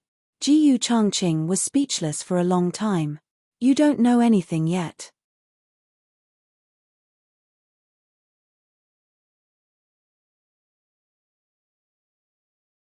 If one day you find out that I'm the big brother who neglected you, hated you, and allowed you to be bullied by others when you were young, you won't say that anymore. You wouldn't want to see me either. You wouldn't wait for me either. Jiyu Changqing looked at Jiyu Yang again. Jiyu Yang had already fallen asleep on the pillow. He pulled the blanket over him and was about to leave. But as soon as he moved, he found that Jiyu Yang's hand was tightly tugging on his sleeve. Ji Changqing stared at that hand for a long time. He sighed helplessly and sat back on the stool. That night, Ji Yang had a high fever. He had a heart condition and couldn't take any fever medicine. Ji Jiao put an ice pack on his forehead and took 2 blankets outside to freeze. When the blankets were frozen into ice blankets, she brought them into the room to wrap Ji Yang. Ji Yang didn't obediently wrap himself in the ice blanket. Ji Changqing carried him and the blankets into his arms. This temperature was just right for Ji Yang. For a normal person, it was no different from hugging a large block of ice. Ji Changqing was so cold that his lips turned white. At daybreak, Ji Yang's high fever finally went down and didn't return. Ji Changqing dragged his numb body back to the Fu. Ji Yang was the most dangerous of the 3 children. If he was fine, then everyone else was fine. Yarosha had come once and found out that the 3 children were sick. She was very worried, but she never had a pimple before. Ji Jiao didn't allow her to enter the room. Today, Ji Jiao tidied up and decided to go to the Fu to tell Yarosha that she was safe. Today's weather was good. There was no wind and the sun was very bright. It was very warm as it fell on her body. The servants in the Fu pretty much knew her identity and didn't dare stop her. She openly walked through the front door. Yarosha's courtyard was really remote. She had to pass through the second door, walk through the waterside garden, and go around half the Fu. When Ji Jiao arrived at the waterside garden, she heard the melodious sound of a guqin coming from inside. It sounded very similar to the song that had disturbed her for half the afternoon at the medical center. But it was slightly smoother and the sound of the guqin was purer. Elder sister Jinyu, you play really well. In a pavilion with rolling curtains, a young girl in pink looked at Ji Jinyu and praised him sincerely. Ji Jinyu stroked the strings and gently looked at the young girl. When you learn, you can also play very well. The young girl sighed, but how can I learn? Ji Jinyu smiled warmly. When you get into a girls' school, you'll be able to learn. The teachers at the girls' school are the best in the entire Zhao country. They're much better than the tutors you hire at home. The young girl hugged Ji Jinyu's arm and affectionately said, then older cousin has to help me. Just now, she had called her elder sister Jinyu, but now she had changed. Ji Jinyu patted her hand, don't worry.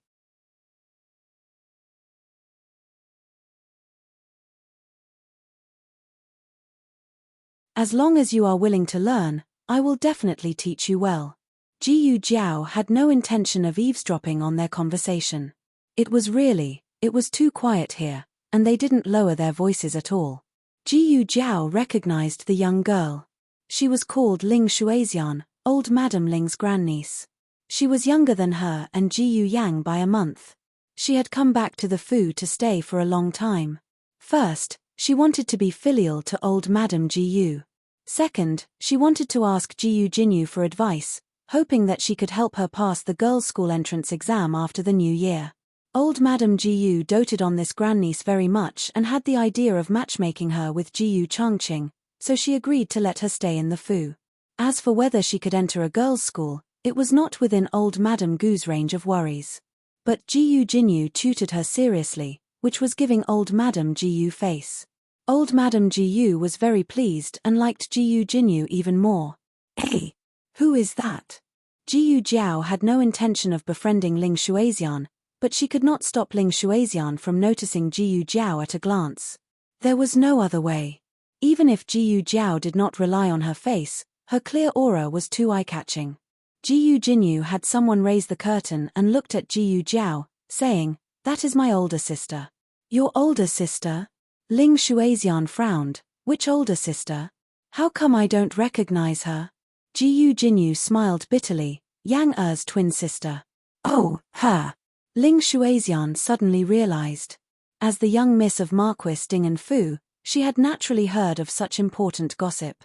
She had long been curious about what that older cousin who grew up in the countryside was like. Seeing her today, she was not disappointed. Too unruly. She doesn't even wear a veil when going out.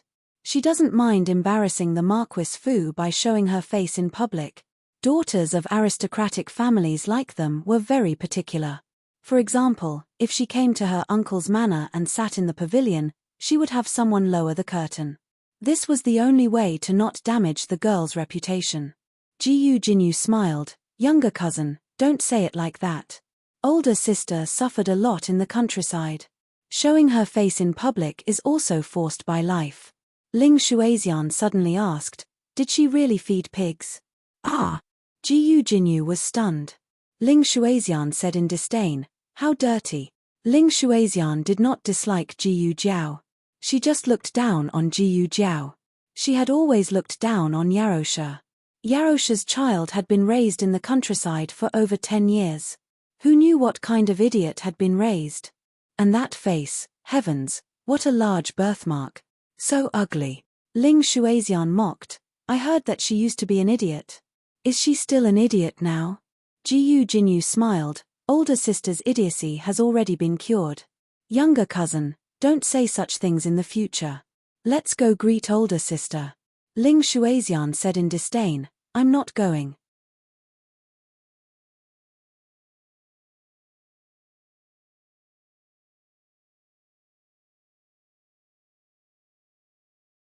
If you want to go, you go. Ji Jinyu definitely had to go. With so many servants watching, she could not be rude to her older sister. She walked out of the pavilion and came in front of Ji Jiao. She affectionately called her older sister, then introduced. That's younger cousin Shuaixian. Older sister, do you want to come over and sit with us? No need. Ji Jiao refused. Ji Jinyu was not surprised at all, but still smiled and urged her to stay. Sitting for a while is fine. I'm not going. Ji Jiao still refused. Ji Jinyu lowered her eyes and lowered her voice. Then older sister, go ahead. Jinyu won't disturb older sister. Ji Jiao walked away. After taking a few steps, she seemed to have thought of something and turned back to look at Ji Jinyu. I'm going to see madam. Do you want to come with me? This was the first time Ji Jiao had taken the initiative to invite Ji Jinyu. Ji Jinyu was stunned. The madam she was talking about must be her mother.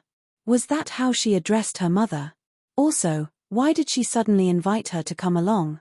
It was rare for her to take the initiative. Logic told Ji Jinyu that this was a great opportunity to repair their relationship. If her mother saw her together with her older sister, she would definitely be very happy. But this meant that she would have to abandon Ling Shuaixian. Ling Shuaixian was old Madame Gu's favorite.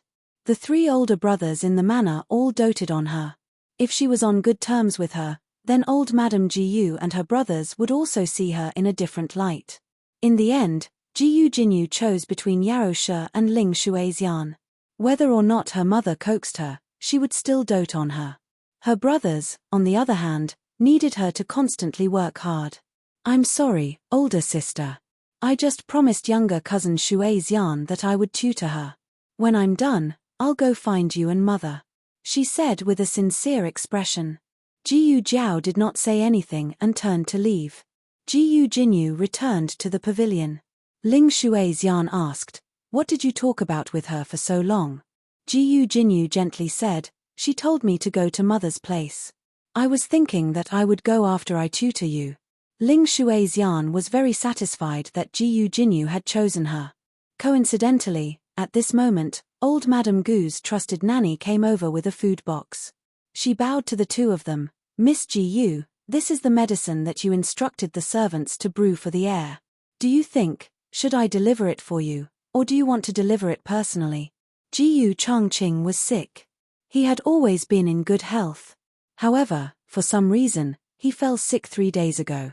Old Madame Jiyu immediately informed her maternal family to let Ling Shuaixian stay in the manor. She said that it was to fulfill her filial piety, but in reality, she was looking for an opportunity to curry favor with Ji Chongqing. This medicine was not brewed under Miss Ling's instructions. It was prepared by old Madame Jiyu.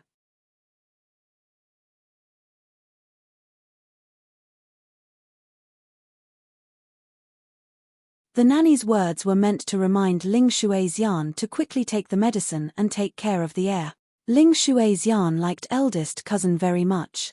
How could she not understand old Madame Gu's arrangements? Give it to me. I'll deliver it myself. She took the food box. After some thought, she said to Jiyu Jinyu, do you want to come with me to visit eldest brother? Jiyu Jinyu's eyes lit up. Eldest brother had been sick for a few days. She had wanted to visit him for a long time, but she could not enter eldest brother's courtyard. Indeed, she had been right to reject Jiyu Jiao. The opportunity to please eldest brother had come so quickly. The two of them went to Jiyu Changqing's courtyard. Unfortunately, Jiyu Changqing had gone to the back of the mountain to practice his swordplay. When the old duke was still in the manor, he had never allowed him to slack off just because he was sick.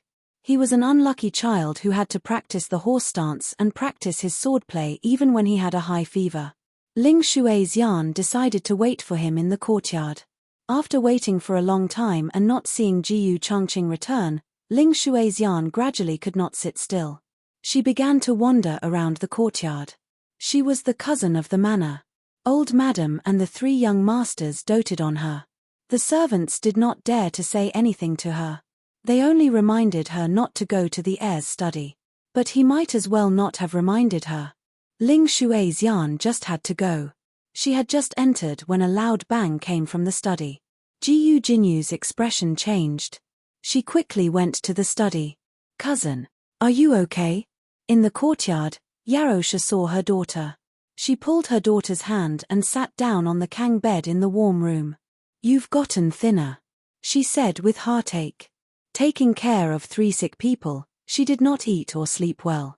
Jiyu Jiao had indeed gotten thinner. Are they okay? Yarosha asked. They're fine. Jiyu Jiao replied. The three sick people were all alive and kicking, but they were still contagious. So Jiyu Jiao still had them stay at home. Yarosha relaxed. It's all thanks to you. Otherwise, with Yang Er's body, he would not have been able to survive this illness. Jiyu Yang's body was so weak that even a small cold could kill him, not to mention a pimple.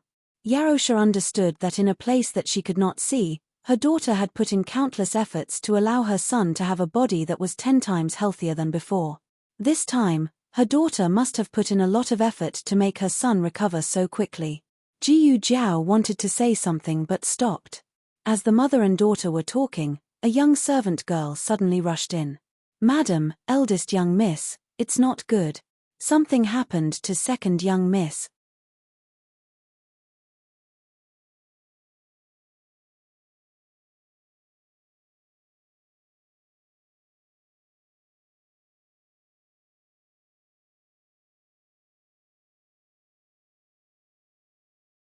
Chapter 157.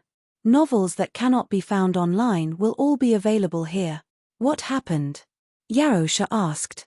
The servant girl anxiously said, second young miss trespassed into the heir's study and broke the late madam's relic. Now second young master and third young master have both gone over. Third young master is clamoring to punish second young miss. To break the late madam's relic, the three stepson would probably fight Jinyu to the death. Yarosha's head hurt. Does the old madam know? The servant girl shook her head. The old madam is resting. No one dares to wake her up. She should not know. Yarosha decided to go take a look. I'll go with you. Jiyu Jiao said. No need. Wait for me here. No, you should go back first. Yarosha did not wish for her daughter to be involved in the Marquis Fu's dispute. No matter. Jiyu Jiao said. It was lively. She had to go take a look. Basically, no one could argue against Jiyu Jiao's insistence. Yarosha could only take her daughter to Jiyu Changqing's courtyard. Jiyu Changqing was still practicing his swordsmanship in the back mountain and had not received any news. Only Jiyu Chengfeng and Jiyu Chenglin, who had heard the news, were in the courtyard. Yarosha and Jiyu Jiao heard Jiyu Chenglin's roar from far away. You still dare to be stubborn. Did you do it on purpose? You actually broke my mother's relic. I didn't. Third brother, I really didn't. Believe me, I didn't break the vase. It was Jiyu Jinyu who anxiously refuted. Jiyu Chenglin chuckled. At the time, there was only you and cousin Shuixian in the room. If it wasn't you, then was it cousin Shuixian? Jiyu Chenglin actually did not dislike this stepsister, but he liked the Ling family's younger sister more. Of course he would believe Ling Shui's yarn when he had to choose between the two younger sisters. When Yarosha heard this, she roughly understood what was going on. She was no longer the weak punching bag from before. She calmed herself and walked into the courtyard with dignity. When Jiyu Jinyu saw her, he quickly walked over and said aggrievedly, "Mother, I didn't break Madam's vase. It wasn't me. When I went in, the vase was already broken." Ling Shuixian coldly snorted and said, "What do you mean it was already broken when you went in? Are you saying that I was the one who broke it? I already told you not to follow me and not to enter eldest cousin's study, but you didn't listen. Great, now he's in trouble." Jiyu Jinyu shook his head with tears in his eyes. "Mother, it really wasn't me." Yarosha's head was about to explode. "What did mother remind you of? Why won't you listen to your mother?" Jiyu Jinyu cried, "I know I was wrong, but I really didn't break the vase." Of course, she didn't break the vase. Jiyu Jiao had no doubt about this.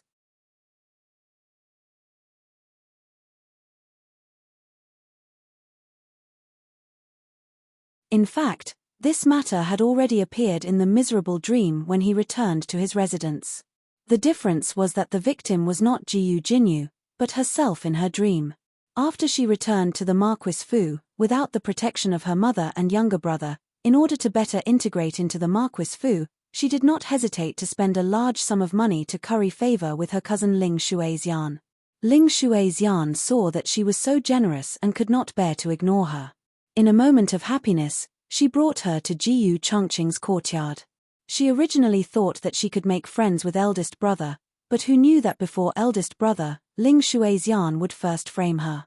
Ling Shuixian did not want to frame her from the start.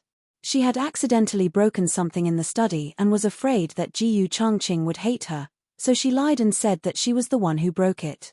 Her situation then was the same as Jiyu Jinyu's situation now. No one believed her. However, in her dream, what Ling Shuixian had knocked over was not an ordinary relic, but the late madam's ashes. One could imagine the anger of Jiyu Chongqing and the entire Marquis Fu. Even Marquis Jiyu, who was not in love with the late madam, felt that she was too much and his heart turned cold. Today, when she entered the Fu and saw Ling Shuixian, she thought of that dream. She had given Jiyu Jinyu a chance. It was Jiyu Jinyu who did not want it. Then, who could she blame? Jiyu Jinyu regretted it. She really regretted it. If she had known earlier, she would have agreed to Jiyu Jiao's request to visit mother. This was great. Not only did she not curry favor with eldest brother, she also offended eldest brother, second brother, and third brother. This cousin looked like a dog, but who knew that she would be so shameless? She was now a county princess personally conferred by His Majesty. Even if Jiyu Chengfeng and Jiyu Chenglin were angry, they would not dare to use the family law to serve her. But if this matter was spread, her reputation would not be good. She could not be the scapegoat. Yarosha shielded Jiyu Jinyu behind her and looked calmly at Jiyu Chengfeng and Jiyu Chenglin, saying, "Who broke it?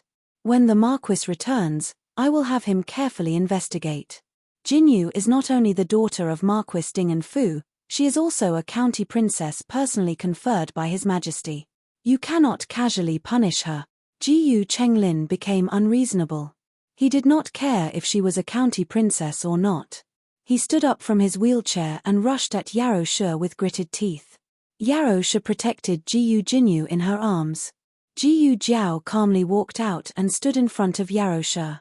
Jiyu Chenglin saw this familiar face and the fear of being controlled by the little black room surged to his head. His entire body froze. Jiyu Chengfeng calmly glanced at his younger brother and then looked at Jiyu Jiao. His gaze was deep. Jiyu Jiao calmly said, "Let's go."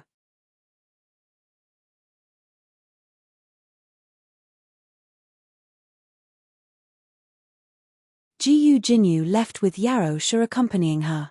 The Marquis Fu is not fun at all. Cousin even slandered me. I will never come again. Ling Shuixian felt extremely guilty. She was afraid that she would be exposed by Jiyu Chongqing's interrogation, so she quickly found an excuse to leave. Jiyu Chongqing returned to his courtyard an hour later. He was sick and covered in sweat.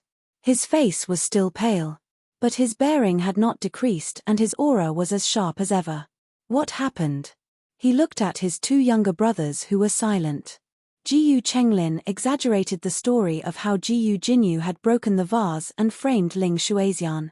He was truly heartbroken. That was his mother's favorite vase when she was alive. He heard that he had even peed in it when he was young. His mother could not stop laughing at him. She hugged him and kissed him. Actually, he did not remember any of this. But every time he heard someone mention it, he would desperately imagine the scene in his mind. He felt that his mother was very gentle and doted on him. She was the best mother in the world. Jiyu Chenglin wiped his tears. He had not cried this much even when he had been beaten half to death by Jiyu Jiao. That was not mother's relic. Jiyu Changqing said. Achem. Jiyu Chenglin was startled. Jiyu Chengfeng also looked strangely at his eldest brother. Jiyu Changqing sighed. The vase you peed in was already buried with mother's cenotaph. How would I know that you would cry the next day looking for this vase? I had someone make a replica. Jiyu Chenglin, damn it. He had cried for so long for nothing. But Jiyu Changqing frowned. It was very strange. This vase was at the top of the cabinet. How did Ling Shuaixian or Jiyu Jinyu find it? He entered the study. He sensed that something was wrong at a glance. On the table, the urn next to his mother's memorial tablet was missing. His heart trembled. He turned his head to look. Where the vase should have been was his mother's urn. Someone had come. His mother's urn had been swapped with the vase. If not, what had been knocked over in the afternoon would not have been a replica vase, but his mother's urn. Who came into my study? He called the servant. The servant said, only the two young masters and the two young ladies. It was not them. They did not even notice that the urn had been moved. Did someone know that the urn would be broken, so they moved it ahead of time? Jiyu Jiao and the other two returned to Yarosha's courtyard. Jiyu Jinyu recalled the grievances she had suffered in eldest brother's courtyard. Her eyes reddened. Mother, you must believe me. I really did not touch eldest brother's things. I know that eldest brother's study cannot be casually entered. I only went in to take a look because I heard a strange sound. I was worried that something had happened to cousin. I did not expect that cousin would break the vase herself and then frame me. Yarosha's expression was not good. What does it matter if you broke it or not?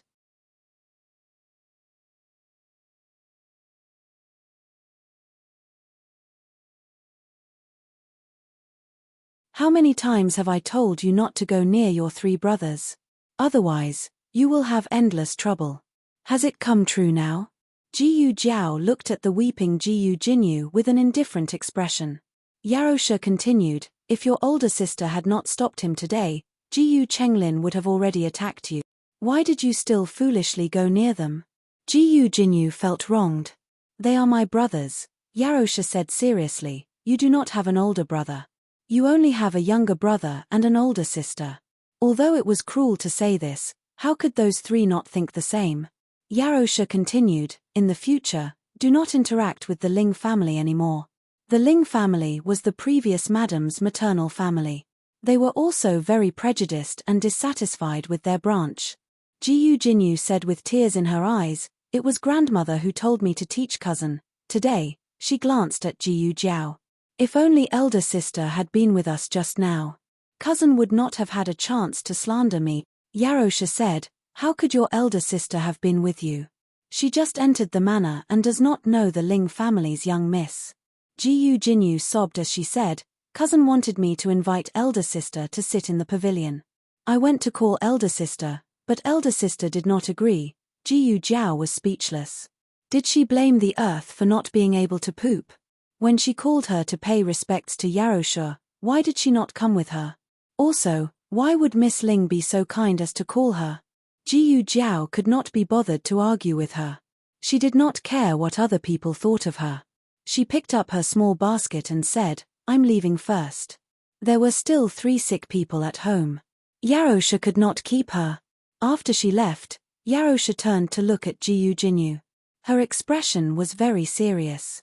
How can you blame your elder sister for what happened today? What did your elder sister do wrong? Jiyu Jinyu was stunned. I did not, Yarosha said sternly. Your elder sister has not used a single copper coin from the Marquis's estate. She has not eaten a single mouthful of rice from the Marquis's estate. It is not worthwhile for her to acknowledge any of the relatives in the Marquis's estate. Miss Ling called her. Of course she could refuse. Mother, Yarosha had never used such a stern tone to speak to Jiyu Jinyu. In Jiyu Jinyu's eyes, Yarosha was gentle and understanding. She was even a little weak. But now, Yarosha was slowly becoming more unyielding. Yarosha said, in the future, don't let me hear these words again. I won't allow you to slander your elder sister. Jiyu Jinyu did not feel as aggrieved as being slandered by others. Besides her younger brother, Mother doted on her the most, right? But the person Mother doted on the most now was her elder sister. Tell me, did she really do it? Yarosha asked Nanny Fang after Jiyu Jinyu left. Nanny Fang had already found out that Miss Ling had fled in panic.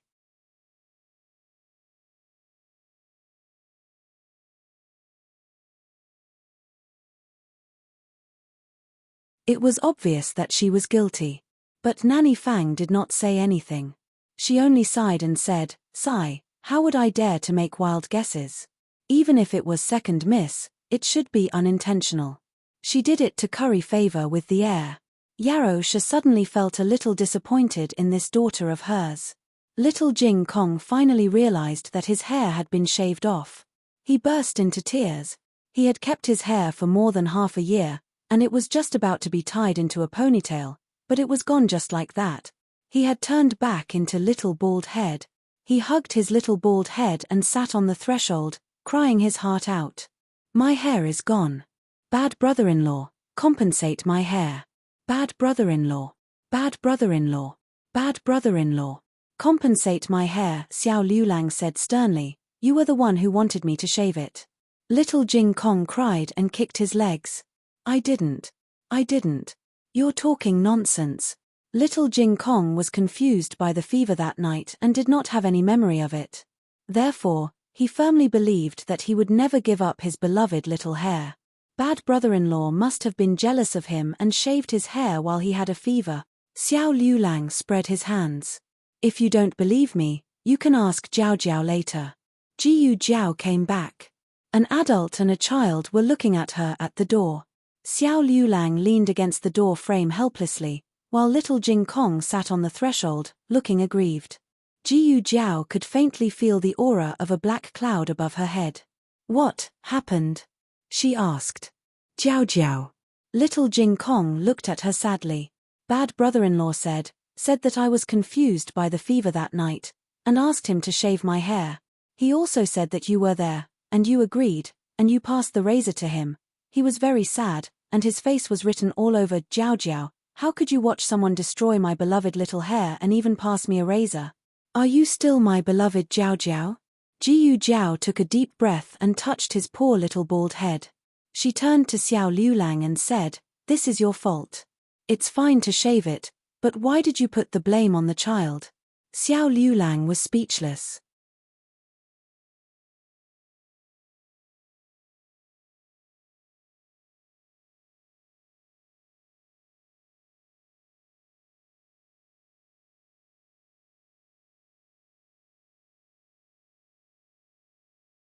Chapter 158. The novel will be updated faster. All the novels that can't be found on the internet will be available here. Xiao Liulang, I've learned bad things from my great-aunt. Identification complete. This incident ended with Jiyu Jiao planting 3 kisses on little Jing Kong's head. Little Jing Kong didn't have time to be angry with his bad brother-in-law. He covered the kisses on his head with his little hands and ran back to his room. He found a scarf and wrapped it around his head, waiting for the seeds to germinate. After the 3 of them completely recovered, they returned to Qinghe Academy and the Directorate of Education. Xiao Liulang and Jiyu Jiao had been on leave until now to take care of the 3 of them. Now, they could finally return to normal. The old lady also moved back. The old chancellor was so moved that he cried. They finally moved away. He wouldn't be chased by people with knives and robbed of his private stash anymore. The old chancellor was an honest official. He had been an official for decades, but he didn't save much money. He almost lost it all because of the evil empress. How could he reason with her? Xiao Liulang had been on leave for many days, so he missed a lot of homework. He didn't worry about his homework, but he still had to make up for it. Besides, he was going to take the imperial examination in spring next year, so he was more nervous about his studies. Feng Lin and Lin Chengye were also going to take the imperial examination in spring next year, so they weren't confident. In order to let Xiao Liulang spend more time on his studies, Ji Yujiao said that from today onwards, she would take care of little Jing Kong. Several children in little Jing Kong's class were infected with the pox.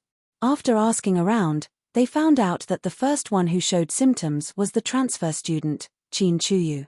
Little Jing Kong must have been infected by him and then passed it to his two older brothers. However, Qin Chuyu didn't recover as quickly as little Jing Kong. He was still on leave. Many children in class asked for leave, so they were released from school early. Little Jing Kong used to do his homework in the classroom after school, but now he went to the clinic to do his homework. When the Qinghe Academy was almost over, Ji Yujiao would take him home. One day, little Jing Kong was doing his homework in the medical center. The second boss got a box of mutton milk cake from somewhere. After eating it, little Jing Kong exclaimed that it was delicious. Ji Yujiao knew that it was fine for him to eat dairy products. Ji Yujiao asked her second boss to buy fresh goat's milk for little Jing Kong. There was once when she bought too much. After cooking it for little Jing Kong, there was still half a pot left. Ji Yu Yang and Ji Yu Xiaoshun were not used to drinking it.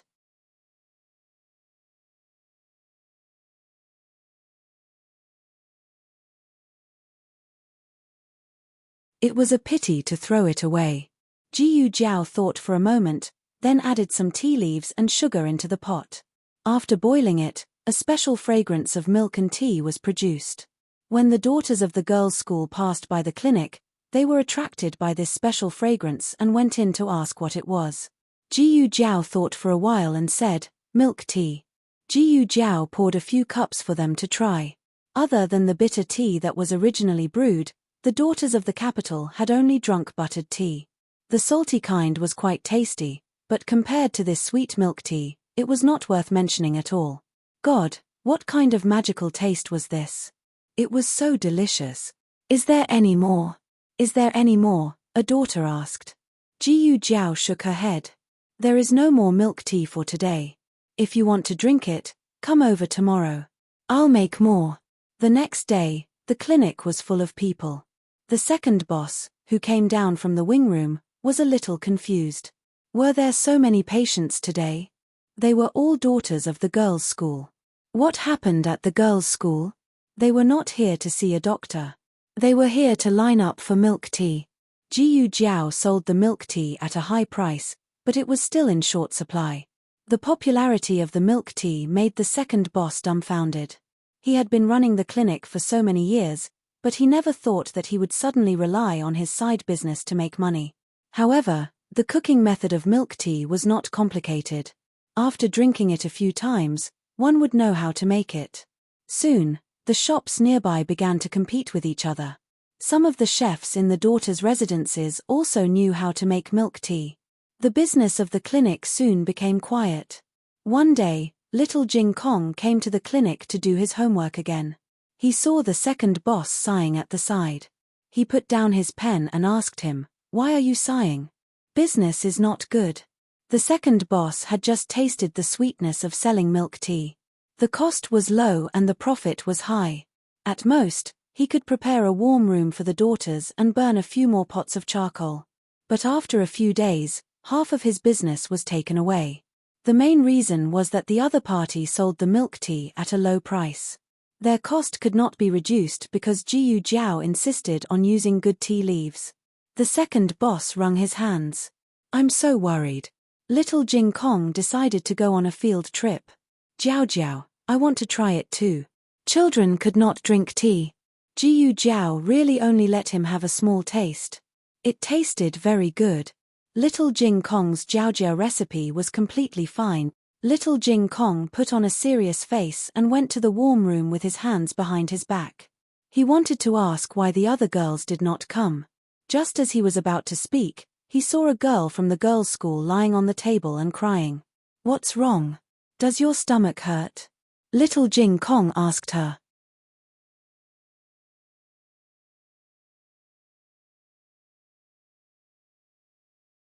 She felt wronged and said, "It's not my stomach. It's a headache." The homework given by the teacher was too difficult. She did not know how to do it. Little Jing Kong climbed onto the stool and looked at the girl's questions. It seemed that his parents had given him these questions before. Jiao Jiao knew how to do it. Little Jing Kong took the questions to Jiu Jiao. Jiu Jiao was brewing pills. Little Jing Kong raised the paper in his hand. "Jiao Jiao, I don't know how to do the questions on this paper. Help me do it. I'll look at it myself after I'm done." "Okay." Jiu Jiao took Little Jing Kong's questions. They were all arithmetic questions. There were also a lot of arithmetic questions in the gifted class. The difficulty was not low. Jiu Jiao did not suspect anything. She took a new piece of paper and wrote the answers for Little Jing Kong with a charcoal pencil. Little Jing Kong never copied the answers. He would write the answers after he understood them. If he did not know how to do it, he would do it a few more times. He had a good reputation, so Jiu Jiao did not keep an eye on him. Little Jing Kong took the paper and answer sheet back to the room. "Here, the answers." The girl did not believe that a child could get the answers. He must have drawn it himself. He could draw it even if he drew it himself. He did not even know where to fill in the blanks. The girl pursed her lips and copied the answers in resignation. The next day, when the homework was handed in, only 3 people got it all right. One was Jiu Jinyu, one was Zhuang Yueshi, and the last one was her. The girl's surname was Yu. She also got in through the back door. She and Zhuang Mengdai took turns to compete for the last place in class. The teacher had never praised her like this before. Of course, she was not the kind of person who liked to eat alone. She immediately told her classmates about how she could solve the questions in the clinic next door. So that afternoon, the clinic, which had been empty for a few days, was full again. Little Smarty Jing Kong walked out of the clinic with a heroic spirit and looked at the competitors who were vainly trying to snatch the milk tea business from them. "You can imitate Jiao Jiao's formula, but you can't imitate Jiao Jiao's IQ." Madame Yarrow had not seen her daughter and son for a few days. She missed them very much. Unfortunately, concubine Ling had been stripped of her power recently, so she had to manage the New Year's Eve. She was so busy that her feet did not touch the ground. She could not leave at all. "Madam, people from the Yarrow family are here." Nanny Fang went into the room to report. Madame Yarrow put down the half-done paper and asked strangely, "Who are they?" "Eldest Master and Sister Xin." It was Yarrow Yuan and Yarrow Xin. Yarrow Yuan was Madame Yarrow's older brother, and Yarrow Xin was his daughter. Ever since Madame Yarrow moved to the hot spring villa, she had not seen the Yarrow family for 10 years. Yarrow Yuan had changed a lot.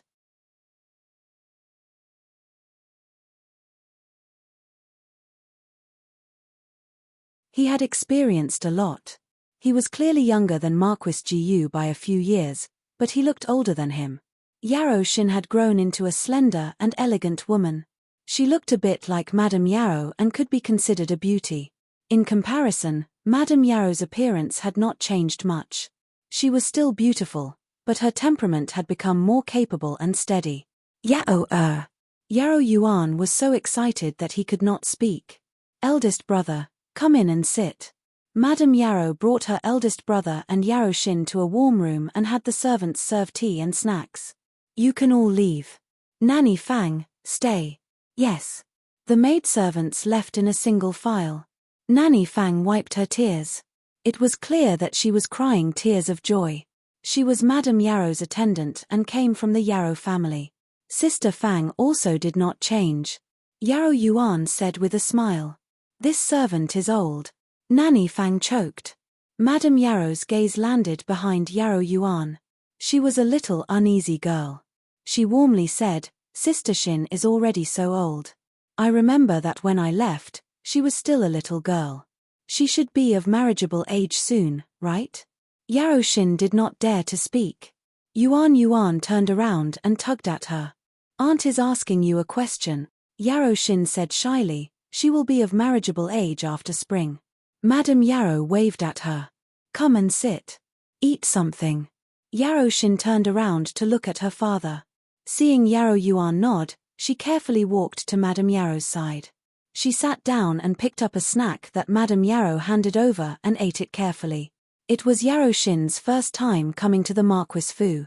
In the 10 years that Madame Yarrow was not in the Fu, the Yarrow family did not visit. They only sent some things to Jiyu Jinyu during festivals. Marquis Jiyu would have people send gifts to the Yarrow family in return. Yaroshin felt that the Marquis Fu was really big. Aunt's courtyard was really grand. The snacks were also exquisite. The Yarrow family's chef could not make them. Aunt, is Sister Jinyu here? Yaroshin asked. Madame Yarrow said, she went to the girls' school and is not in the Fu. Oh. Yaroshin was very envious. She also wanted to go to school, but her grandmother and parents only allowed her brother to go to school. Madame Yarrow looked at Granny Fang. Granny Fang, bring Sister Shin to walk around the garden. Marquis Ding and Fu's scenery was one of the best in the capital. Moreover, she understood that this eldest brother had something to say to her. Yes. Madam. Young miss, please come with me. Granny Fang led Yaroshin out of the yard. There was no one else in the room. Madame Yarrow no longer put on a warm and welcoming appearance. She faintly asked, eldest brother suddenly came to find me. Is something the matter? Yuan opened his mouth and dryly laughed, saying, I just came to see you. You returned to the capital and did not visit your maternal family. You did not send any news to your maternal family about Jinyu's marriageable age ceremony.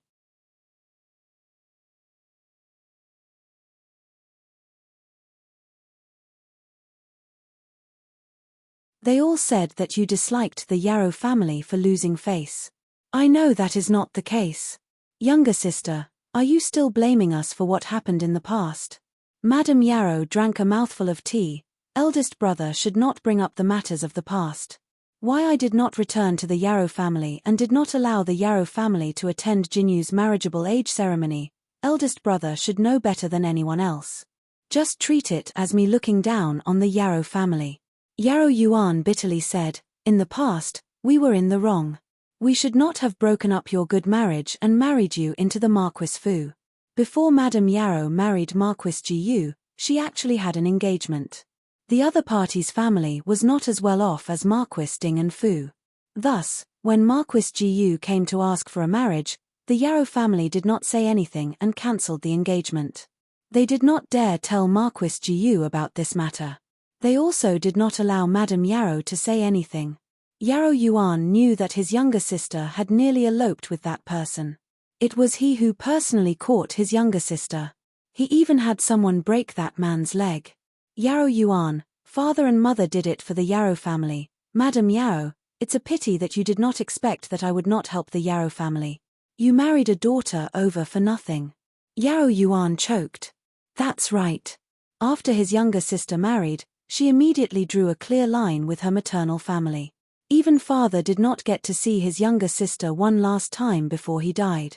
However, this could not be blamed on his younger sister, who told his younger sister to be in the residence and not be able to rush back to the capital. He blamed himself and said, younger sister, everything that happened in the past was eldest brother's fault. Eldest brother did not protect you and did not stand on your side against father and mother. If you want to blame someone, blame eldest brother. If there was anyone in the Yarrow family that could speak with Madame Yarrow, it should be Yuan. Yuan doted on this younger sister very much. The reason he broke up the Mandarin ducks was not to extract any benefits from Madame Yarrow.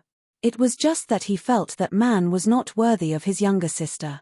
He thought that after his younger sister married into the Marquis Fu, she would become a person above others. However, he did not know that he had personally pushed his younger sister into the fire pit.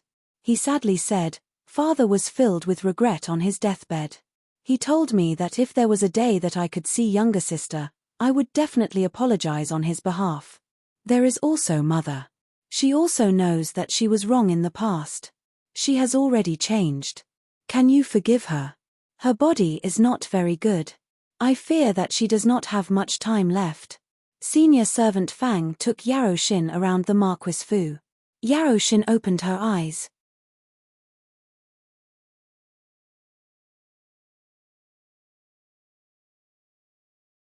She knew that her aunt had married into a large family, but she did not expect it to be so old. When Yarrow Shin returned to Madame Yarrow's courtyard, Yarrow Yuan got up and said goodbye. Madame Yarrow had people prepare gifts for them. She gave Yarrow Shin a pair of ruby stone noodles. Yarrow Shin liked it very much. However, she was rejected by Yarrow Yuan. He did not come to ask for anything. He sincerely came to ask for his younger sister's forgiveness. After the two left, Madame Yarrow sat by the window and sighed. Senior servant Fang, do you think I should go back? Senior servant Fang comforted her. How can there be an unresolvable hatred between mother and daughter? Before the old lady died, she wanted to see the two children. You should take eldest Miss and little Gongzi to see her for the last time. She is not only your mother, but also the grandmother of eldest Miss and little Gongzi. She first went to the medical hall to ask Jiyu Jiao. I am not forcing you to recognize a grandmother. I heard that she is about to die. Your medical skills are excellent, so I hope that you can go and take a look at her. Jiyu Jiao did not have any objections. Jiyu Yang did not have classes tomorrow, so he could go. Madame Yarrow waited until the girls' school ended before asking Jiyu Jinyu. She knew that Jiyu Jinyu also did not have classes tomorrow. However, Jiyu Jinyu said apologetically, Mother, I promised Consort Shu that I would go to the palace to see her tomorrow. Can I go see grandmother another day? Another day would be after the new year. Madame Yarrow wanted to say that she went to Consort Shu's place every few days, so it was fine if she did not go once. However, before she could speak, she heard Jiyu Jinyu obediently say, Mother, why don't you go first? I will go to the palace to pay respects to aunt before going.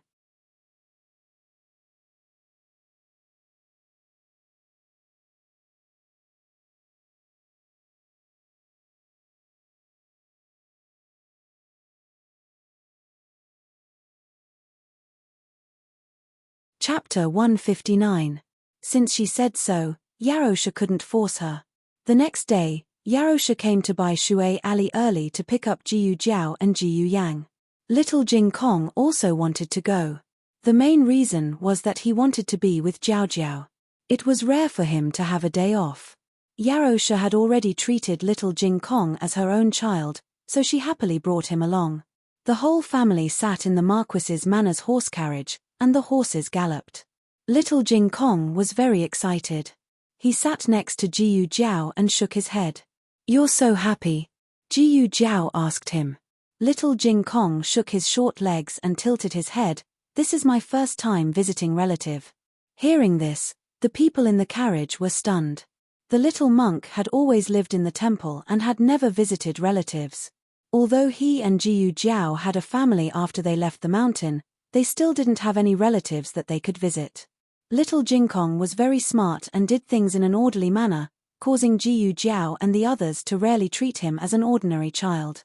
It was also at this moment that Jiyu Jiao realized that little Jing Kong had always wanted to integrate into the life of a normal person, just like the other children in the village.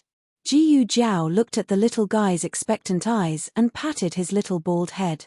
But, I don't have any hair. Will grandmother not like me? Little Jing Kong's way of addressing his family was similar to Jiyu Jiao's. As long as Jiyu Jiao acknowledged it, he would call them that. Although Jiyu Jiao had never called Yarosha mother, she was willing to be close to her.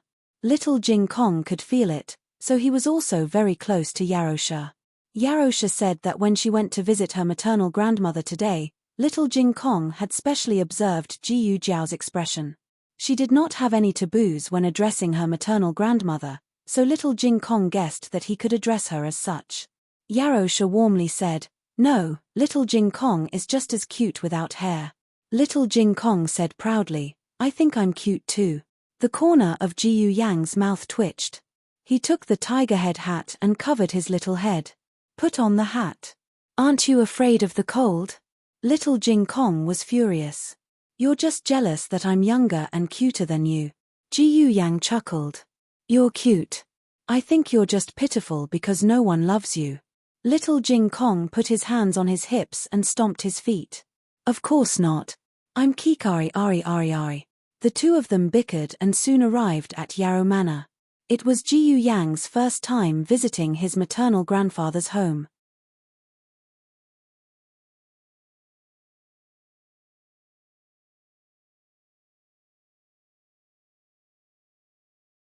Although Yarrow had disagreements with her maternal family, she had never shown it in front of Ji Yu Yang. Therefore, Ji Yu Yang's impression of the Yarrow family wasn't bad. Due to Little Clear Sky's encouragement, he even had a faint trace of anticipation for this trip to visit his relatives. Yarrow had sent someone to inform her maternal family last night. Early in the morning, Yarrow Yuan and his wife, Madam He, were waiting at the door. The weather was cold, and the two of them were shivering with hot water in their hands. When they finally saw the carriage coming, they hurriedly walked forward without waiting for the carriage to stop. Yarrow Yuan excitedly said, "Younger sister." After the carriage stopped, senior servant Fang came down first and helped Yarrow down. Yarrow greeted her older brother and sister-in-law, then looked at the carriage. In the carriage, a little Bin jumped down first. Yarrow Yuan and Madam He were stunned. Then, Ji Yu Jiao and Ji Yu Yang came down one by one. Everyone present could guess that Ji Yu Jiao and Ji Yu Yang were Yarrow's twins, but that cute little bean, it couldn't be Yarrow's second child, right? Yarrow Yuan looked at his younger sister. Yarrow called little Jing Kong over. Jing Kong, greet eldest uncle and eldest aunt. Little Jing Kong called out crisply, eldest uncle, eldest aunt. Madam He was a little confused. This was her younger sister-in-law's second child. Yarrow Yuan had chatted with Madam Yarrow yesterday and knew that this should be the child Jiao Jiao adopted from the mountains. His name was Jing Kong. Little Jing Kong is so obedient. Yarrow Yuan praised little Jing Kong. Madam He was immersed in the great shock of seeing Madam Yarrow. She was only 3 years older than Madam Yarrow. Both of them used to be delicate and beautiful beauties. In a flash, more than 10 years had passed. Madam Yarrow was still charming and didn't show many signs of aging, but Madam His face was already wrinkled. Time seemed to only affect the people around her. Of course, Madam He cared about Madam Yarrow the most. After seeing Madam Yarrow, she felt inferior. Only then did she seriously look at Madam Yarrow's children. Little Jing Kong had already run to the front to look at the stone lion at the door. Madam His gaze landed on Ji Yu Yang and Ji Yu Jiao. Ji Yu Yang had inherited Marquis Gu's good looks and was as pure as jade. As for Ji Yu Jiao, Madam He looked at the birthmark on her face and awkwardly opened her mouth. This is Jin Yu. Madam Yarrow said, it's Jiao Jiao.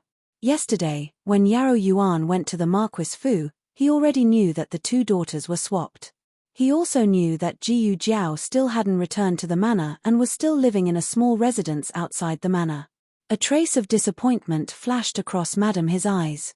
She looked in the direction of the carriage. Jin Yu didn't come? Madam Yarrow's brows furrowed. Jin Yu, the one standing in front of her was Jiao Jiao. Couldn't she greet Jiao Jiao first?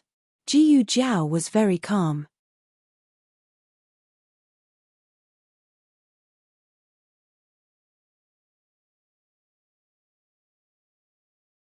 She didn't greet Madam He and directly walked past her to catch up with little Jing Kong, who was looking at the stone lion in front. Yarrow Yuan glared at Madam He. Madam He pursed her lips. What was wrong with asking? He didn't come, but she wasn't allowed to ask. Madam He looked at Ji Yu Yang and smiled. This is Yanga, right? Ji Yu Yang, haha. Ignoring her older sister, he also ignored her. Ji Yu Yang didn't even look at Madam He and strode forward to find Ji Yu Jiao and little Jing Kong. Yarrow Yuan and Madam He were extremely embarrassed. Yarrow Yuan didn't care about the difference in treatment, but he didn't expect his wife to have such a reaction. He awkwardly cleared his throat and said to Madam Yarrow, Mother is in the room. Younger sister, quickly go in and see her. Madam Yarrow stepped into the house. Madam He walked beside her and didn't forget to ask her with a smile, Younger sister, Why didn't Jinyu come? Madame Yarrow stopped in her tracks. She entered the palace. Ah! Madam, he was dumbfounded. Jinyu is really amazing. He can enter the palace. Madame Yarrow didn't want to pay attention to this sister-in-law. But she didn't come to see her sister-in-law today. They went to old Madame Yarrow's courtyard. Old Madame Yarrow was sitting on the kang in the east room. It was different from what Yarrow Yuan said. Her face was really pale, but it didn't look like she was dying. Madame Yarrow frowned again and turned to look at Yarrow Yuan. Yarrow Yuan lowered his head. Old Madame Yarrow said in a deep voice, "Don't look at him. I asked him to call you over.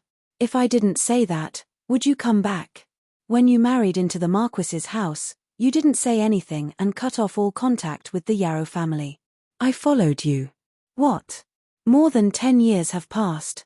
Isn't it enough to appease your anger? I'm already so old. I don't know how many days I have left.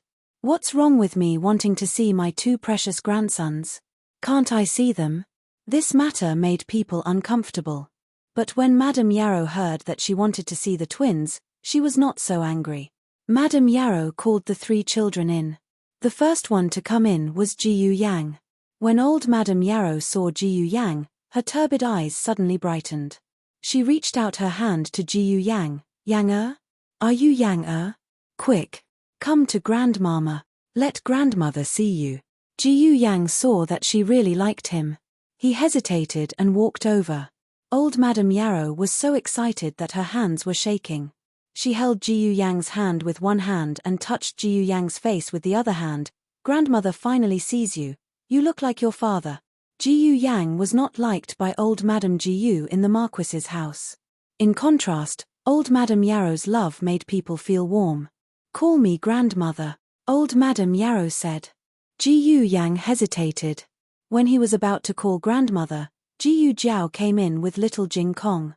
Little Jing Kong tilted his head and looked at the old woman on the Ahat bed. He asked cutely, "Is it Grandmother?" Old Madame Yarrow was stunned.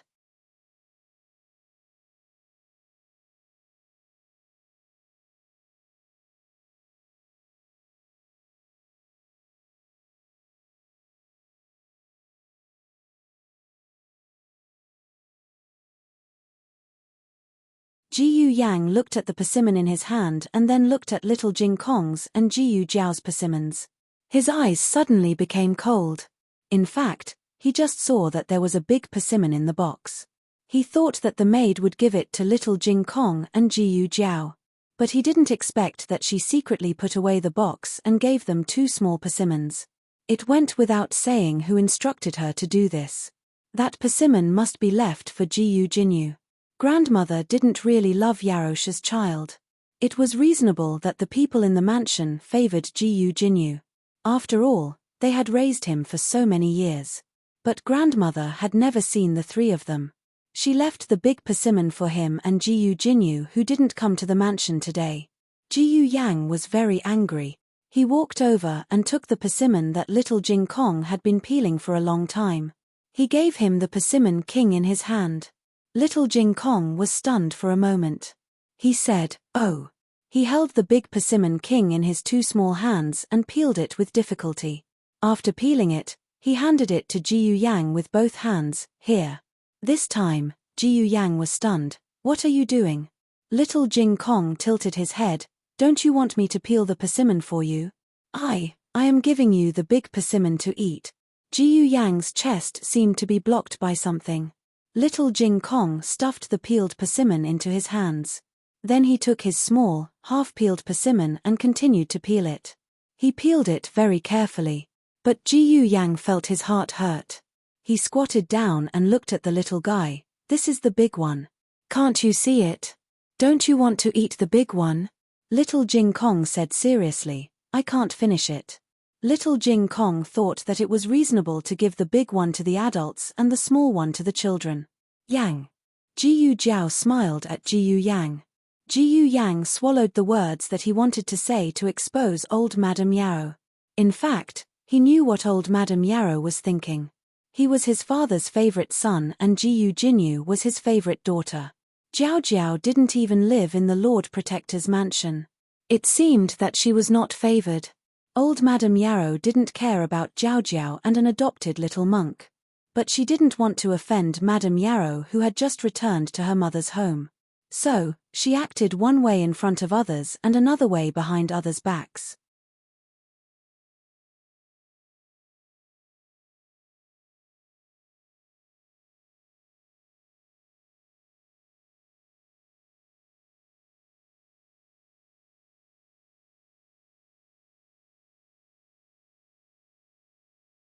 Chapter 160. Jiyu Yang sat beside Jiyu Jiao with a dark face. Jiyu Jiao laughed. "What are you angry about?" "Aren't you angry?" Jiyu Yang looked at her with a puzzled expression. This question was equivalent to asking in vain. How could he not sense whether she was angry or not? Little Jing Kong was a child. He didn't understand these twists and turns, but she should know. Jiyu Yang didn't understand why she wasn't angry. Jiyu Jiao lazily leaned back in the chair. What's there to be angry about? She wasn't someone who lived under other people's eyes. Other people's opinions of her couldn't hurt her. She also didn't rely on other people's help to live. Because she was strong enough, she could ignore all the superficial things. Jiyu Yang couldn't reach his sister's level for the time being, but by Jiyu Jiao's side, his emotions were also affected by her strong heart and gradually calmed down. Little Jing Kong ate happily and his whole body was covered in food. "Jiao Jiao, I'm dirty from eating." "It's okay, I brought you clothes." Jiyu Jiao brought little Jing Kong into the side room and washed his face and hands. She also took a small cotton-padded jacket from the small basket and put it on him. Old Madame Yarrow had a son and a daughter. Yarrow Yuan also had a son and a daughter. The daughter was Yarrow Xin and the son was called Yarrow Fengyi. Yarrow Ifeng was studying abroad and it was said that he wouldn't come back this year. The whole family sat at the table to eat. They were all family, so there was no division between men and women. Yarrow Shi first carried little Jing Kong to wash his hands. She found that his shoes were wet from stepping on the snow, so she carefully changed his footwear and tiger-headed shoes for him. In all fairness, little Jing Kong was really good-looking. Old Madame Yarrow had never seen a child more beautiful than him in her life. But no matter how beautiful he was still an orphan. In the future, he would have to rely on the Hu Fu. But in front of Yarrow Shi, old Madame Yarrow still gave little Jing Kong enough love. Old Madame Yarrow picked up the biggest drumstick and gave it to him. Little Jing Kong said politely, "Thank you, Grandma, but I can't eat meat now. As long as he grew up, it would be fine." Grandaunt said that when he grew up, Meaty would be willing to let him eat her. "Eat this." Old Madame Yarrow placed the egg soup in front of little Jing Kong. She had put in a lot of effort to make this egg custard. She had put in some lilies and it was very beautiful. Little Jing Kong's appetite was greatly stimulated, and he happily ate. The meal was rather amicable.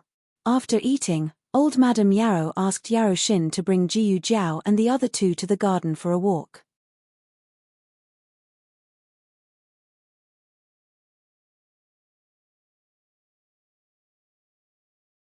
Jiyu Yang grabbed a small blanket. After walking for a while, little Jing Kong rubbed his eyes. "Are you sleepy?" Jiyu Jiao asked. Little Jing Kong shook his head. "I'm not sleepy. I just ate a little too much." Jiyu Jiao laughed and picked him up. Little Jing Kong's eyes widened. "I'm really not sleepy. I don't want to sleep at all." He tilted his head and fell asleep in Jiyu Jiao's arms. Yarrow Xin did not understand why Jiyu Yang would grab a blanket when he was walking. But when she saw Jiyu Yang draping the blanket over little Jing Kong, she understood everything. This cousin was quite attentive. "Cousin, when is cousin Jinyu coming over?" She smiled and asked. Jiyu Yang said impatiently, "You can ask her." "How would I know?" Yarrow Xin choked and felt a little awkward. She said, "I heard that cousin Jinyu went to a girls' school. Is that true?" Jiyu Yang was annoyed with Jiyu Jinyu, but this cousin kept asking him if he was blind when his biological sister was here. "I'm sleepy too. I'm going to sleep." After he said that, he pulled Jiyu Jiao and left without looking back. There was a reason why the Yarrow matriarch had sent the three children away. She gave He Shi a look, and He Shi said to Yarrow Shi, "Younger sister, mother is tired." Let mother rest. Come to my room to talk. Yarosha did not like this sister-in-law, but she could not refuse. She could only go to Hisha's room. Hisha did not disappoint Yarosha. After exchanging a few pleasantries, she dug a hole for Yarosha. Younger sister, has Jinyu's marriage been arranged? Based on Yarosha's understanding of Hisha, she would not care about this for no reason. Yarosha was suspicious. Could it be that Hisha wanted to arrange a marriage between Jinyu and Yarofengyi? Yarosha said calmly, not yet. Her marriage will be decided by the old madam and the marquis. I'm not worried about this. Hisha smiled. Jinyu is promising. Her marriage will not be bad in the future. But no matter what, she is already of marriageable age. As her mother, you should be more careful. Yarosha was even more puzzled. If she was not having any ideas about Jinyu, then what was she doing? Hisha smiled and said, Sister Shin-er is about to be of marriageable age. She's not as capable as Jinyu, so I'm thinking of settling her marriage early. Otherwise, when she gets older, it won't be easy to talk about marriage. Yarosha glanced at her. Eldest sister-in-law wants me to help Sister Shin arrange a marriage? This was not difficult.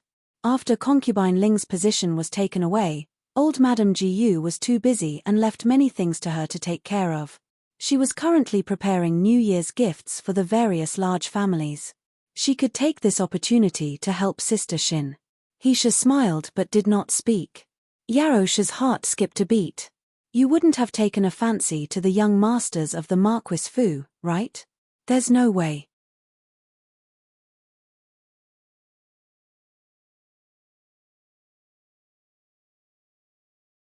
Hisha originally wanted to say the heir of the Marquis Fu, but seeing Yarosha's reaction, she smiled embarrassedly.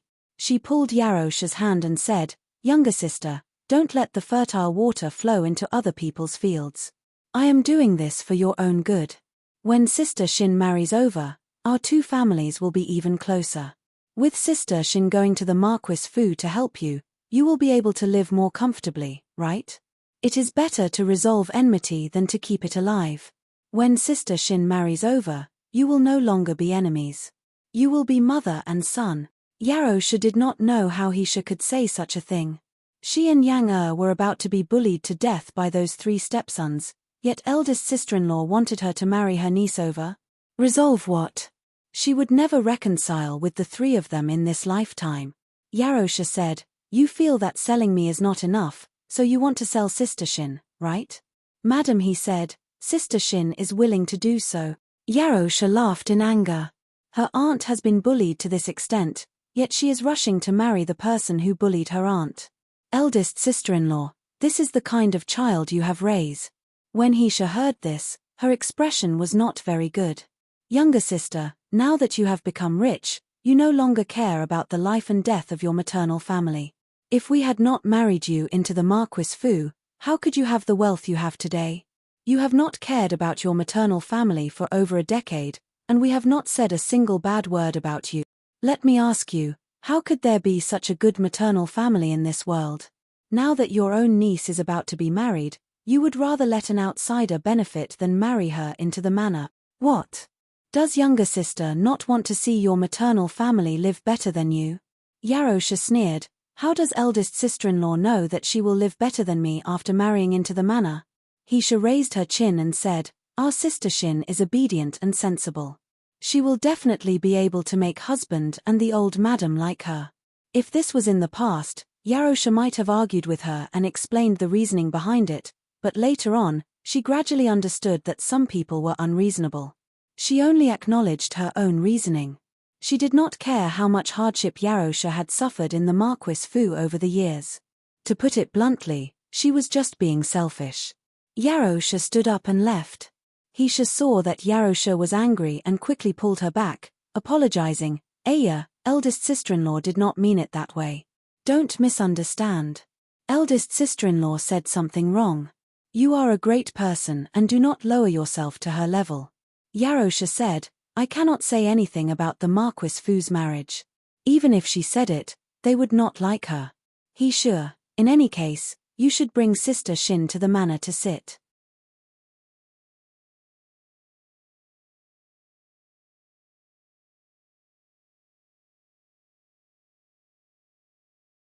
Who knows which one of them would like her?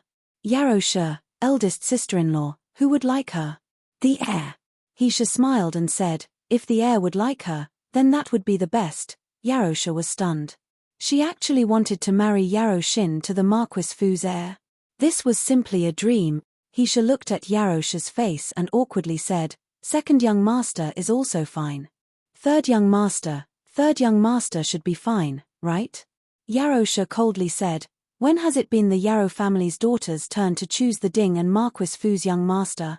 It was not that she wanted to speak up for her three stepson, but the two families were not compatible with each other in terms of social status.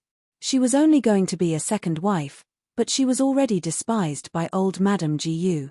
Yaroshin, on the other hand, wanted to be a legitimate first wife. Was this helping her, or did she want old Madame Gu to hate her to death?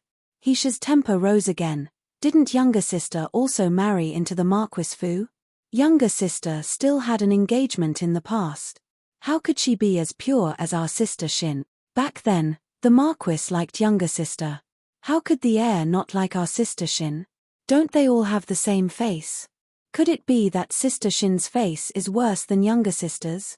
She was not pure. She relied on her face to serve others. She willingly married into the Marquis Fu. Good, very good. Yarosha took a deep breath and asked, are these words eldest sister-in-law's meaning or mother's meaning? Hisha was speechless. Of course, it was her and mother-in-law's meaning, but mother-in-law did not allow her to say it. Yarosha, however, understood everything. Change. She was too naive. Originally, they were going to eat dinner before returning to the manor, but Yarosha could no longer stay. Jiao, let's return to the manor. Yarosha entered a side room and said to Jiyu Jiao. Good. Jiyu Jiao did not ask why. Jiyu Yang also did not ask. Old Madame Yarrow chased after them with the help of the servants. She scolded Hisha and told Yarosha not to argue with her. Then, she took out the presents she had prepared for the children. Jiyu Yang sneered and knocked over his and Jiyu Jiao's presents in front of everyone. They saw that it was also a snack, but a red packet rolled out of Jiyu Yang's box. Jiyu Jiao's was nothing. Little Jing Kong's was also nothing. But the box that Yarosha brought to Jiyu Jinyu also had a red packet. Yarosha looked at the presents for the 4 children and was so angry that her face turned white. Little Jing Kong was asleep. Jiyu Yang was too lazy to pretend to be peaceful. He directly took little Jing Kong's presents and threw them into the river. He also threw Jiyu Jinyu's. If they wanted to curry favor, they should do it themselves. Don't dirty their hands. On the carriage back to the residence, Jiyu Yang also fell asleep. He lay on Yarosha's lap. Little Jing Kong lay in Jiyu Jiao's arms.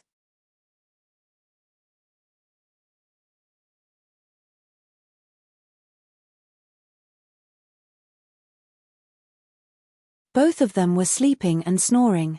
Yarosha did not say a word. She tried her best not to let Jiyu Jiao know how she felt, but Jiyu Jiao could still feel it. I'm sorry, Jiao Jiao. I shouldn't have asked you to come today, she said guiltily. Jiyu Jiao said, I think it's very good. Huh? Yarosha was slightly stunned. Little Jing Kong kicked the blanket away. Jiyu Jiao pulled it over and covered him with it, saying, I know where Madam used to live. I used to be very curious. Yarosha looked at Jiyu Jiao in a daze and said, Jiao Jiao, why would you be curious? Jiyu Jiao thought for a while, I don't know. I'm just curious. I want to know about Madam's past. I also want to know how Madam lived every day. Yarosha covered her mouth. She did not dare to believe what she heard. Was her Jiao Jiao starting to care about her? Jiao Jiao, does Madam regret it? Do you regret marrying Marquis Jiyu? When Yarosha and Hisha were arguing, Jiyu Jiao was in the garden not far away. With her hearing, she more or less heard some of it. Yarosha did not hesitate and shook her head, saying, I don't regret it. Why? Jiyu Jiao asked.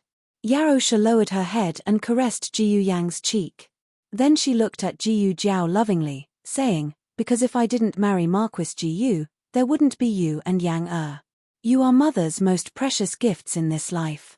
Jiyu Jiao did not understand this kind of feeling. because of what happened when she was young, she shut down her emotional system early. This was a kind of self-protection mechanism. It was to prevent her from breaking down when she was hurt by her parents. But at the same time, it made her lose the ability to treat her feelings logically. In her world, like was like, hate was hate. It was either black or white. But Yarosha's experience was more like a grey area. She gave birth to a child she really wanted with someone she did not want to marry. Seeing her daughter's dazed expression, Yarosha let out a laugh. Her daughter was really considerate and cute. The unhappiness in Yarosha's heart completely disappeared. Yarosha first sent Jiyu Jiao and the other two back to buy Shui Ali before returning to the manor. Jiyu Jinyu accompanied consort Shu in the palace for an entire day and only returned to the manor when it was dark. There were less than 10 days until New Year's Eve. Qinghe Academy was on holiday. There was still 1 day of classes for the directorate and 3 days of classes for the 6th hall. Early in the morning, Jiyu Jiao went to the medical center. The matriarch and a few neighbors were playing Pai Gao in the house. The old chancellor stood at the side with a dark face, paying money and serving tea. Jiyu Xiaoshun was in the backyard knocking on wood. Jiyu Yang quietly came to the front yard. First, he looked around at the door. After a while, he came to the entrance of the alley and looked around. The end of the alley was connected to Chang and Main Street. People came and went in an endless stream.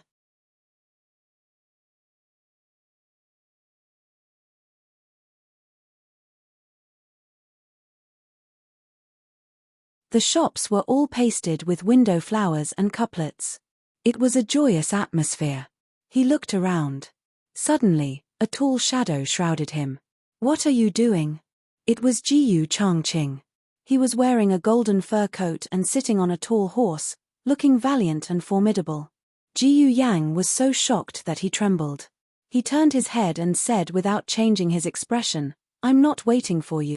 Jiyu Changqing saw him with his hands behind his back and asked, "What are you holding in your hands?" Jiyu Yang hesitated for a moment. He still took his hands out from behind his back and handed it to him. "Here." Jiyu Changqing took it. It was a wooden carving. The thing carved was a bit hard to explain. Jiyu Changqing, "A monkey?" Jiyu Yang exploded. "What monkey? Open your eyes and look clearly. Is there such a handsome monkey in the world?" He had learned from Jiyu Xiaoshun for a few days and nights. His hands were already bleeding. This guy didn't know what was good for him. He said he was a monkey. You're tuning in to the Dreamy Chapters YouTube channel. We're so grateful for your support and don't forget to subscribe to join us on this incredible journey through captivating stories. Your generosity through donations truly makes a world of difference, as it's the primary source of revenue that allows me to expand and enhance this channel for you. Thank you from the bottom of my heart for being a part of this adventure.